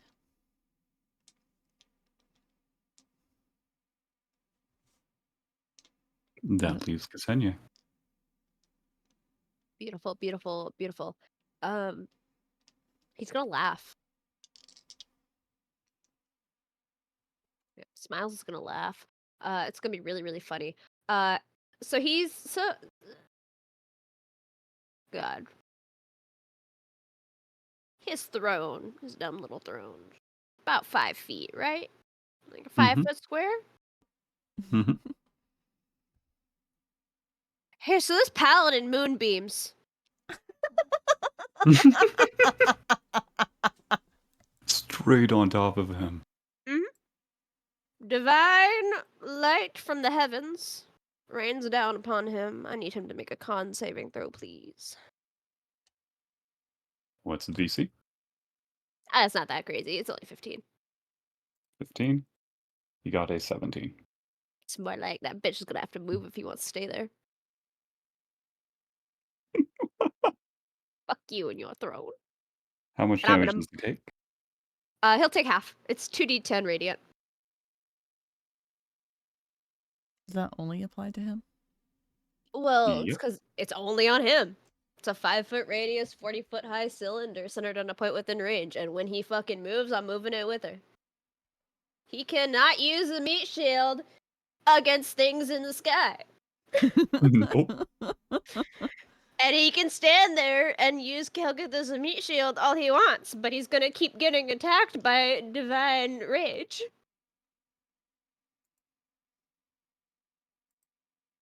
I think it's the only paladin I know that gets moonbeam, just cuz. I mean, it's a nice spell. It's a pretty nice spell, but normally it's druid thing. So that's a total of 13 halved, so it's not a whole lot of damage, but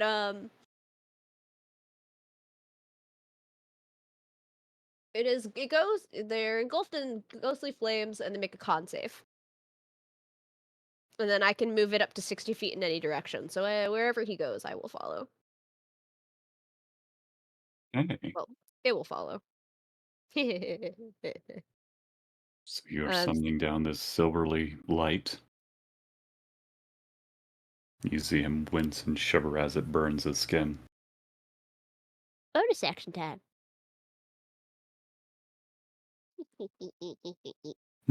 uh, I'm gonna bonus action. Watcher's Will. Choose up to 4 creatures. She'll step forward like 10 feet. That way she's within 30 feet. And for a minute, me and the up to 4 chosen creatures have advantage on intelligence, wisdom, and charisma saving throws. As she invokes Oh, the Watcher's Will for a minute. good. It's going to be quite helpful what's about to happen. And then any creature within 30 feet gets +4 on saves. Additionally. From Paladin. That would Huh. be. Did you move up at all? Yes. Moved up 10 feet to be 30 feet away from Bloodgut. Perfect. It is now the succubi's turn. Yep. One flies over to Bloodgut and tries to charm him. Can Bloodgut roll me with advantage? A wisdom saving throw.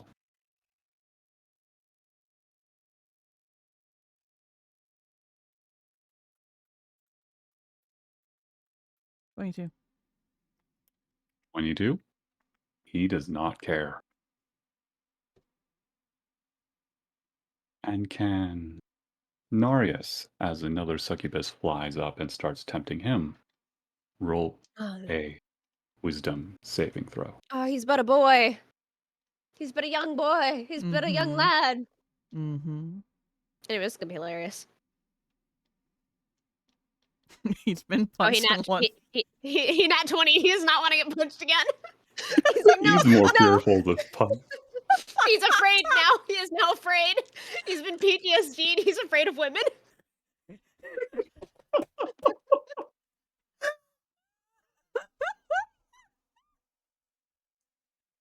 He hasn't even went into the city yet. Oh my god. Narius has a PTSD episode of being in Avernus and is immediately fearful. He is Oh immune my to God. all succubi charm attempts now, including the incubuses. Oh, man. All right. Oh. I had a 20 and a 17, by the way, without modifiers. He was very afraid. Women are scary. Anywho. Okay. So, the smiles turns to Ksenia and smiles at her. Can she roll me a wisdom saving throw? Mm.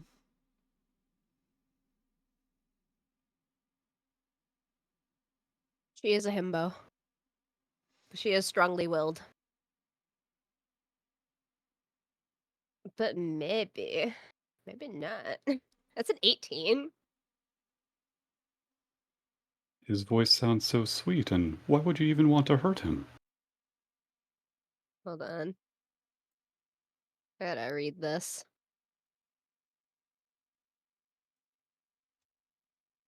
Does it taste out No, that? if Oh. she's immune to charm. She has an advantage with half drow, doesn't she? She has advantage on a charm anyway. It's more like, I can add a d4 against charm effects. Charm and frighten. So we'll see if that's enough. That's an additional 4. 22.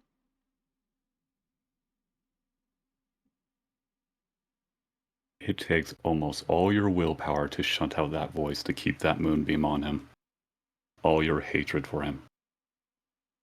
I'm not breaking my oath today. And then he looks at Kelgath and claws at him. Looks like Kelgath and claws. Or not Kelgath, Bloodgut. Okay. Closet blood gut. I was like, wait a minute, you're already attacking Kelgith? We're already there? We've already reached that stage? Nope. We just Miss- started, man, damn! I said the wrong name. He attacks the bugbear. Does a 17 hit. Only just. He's so cool. Yeah. He takes 12 points of damage as the claws rend through flesh and metal alike.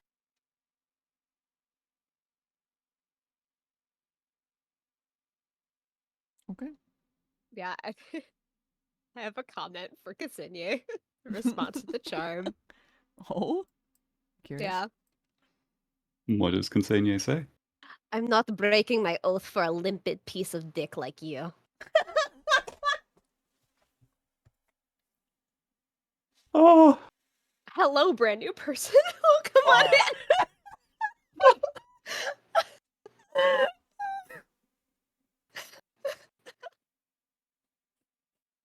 Anyway.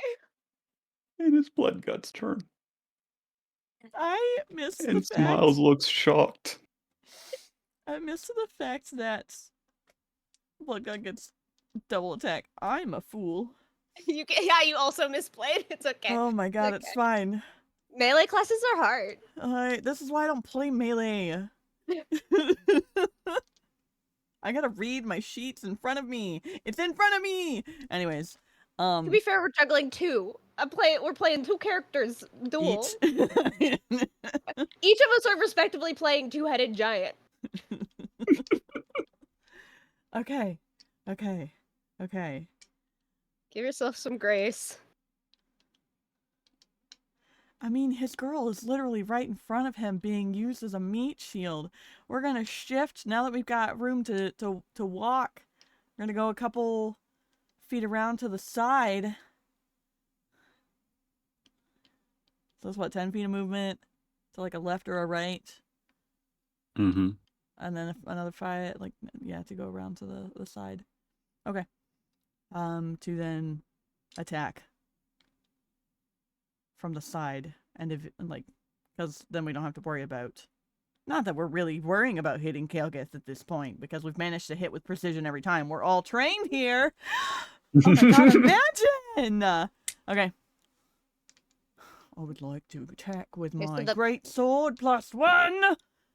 Okay, so the ironic part was that our boss music was apparently Bardic Love Story by Taylor Swift. Yours is. Mine has been dramatic cello for the entire last 2 hours. I'm very much feeling the Drama. I'm feeling the drama and the rage and the like the what is happening to my body right now. I'm feeling the Kael'gith side of things, not anybody else. I just find it so funny. You were like, the power of love, and I was like, ah, love story. That's beautiful. So, we're gonna swing twice. And the first one's gonna be a 21. That hits. I'm gonna go ahead and leave this here. And the second one's going to be a 19. 19 hits. 2d6. The first one. I can do math. That is 14 points of slashing damage for the first one. Okay. And 12 for the second. Well, for the second. Okay. With opportunity for him to say anything if he would like to, or if he is literally just angry swinging. Because his girl is in trouble. Oh, he's a professional soldier. He's quiet. I figured. That's last. Like, whether he's quiet or saying stuff. Narius. The succubi who just threw daggers at is trying to approach him. So he tried to. This is the same one that tried to charm him. Yep. He won't panic and yell, "I'm saving myself for marriage!"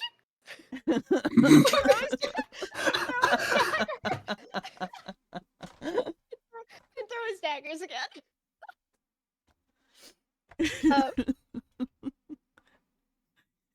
Just the small, the tall, small, going. Yeah, Throws. yeah. That is a hold on. Let's fuck. That is a 15 plus 8 for the first hit. 15 plus 8 hits. Right. For 6 magical piercing, and then a 16 for the second hit. 16 hits too. Okay. For another 6 points of magical piercing, and then we have the rend from Spooter.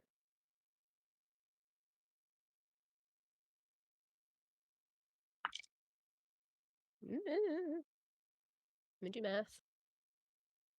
That's plus spell attack. That's right on it at 16. Got worried for a second.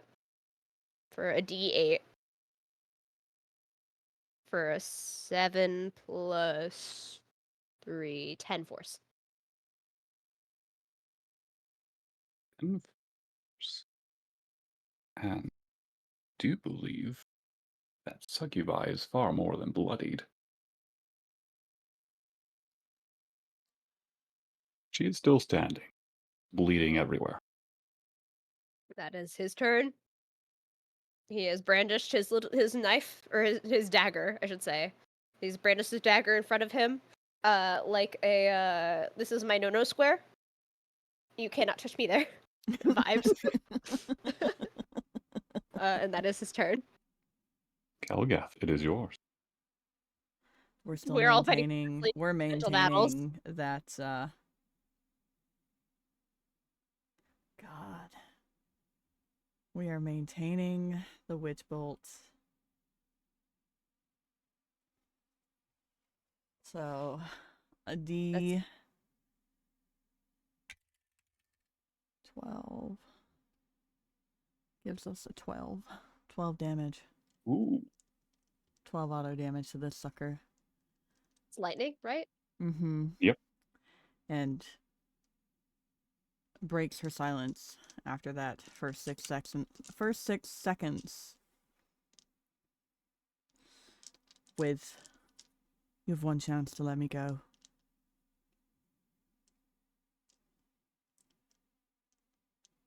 Giving him an opportunity to release the charm.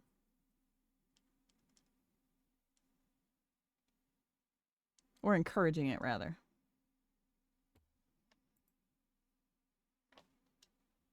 Okay, he'll give you his answer when it's his turn. Ksenia. All right. Um. Let's see here. What you got? What you got, woman? Besides pure violence.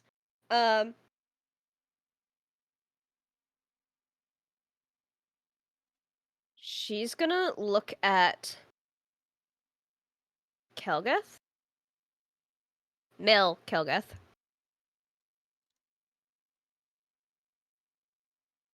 And she's gonna use her free action to take off the soul coin Okay. and set it on the ground. Like drop it on the ground. Because now she's within 30 feet. Movement wise. Mm-hmm. She's moving that full 30 feet.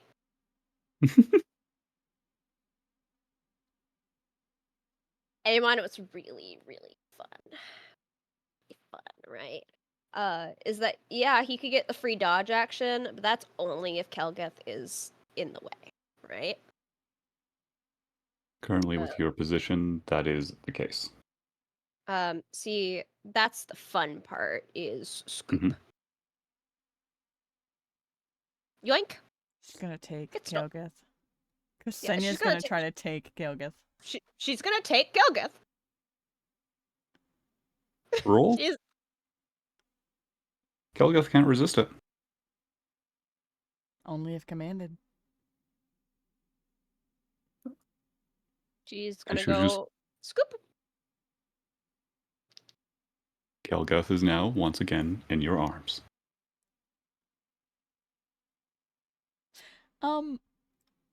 I didn't really, because I know that Tesseric, sort of talked about the dress that he placed her in, Mm-hmm. but I didn't get a chance to describe it for chat Can you describe it to Honor or and Jack? Honor to understand A, why Kilgith is angry, and B, why Bloodgut is also raging. Kilgith is a very modest individual since certain events occurred in her life that she was recently reminded of. And as Ksenia gets closer, she can see that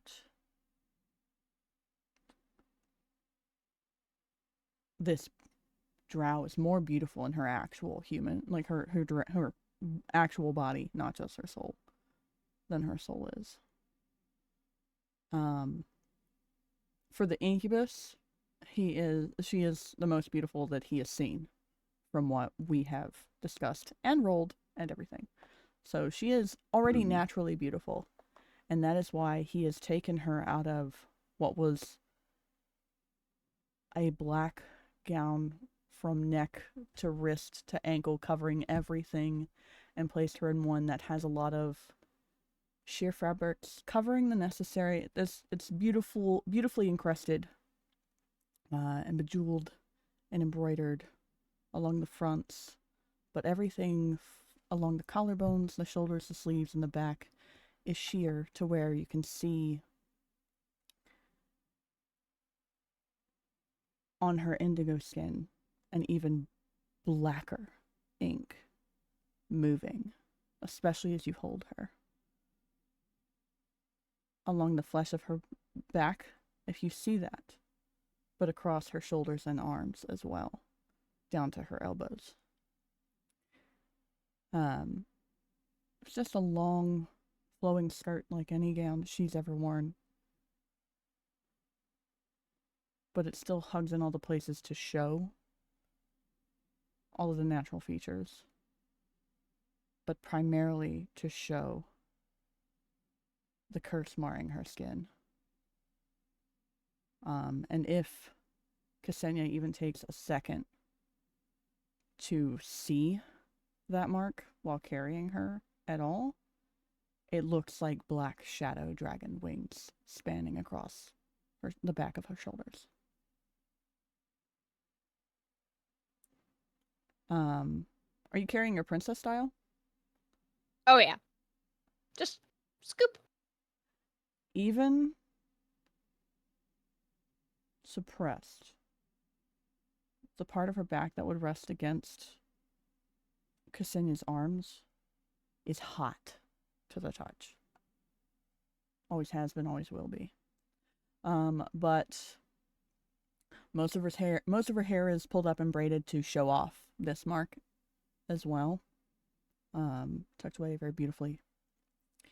And God, if you would like to describe the necklace on her, because you did so well with that the first time, and the other jewels, because she's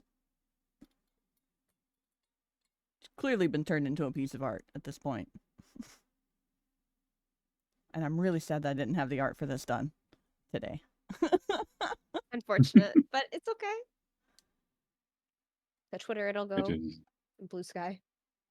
is a golden necklace housing a tiger eye that looks like burning flames clasped in demon hands, with the chains holding the hands dancing demons and devils that lead up to the necklace proper.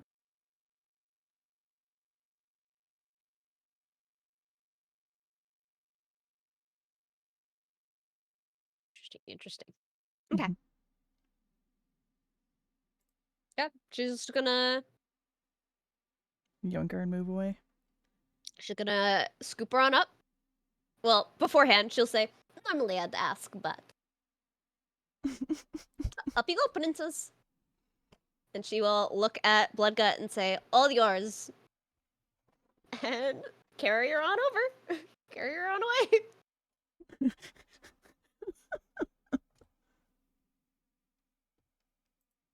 All right. Would that technically provoke an opportunity on? Well, technically it would only be on Kelgeth, right? Unless Ksenia's getting close enough to like be in his bubble.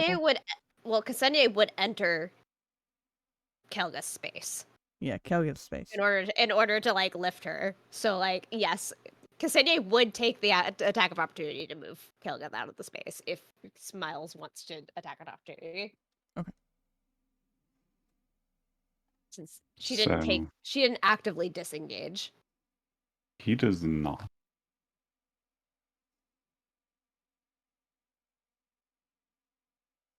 And she will actually.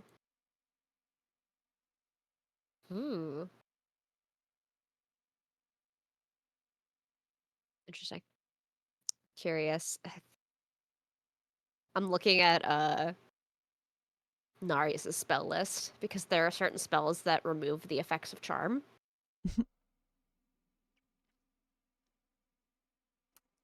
However, it's more like if they had that conversation. The problem is that Ksenia has it, but that would require getting rid of Moonbeam, and she'd rather just make him squirm. Take his toys away and his fun. But she'll. That's a grapple, technically, right? It is a grapple. So she's currently grappling Kelgeth. Yes. Worth. We're gonna bonus action.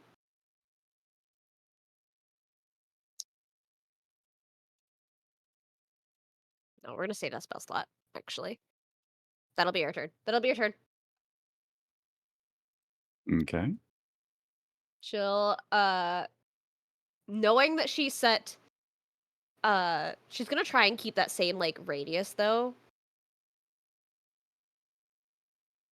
Do you allow inter-party communication during combat? Yeah. Yeah. Ksenia would look at male Kelgeth, soul Kelgeth, and say, "Would you like this back?" I don't know yet. Nothing. And she will then walk 20 feet to the left. Directly left. Okay. I was gonna say, how close did she get before doing that? It would have had to have been within 30 feet. From the soul coin, at least.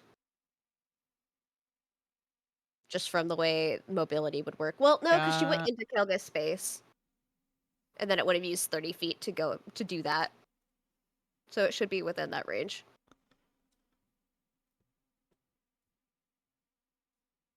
That Ksenia was within Kelga's. She's going parallel to... She's avoiding it. Yeah, she's going parallel to where Caliph and the soul coin are. If that makes sense. Yeah. Because what Kelgith is thinking, I don't know what he's done to me right now. Where it's an unless God says otherwise, she doesn't know what's happened. Oh, yeah.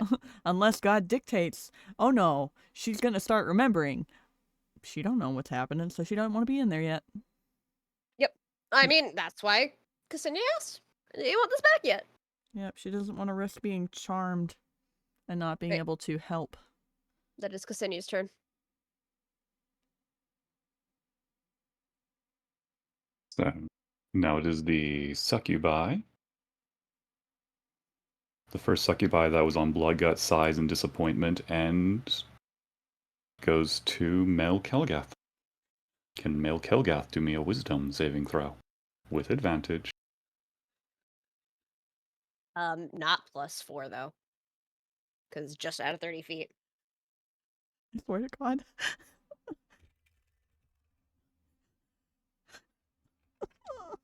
Come on, man, we had advantage. Girl, we had advantage. Right, I've done all I can. I can't With save you from. I can't with save you from yourself. advantage. That is a 9. I can't save you from yourself.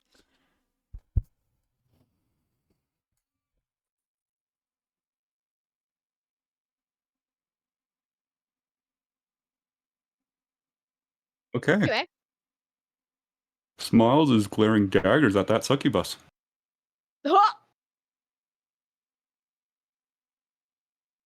jealous. The other succubus is going up to Bloodgut and trying to charm him. Can Bloodgut do a wisdom saving throw with advantage? And he is within the 30 feet. Yes, so +4. 22 again. He got another 18. So 22. He does not care. So, it is Smiles' turn.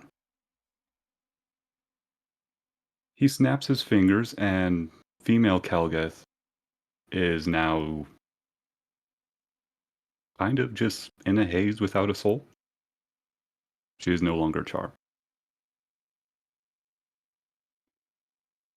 And he flies up to the other succubus. Bloodgut gets an attack opportunity. Would he take it, given Kelgith did technically give him an opportunity, say that he has a chance to release her? He has to make a con save.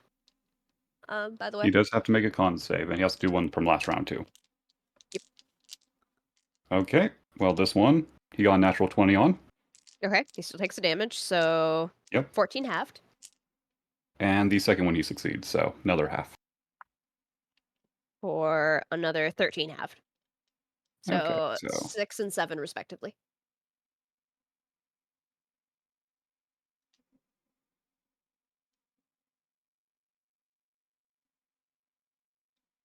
And yes, flies Lily. up to the other. I was just saying, and yes, Lily, we know she's cursed.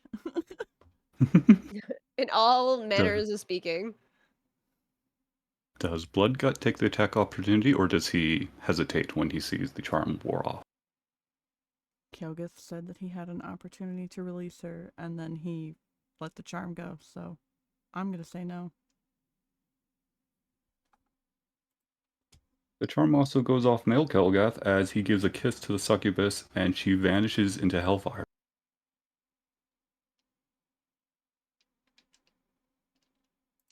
Mm. It is Narius's turn. There's no more. Is there still a succubi lady? There is one succubi late. It's the one that he's been throwing knives at the entire time. He's protecting himself.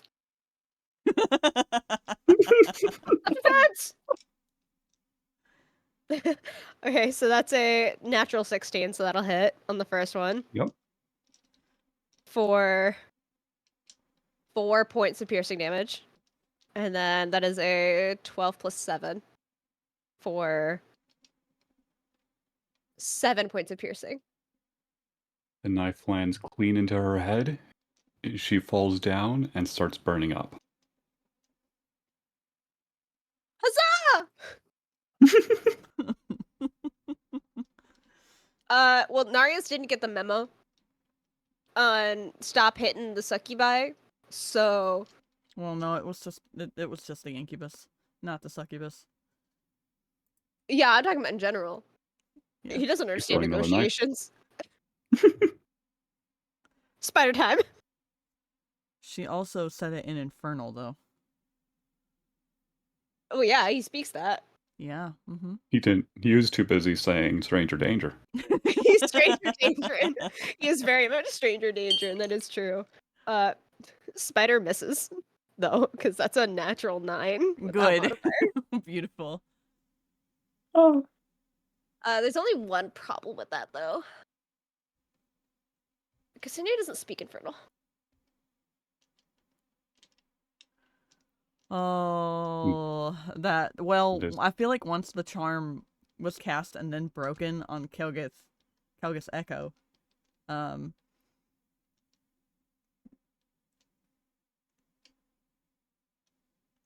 she would try to communicate to Ksenia anyways, or like do the telepathy thing of like, I think he's actually letting me go. Or the charm is broken. Actually, which one are we rolling for? The charm is broken. That is what the dice said to say. The charm has been broken. All right. So now the question is, Charm does has been broken. Ksenia or Bloodgut wish to continue fighting? Charm has been broken. I did not hear us quit throwing hands. I want you to.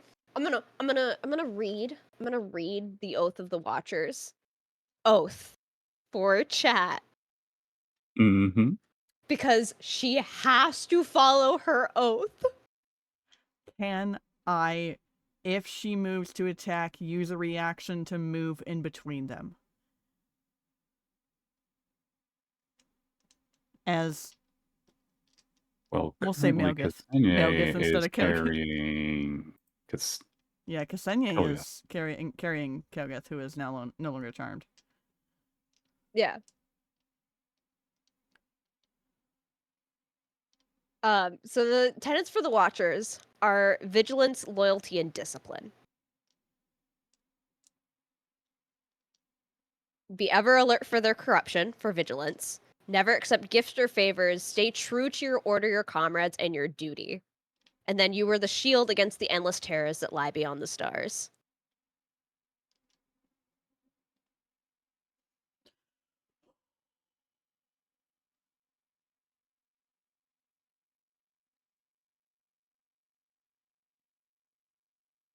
It'd have to be a real damn good reason for her to not break her oath.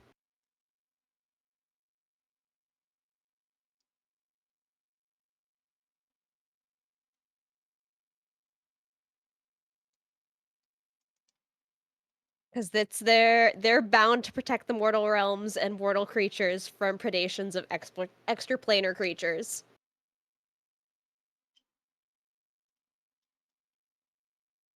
So letting one just go. Is she gonna try to put Kelgith down? I mean, if Kelguth is not hostile and is no longer in danger, yeah, she'll put Kelguth down. She heard the charm spells worn off, or charm effect is gone, which means Kelguth is no longer a danger to herself. That does not mean that this guy does not need to die. Because I always shorten stuff when it's like mid-combat communication is when I try to shorten words, because it's like we have a very limited amount of time between turns and shit, which is why I was like, the charm has been broken was the initial response. But if it's a thing where, again, if she sees Ksenia moving towards him, she's gonna try to step in the path so that she can get more answers, to know what he learned and what he So did. are you guys going to talk, or... So this is up to Ksenia. Is Ksenia going to listen to Kelgath? Give her reason. Or at least give her a moment. Insight. I think she would need to do insight because she has no way of knowing whether or not this is a charm effect. Mm-hmm. And part of the Okay. tenets is to remain ever vigilant. That is fair. So that is an insight with a D4 additional. So we'll see how we roll to see if she believes if this can sway her doubts. If it's a 1. We have an 11.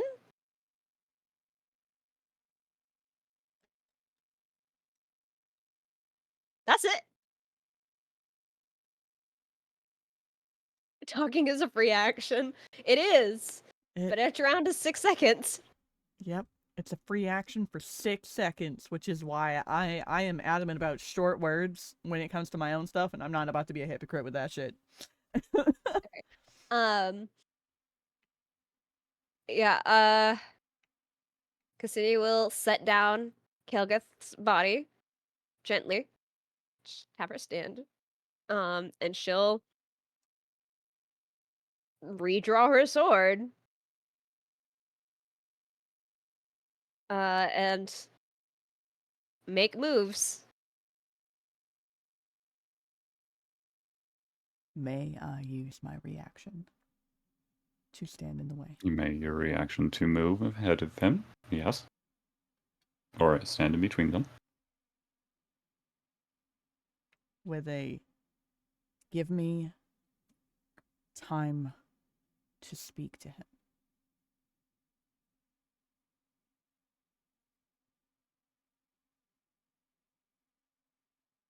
She would search your gaze.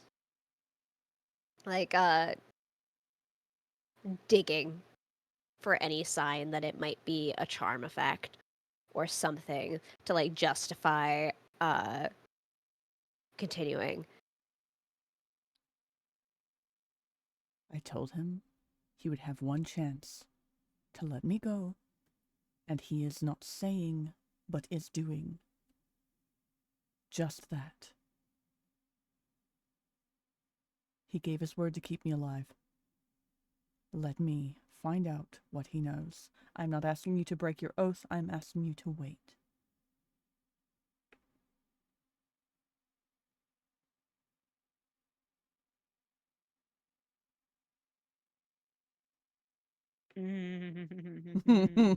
I know.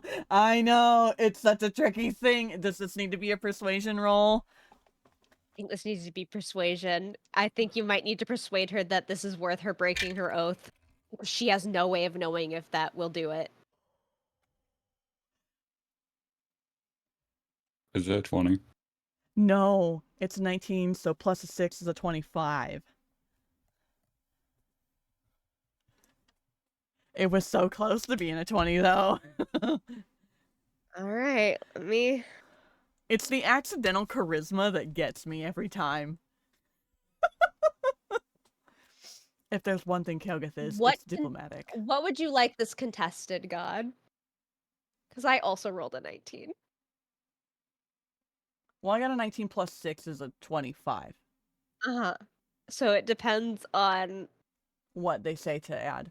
Gotcha. yeah, what this contest is. I would say it would be a charisma saving throw for you. So that's a plus 12. Jesus fucking Christ, babe! Fuck! Save? A charisma save? My reasoning for it being a save is that there is really no skill that is going to be counteractive. Mm-hmm. And it also makes sense for a paladin to be It's very staunch in their belief, Yeah. making sense they would get their bonus from. Whether it is a charisma save or a wisdom save, it is a minimum of 28. Yeah, that's why I was like, oh, fuck. If there was a skill that was like being stalwart, I would say use that. But the closest to that is charisma or wisdom. Mm-hmm. Mm-hmm. If Ooh. honor wishes, it could also be intelligence. Helgeth, I'm gonna need you to grit those teeth. Okay. She's gonna roll to hit. Kelgeth.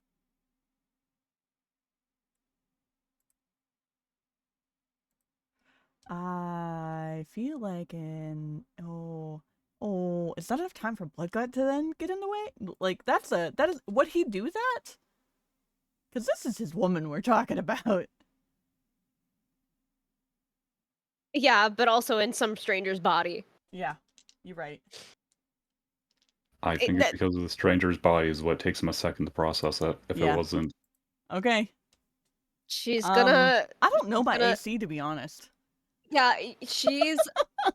It's one of those things that you are talking, and as you're talking, she's already just rearing back. AC 14. AC's what? Hey, so it was a natural 18 without any modifiers.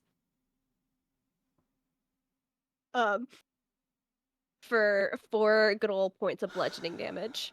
But that's still enough to knock somebody back in. It is non-lethal. Does it break the possession is the question. Roll me a concentration.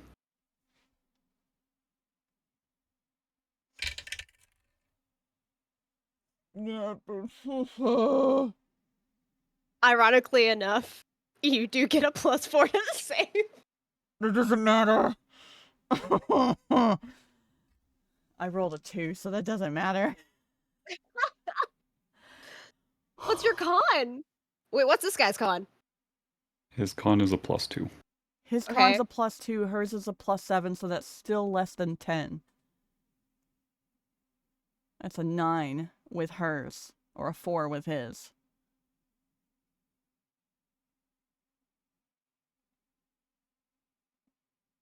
So basically, Ksenia rears back while Kelgith is asking for a moment to speak with this incubus. And as she has a look on her face of, I can't trust that you're not charmed. And as that punch connects, the mist that is Kelgith's soul has left that body and goes to where is the better question now, God. Because it's her body and the soul coin are both are within there, range. but they're not within range of each other. Can Helgath roll me a charisma saving throw with bonuses?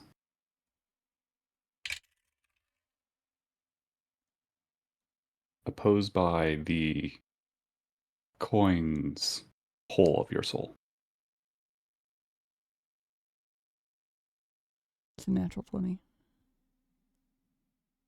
Do you go to the coin or your body?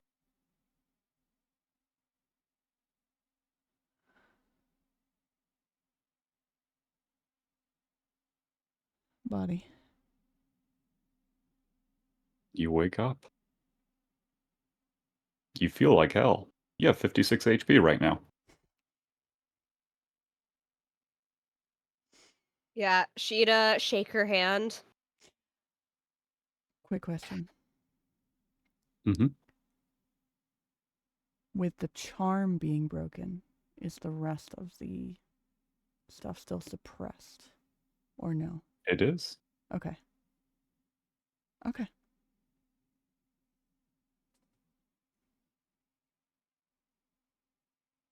Ksenia used her attack to Detroit Smash.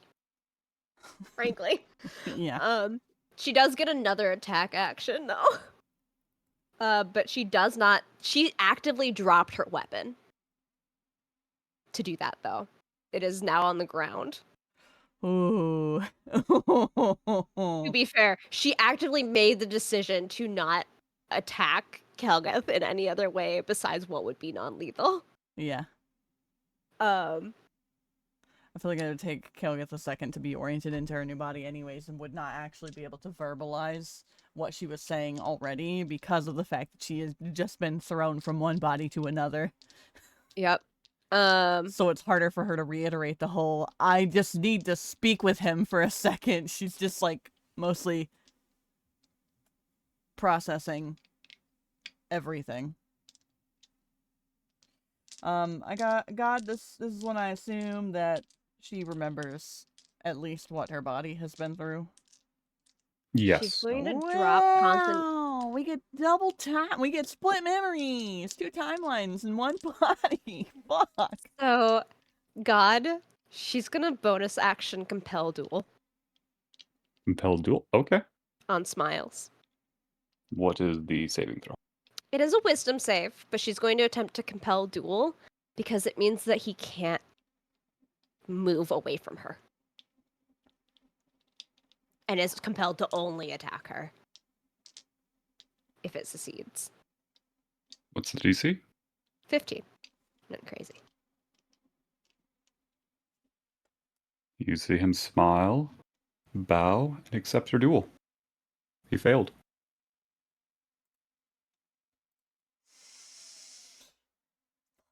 All right. And she will.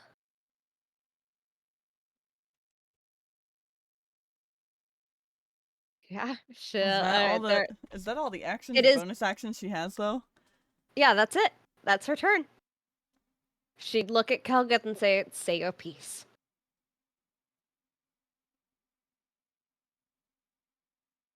But now he can't flee. That's the biggest thing. He cannot run from her.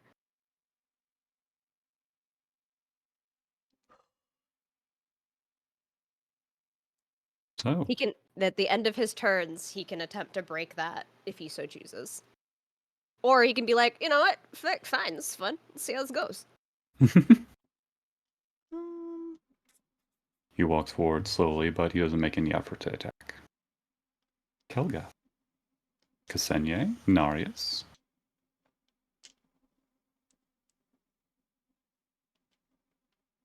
Narius will listen to the scary women. He's like, I am ready for if things are bad, but I will be confused. Alrighty. Yeah, Paladin went you motherfucker 1-on-1. 1v1 me, bro.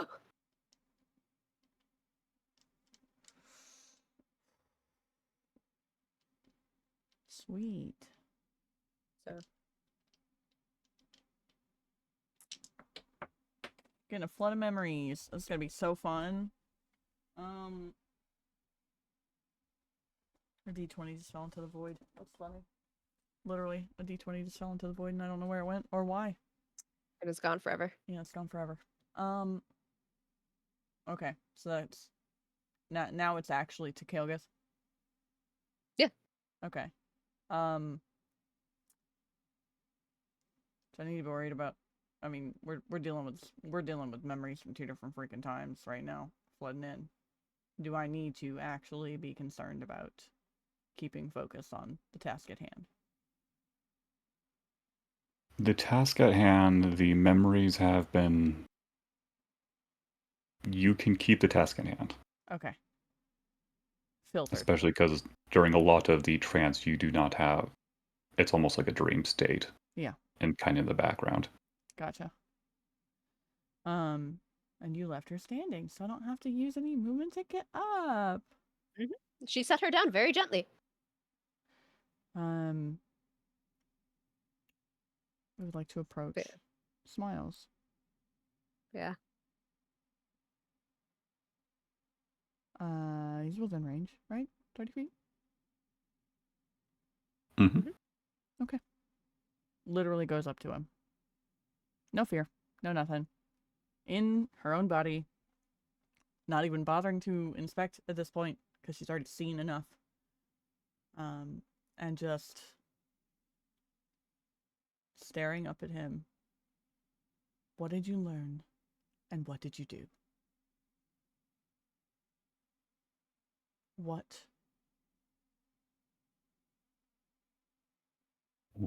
did you intend did I to do learn? next? So those are the three questions. What did you learn? What did you do? And what did you intend to do next?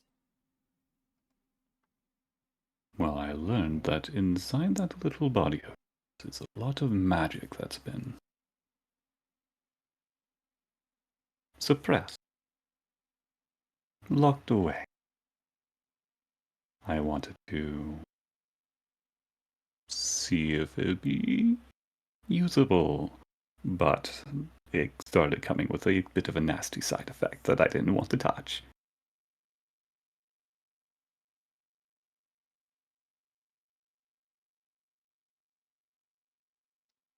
As it always has. And I said, as it always has. yes. Nice bit of pain for both you and myself when I tried to pry. Well, that's new.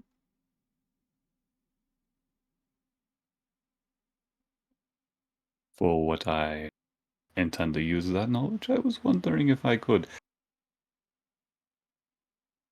Well, I was hoping your little affliction would be with your soul and transfer it over to a demon. Not for their gain, but for their destruction. Well, it wasn't.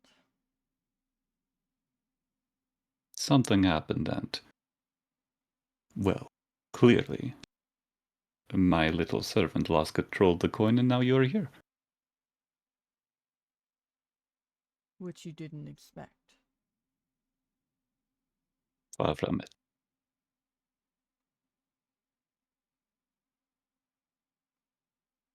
I mean, I should have.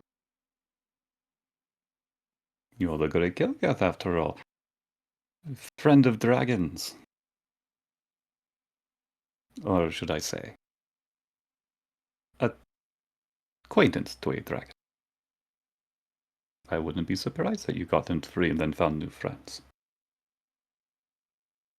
Looking at Ksenia and everyone else. Ksenia, you do feel the spell weakened a bit. Noted.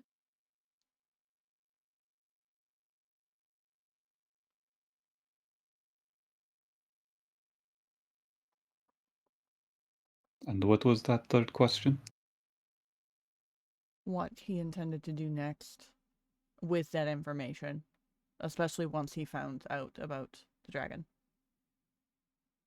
Once I found the dragon, I learned that House Drazabin was a bit out of reach. I was going to let Cecile make us poor decisions. You don't think him strong enough to fight them, do you? He was a coward back then when I first met him, and he's a coward now. If he stayed, I might have had a chance at fighting your threats. Not that I would have helped him.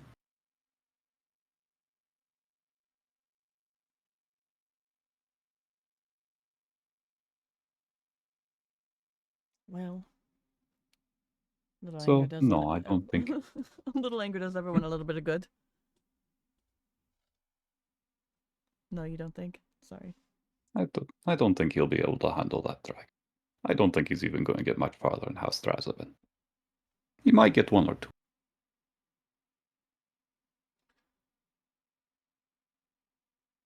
Why does he want House Drazabin? And what he said, he wants a little stronghold underground away from the sun. So that whenever he died above ground, he went back down here. I see. So what is he? Undead. Well, I know that part. I'm asking if he is... Is he a lich then? If he presumes to come back down here if he died above ground? no, a vampire. He's trying to relocate his coffin and some of his dirt down here, but that doesn't seem like that's the case for him. Then I'll He handle had some that. other trick up his sleeve that means he has been annoying to deal with.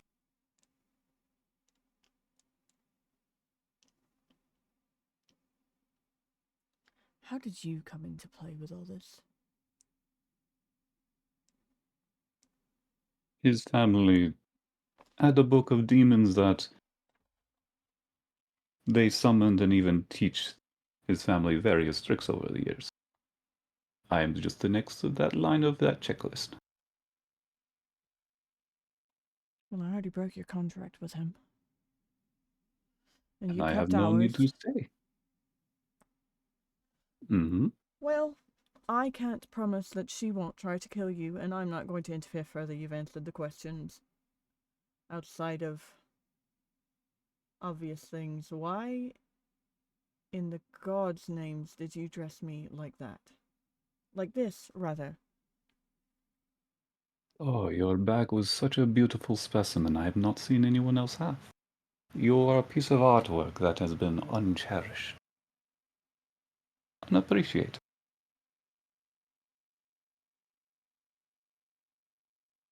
Forgive me if I like a little eye candy. Her jaw just clenches. It's just clenching her fists and releasing them, trying not to actually do anything herself because she did say she wasn't gonna. It wasn't her. She's not gonna stop Ksenia at this point, though, and just. Yeah, Ksenia has already picked her sword back up at this point. Mm-hmm. She's waiting patiently.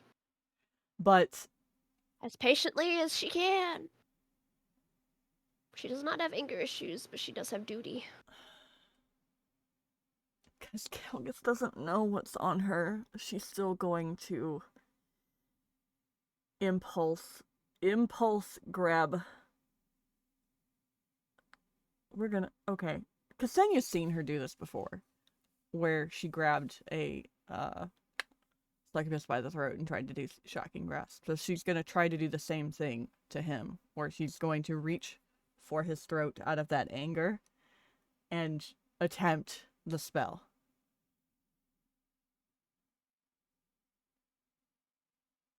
However, now that she's back in her fucking body, she can't.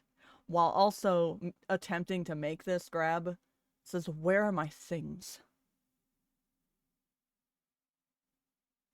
He hands the silver or platinum scarf back to you. That is the most important one, no? The others are behind the throne. Narya scurries. She is A good actually boy. attempting to grip his throat and cast Shocking Grasp. So I don't know if you want to describe for us her discovering that she cannot cast anything right now. So, as Kelgath reaches and grabs him by the throat, muttering the incantations for Shocking Grasp, nothing happens. Not a sound, not a smell. The only thing revealed is the two iron bands just on her wrist start glowing a little.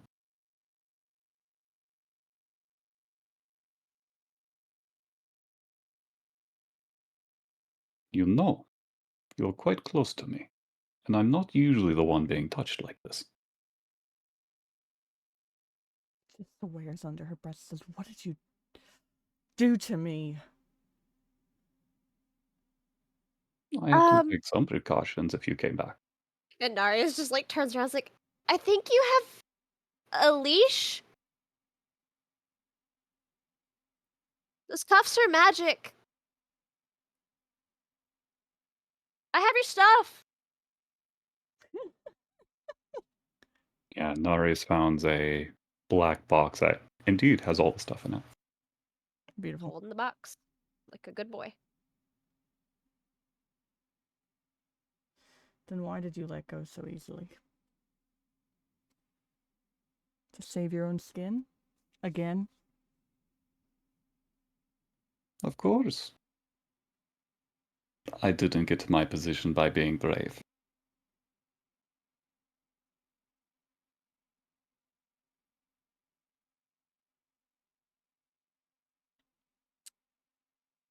Well, she can't really do anything else. So if we're still doing the initiative stuff, then that is... Oh, really? Initiative's over until Ksenia is ready for combat again. Yeah. Yeah. Okay. Ksenia been ready. She's looking at him like waiting for. She's being respectful. She's being respectful.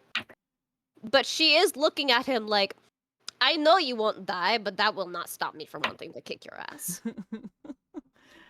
So, what is Narius's insight? Passive Bonus? insight? Or just overall? Just his bonus. He gets a +3. +3. Okay. Yeah, there's something that he's not telling the truth about. Especially if the issue of killing demons in the mortal world. If you're trying to Ksenia gets save a his skin. natural +4. And then any and then another D4 to any insight or investigation regarding extraplanar Ooh. things, Fey fiends, undead, or aberrations. Excuse me, Fey fiends or aberrations. You know what? How about this? You all roll because my rolls were horrendous. What are we rolling? Insight. Nat 20. Thank you, because I rolled a nat 1 for you.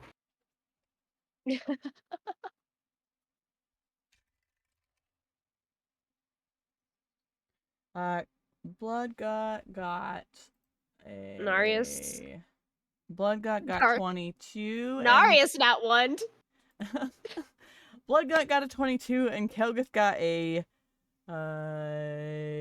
7 in her frustration as she's starting to try to take off the cuff on her wrist that Narius pointed out. Unsuccessfully, mind you, because she has no fucking strength whatsoever. So to Ksenia with your nat 20. He is acting like he has no more cards, but he still has an entire deck up his sleeve. I think she's not surprised by that at all. And pretty much it's similar to Bloodgut that this isn't a retreat, this isn't a retreat of desperation. This is a retreat because he knows he's fine. He doesn't need what's happening here. Yeah.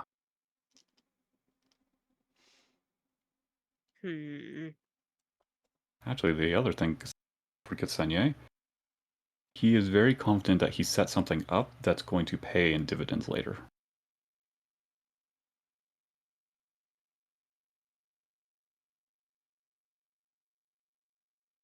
He's a himbo. She's like, man, I don't know. Yeah, she's sitting there like, of course. That's what my teachers told me. They always do this. They eat hot chip and lie. That's the vibe. She compelled him to a duel. So, she would look at him and say, well, there's only one way this is ending. It's not with your head on a stick, as much as Monsieur Bloodgut would like. But, I believe we have a arrangement.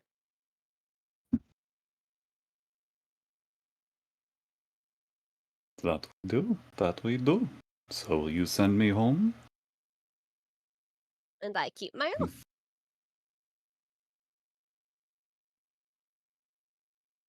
It will be some time if I just decide to lay down and die. It'll be some time before I can come back, so.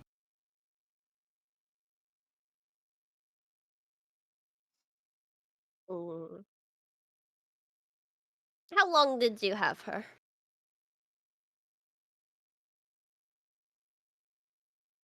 Let's see. Kelgith? How long did you have a Kelgith? Was 6 hours by the time we were leaving the tavern, plus the 4-hour walks, about 10 to 12 hours, roughly. Pretty much. 12 hours at least. Half a day is more than enough to do a lot of damage. A lot of damage. She is fueled by a sense of justice. 12 licks.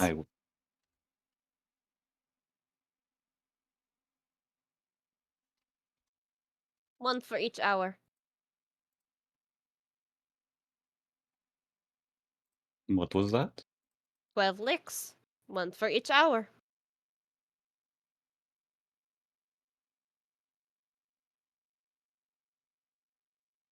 Alright. That seems only fair. Since you had your fun. Kelgith's just still pacing around trying to yank this fucking cuff off of her wrist. It's like, Beyond the means of your bargain. someone fucking help me get this off. And if I know anything of devils, you took more than what you were owed.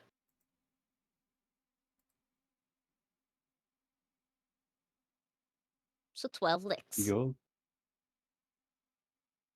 correct. All right. That punishment seems fair.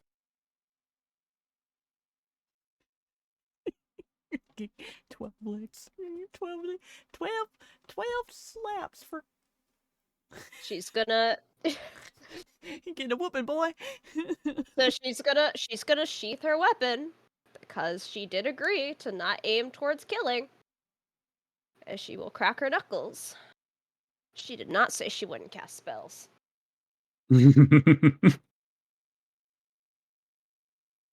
Kel gets in frustration, says, "You can fucking live only if you promise not to go anywhere near my goddamn house."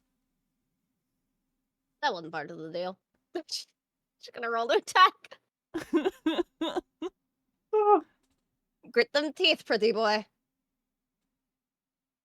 Does And he? the first punch, Yeah. Does he move?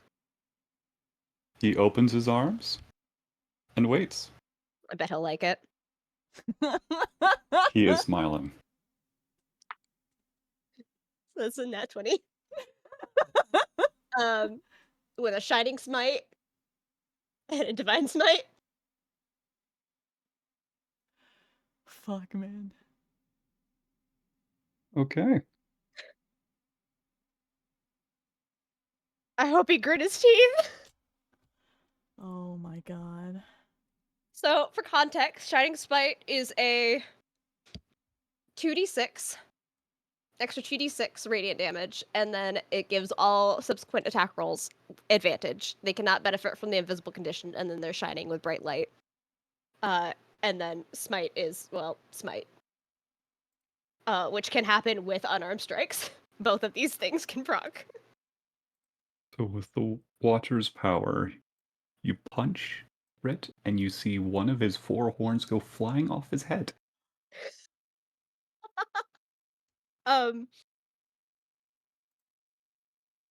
Total dice for the crowd Ooh.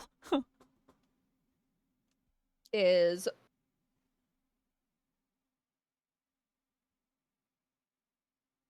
12. 12 dice. 4 of them being d6s. And the remaining being d8s.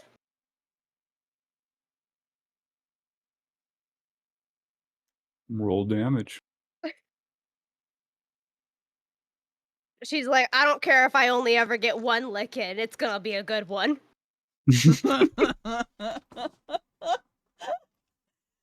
None of the other hits are gonna be that strong. These are all of her spell slots. So it's... He is indeed fiend, right? Yes. I would Is hope. indeed a fiend. I would sure hope. Yep. Alright. That is an additional Shwoop. 2, 3, 4, 5, 6, 7, 8. 8 plus. That's 8 plus 4, it's 12 dice. And then just as standard D or 8 bludgeoning. And then clicky clacks. Beautiful. She's a paladin's paladin. There's no way this knocks him out. There's no fucking way. But it will be satisfying. And I hope Kelgeth feels better afterwards.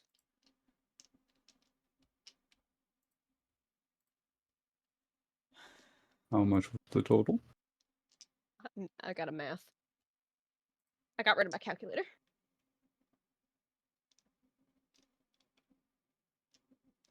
That is 18 on the D4s, D6s alone.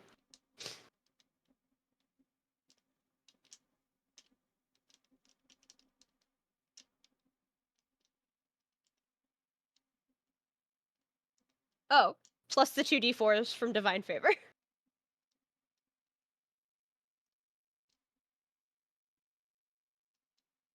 Because your attacks get a plus d4 damage. And it's not concentration. Mm-hmm. Okay. So that's 18 plus 5 plus 8 plus 6. 28, 36, 42, 44, 47, 49,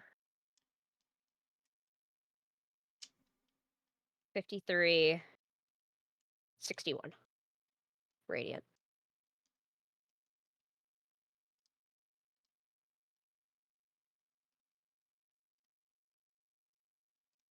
For the first time in a long time, he's not smiling. That actually hurt. She rears back, and this time there's like a radiant aura, and he feels there's more than just her eyes on him. And she slams her fist square into his jaw.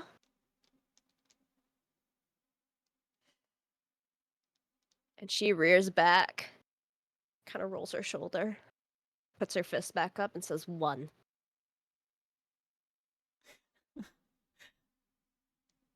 Above table, I sort of have a problem though. If you send him away and he hasn't authorized anybody else to take this cuff off of her. That's what the spell magic's for. He tries to make a witty remark and just, no, that actually hurt. Good. It Two. was supposed to. Get it over with. The rest won't hurt as bad, but they'll feel just as good. And now all of the attacks for the next minute have advantage. As he You want sheds to roll light. them? Okay. That is a they're just base now. She's not smiting or anything, so it's nothing crazy. It's just the magical damage with the d4s. So 3, 6, 7, 9, 12, 13.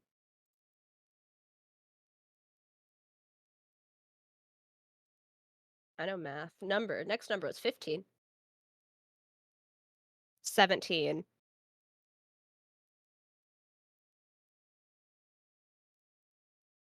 Trying to keep count. 21 points of radiant damage from all of those d4s.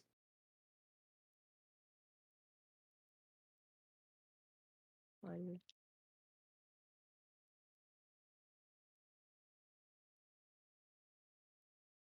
So, One of those really were 12. crits. After the 12th punch, he is just on the ground, coughing up pretty much bile and demon blood.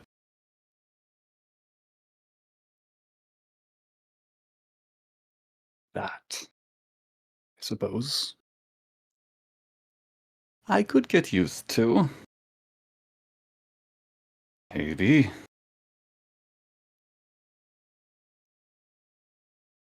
I'll give you credit. You took more than I thought you would.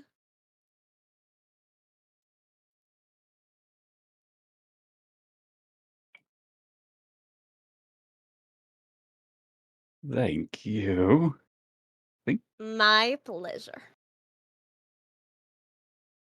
Now leave her alone. You know where I'll be.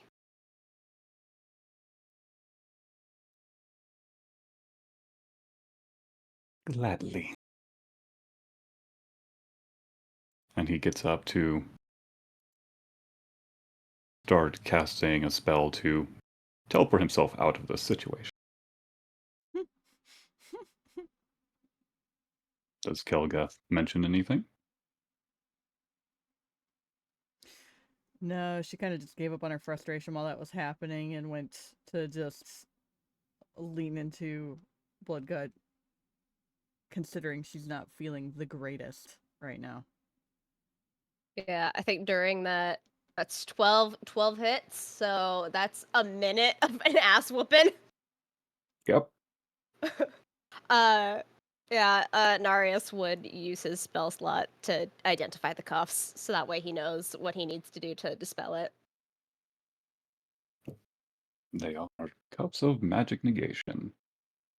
Dispel magic can work temporarily, or command word will unlock them. Okay. Does he communicate that last bit before this sucker teleports out of there? Yeah, Narius be like, I need a word.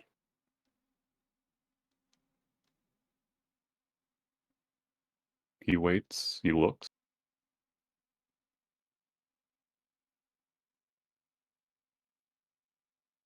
Senye will nod her head. She's still fucking raring to go. She got full HP. Yeah, she hasn't been hit He once. speaks a word and you see the cuffs unlock. And she will bow. It was a pleasure. The pleasure is all yours. May I leave? Helgith, darling. Crumbles, it's fine. Let him go. If that's what you want. If that's what you want being directed at him, not her. Oh, I would love to stay, but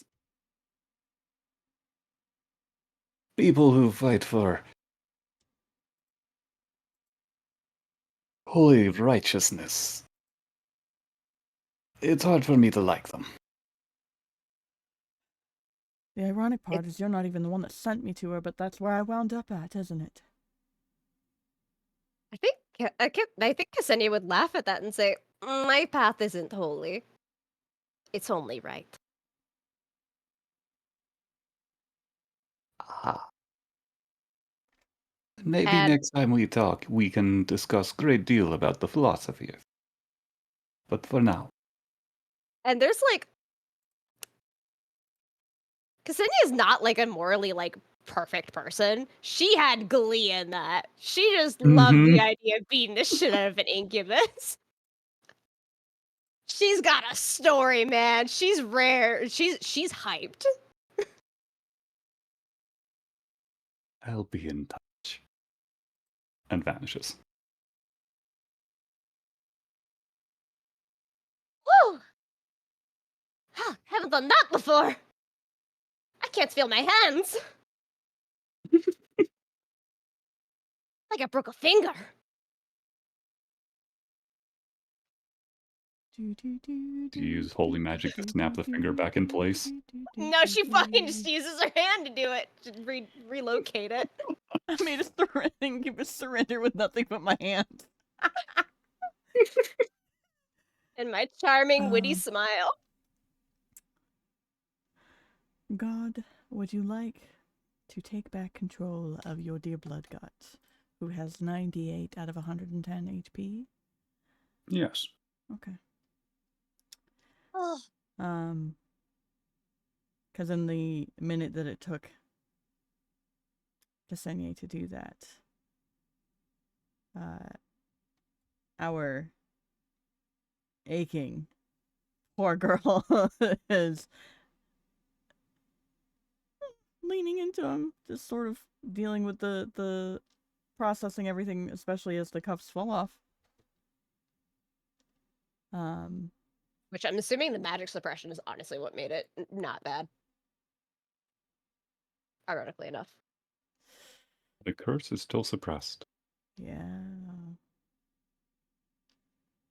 There's still more stuff on her.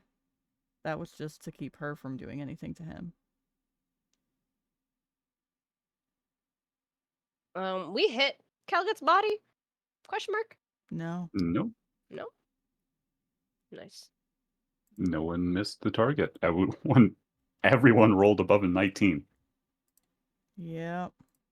Power of friendship. Well, no. Narius missed stuff. It's okay. He's just a boy. He's learning. Calgus says quietly, I'm hesitant to remove anything else he's added to this wardrobe because I don't know what's keeping things at bay and what isn't. The real question for you, God, is if she remembers everything now, or if she still has to unlock stuff because of the fact that it was... He remembers everything, including that it was the necklace that caused the pain to go away. Okay.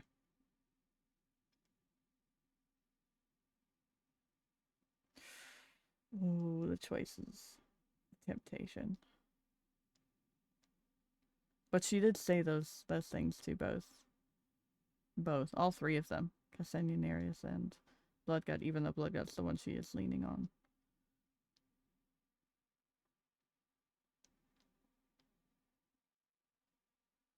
So now what? I go back in one piece. It's not exactly something I can ignore. And she is avoiding looking at anybody when saying that. All right. Let's head back.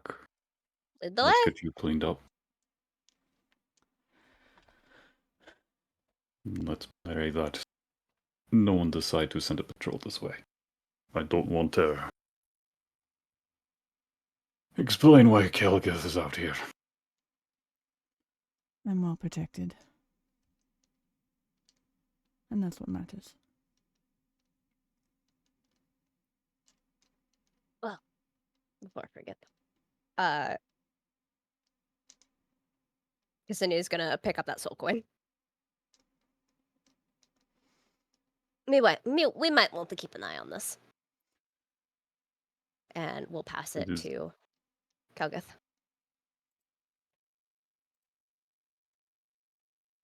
Okie dokie. Empty soul coin. As you all head back, you have saved Kelga. The adventure concludes. Whee! Thank you for indulging my little curiosity of what happened while the party was in another world. For real. Okay. Where people are getting isekai left and right, apparently. The ironic part is Yes. the ironic part is there's technically still 6.5 days before the expected time for them to get back, and somebody knows something's happening at home and would not want that to sit aside. So really, it's a matter of how much you want to discuss before they get back too. That's going to be another funny part. But we'll save that for another day. I have a perfect comparison, by the way, of what I imagine Ksenia's build to be like. Yeah? Do you know Vi from Arcane? Yeah. Mhm. Yeah. Oh my god.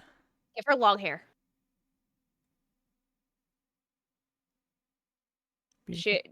She's built like Vi. And she's not afraid to throw hands. So now we have a 7-foot something bugbear, how tall was 6 foot? She's like 6 foot 6'2". 6'2" half drow, and then technically a slouched 6 foot tiefling that is like still 5'6". So yeah, he's still growing. Kelgith, is barefoot. Now that they're walking out, like they're leaving. She's barefoot, and at barefoot, she is at with bare feet, ground level. This bitch is 5'2". She's small. That gives me the same vibes as my bard, who is like 5'2" at best, but has a 6'6" ASMR boyfriend now. He was not always 6'6". I want you to know. Ah, used to be taller. No, he used to be shorter. He got taller. That's so funny. He got taller. Rune Knights get 6 inches taller. Just cuz. As they level up. They just start growing. They just start growing. They just hit a second growth spurt. So yeah, he's 6'6" now, and so she looks so tiny compared to the rest of the party. This is so funny. Because we Oh. also have a 7-foot tall rock person. Oh my gosh. Yeah. Tessa, Rock woman. does this mean it's time for you to go eat and take care of yourself? Yes, unfortunately. It is time for me to But take this some was fun. NyQuil. This was very My- fun. Mm-hmm. My apologies, it went so long. I didn't expect it to be Oh midnight no for you no. guys when it was over. Yeah, no, this was good. This that's how you know we get into it. It's like, wait a minute, that was 6 hours? It didn't feel like it was 6 hours. God damn. It was toss up for me on how long I thought it was gonna go, because it's one of those, it could have been super quick or really long, and Yeah. there's no in between. Well, we also got sidetracked by a really funny thing that has The egg. now The traumatized. egg. The Oh egg my god. copy mark TM that Narius is now gonna babysit. Oh He my is- god. He's intrigued. Egg. I can tell you later, Honor, what's in that egg. Yep. He's gonna study the hell out of this thing. For finalizing notes, Tesseric, I do know that Kelgus would want them to either only head back to Bloodguts Tavern for the sake of cleaning up before going home, or just going straight home because of the expectation from you know who. Yeah. Because of who you know who, he's expecting you back as soon as you can. Yeah. Yep. Oh, Narius Okay. would give you your stuff back. Yep. Because as much as Bloodgut doesn't know who that is either, he could make note of the fact that she's very much like a teenager caught out after curfew, with that one where it's like, shit. She's very much reacting like she got scolded by a dad Yeah. and is scared, which she is not often. Which is never a good sign. No. Never a good sign. That NPC is fine as long as you tell him ahead of time that you're gone. Yeah, well, she didn't know she was gonna be gone, you know? Oh, This is true. Shit happens. You don't just plan your kidnappings, okay? Listen, Just we technically planned one, and it sort of worked out, okay? The other one was just an accident. A consequence, really. A consequence of a technical term. As someone who was kidnapped by the Fae, you don't just plan your kidnappings. Well, you do as players, but you don't as characters. Right. Everybody was vying for it. It's beautiful. I was very much going, kidnapping, kidnapping. I'm also very much, give me a curse, give me a curse. Which we wrote, by the way. Holy shit. I did that too. I did that too. This curse is 1,600 words long, by the way. I love that. So, poor girl. She's feeling it. And I do not blame her for the hesitance to remove anything that is suppressing the side effects of it. So, she very much would hesitate regardless, especially with remembering everything. On the other hand, something I can tell Honor now is that necklace is doing a lot of things. Oh yeah, we made a special item. That's so fun. I love that. Hold on, let me just send it to Honor. This Actually, would also elaborate why he who smiles is very confident in the future. Yeah. yeah. There you go. Let me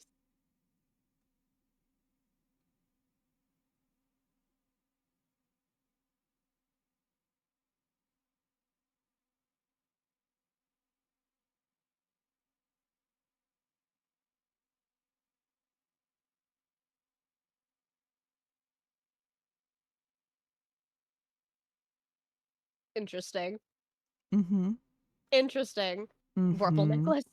Interesting. Man, he Mm-hmm. must be really salty about Ksenia then. Oh man, she put him in his place. Oh, believe me, I am very happy you did. It's like that one scene, frankly, fucking in She-Ra, where she fucking just smashes the clone's face after saying, "You miscalculated." Mm-hmm. Put She-Ra and Vi in a body, and that's what you got with Ksenia. Just tall, tall, strong woman with a good heart, but also willing to cause problems for fun. You Not the don't brightest sometimes. you don't peddle 3 tons of illegal goods by being a good person. Just saying. You know? So, it's not like she's like morally righteous or anything like that. She has an oath, and if things get in her way that get in the way of her oath, then that's where we got problems. Yep. Yep. But yeah, that'll be fun to see if he ever pops back up again. I'm sure he will. Side eyes to Tesser. Yeah. I'm sure he will. He never agreed to the promise of not showing up. Mm-hmm. She just said next time that you show up, she'll be there. Yep. It's very true. She basically just said, if you show up, you know where I'll be. Ksenia basically just said, "I'm fucking staying by this one's side, and you ain't got nothing to get me away from it." I mean, like, you can smuggle 2 tons and still be a good person. 3, though? Nah. Yeah. Bruh. Anyway. Alrighty. Well, that was fun. That was fun. That was great. That was great. So next Let's time do it's it grannies and grandpas, right? Next time it's grannies and grandpas and one very stressed cleric or paladin uh Oh my nurse aide. god. That means Just that... try. Sorry. Just trying to keep up. Just trying Yeah. to keep up. I Just trying to. ADHD'd for a second because of the whole well shit, if Ksenia stays around and the party actually makes it back, that means Tezzerk has to invite both of us the day that he brings Kelgith back in for whatever reason. Yeah, it's That's one of those things that like that's if Bloodgut even lets them near her after this happening. oh my god. I think it's one of those things that whether romantic or not, Ksenia's like, I mean, like, we're in it for the long haul, and you're pretty neat, so like, I'll stick around with you. Yep. And you adopted this guy, so you're kind of responsible. Yep. That's okay. It's kind of the vibes that we've got now. Yeah. I still owe you 10 hits. No, she got all of her 12 licks in. Yeah, she did. She just sunk all of her stuff into the first hit. Yeah, she did. Okay. So who are we rating, Honor Bay? That's a good question. Who are we rating? Who are we rating, Tessrick? Sure. I have no control over this stream. I'm just simply the storyteller. You got anybody you follow? Gonna go bully Nixie? Let's go bully Nixie. Sweet. I love it's like, do you Aw. wanna raid? Do you want to raid Airy? And I'm like, wait a minute, what? I was seeing if there was anybody dun-dun-dunning, but that's only us, frankly. Yeah.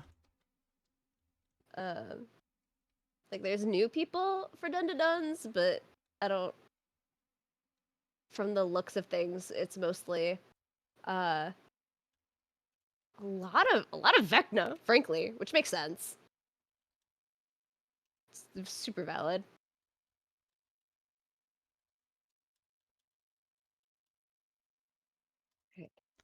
Wait. There's a raid message. we, we, oh What? god. It's not wanting to show up for me. Here, let me make mine.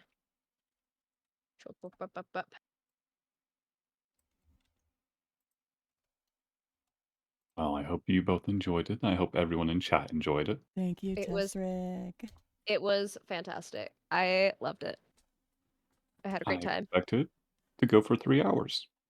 I went for 6. Sorry. I don't know, we're having fun. That's the important part.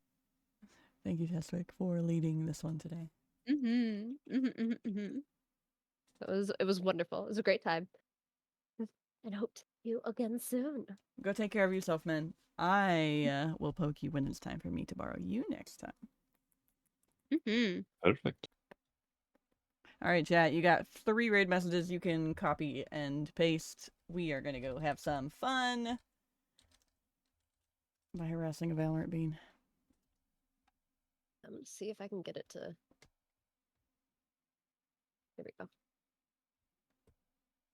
There we go. There we go. All right. I'm gonna go do my stuff. Good night, chat.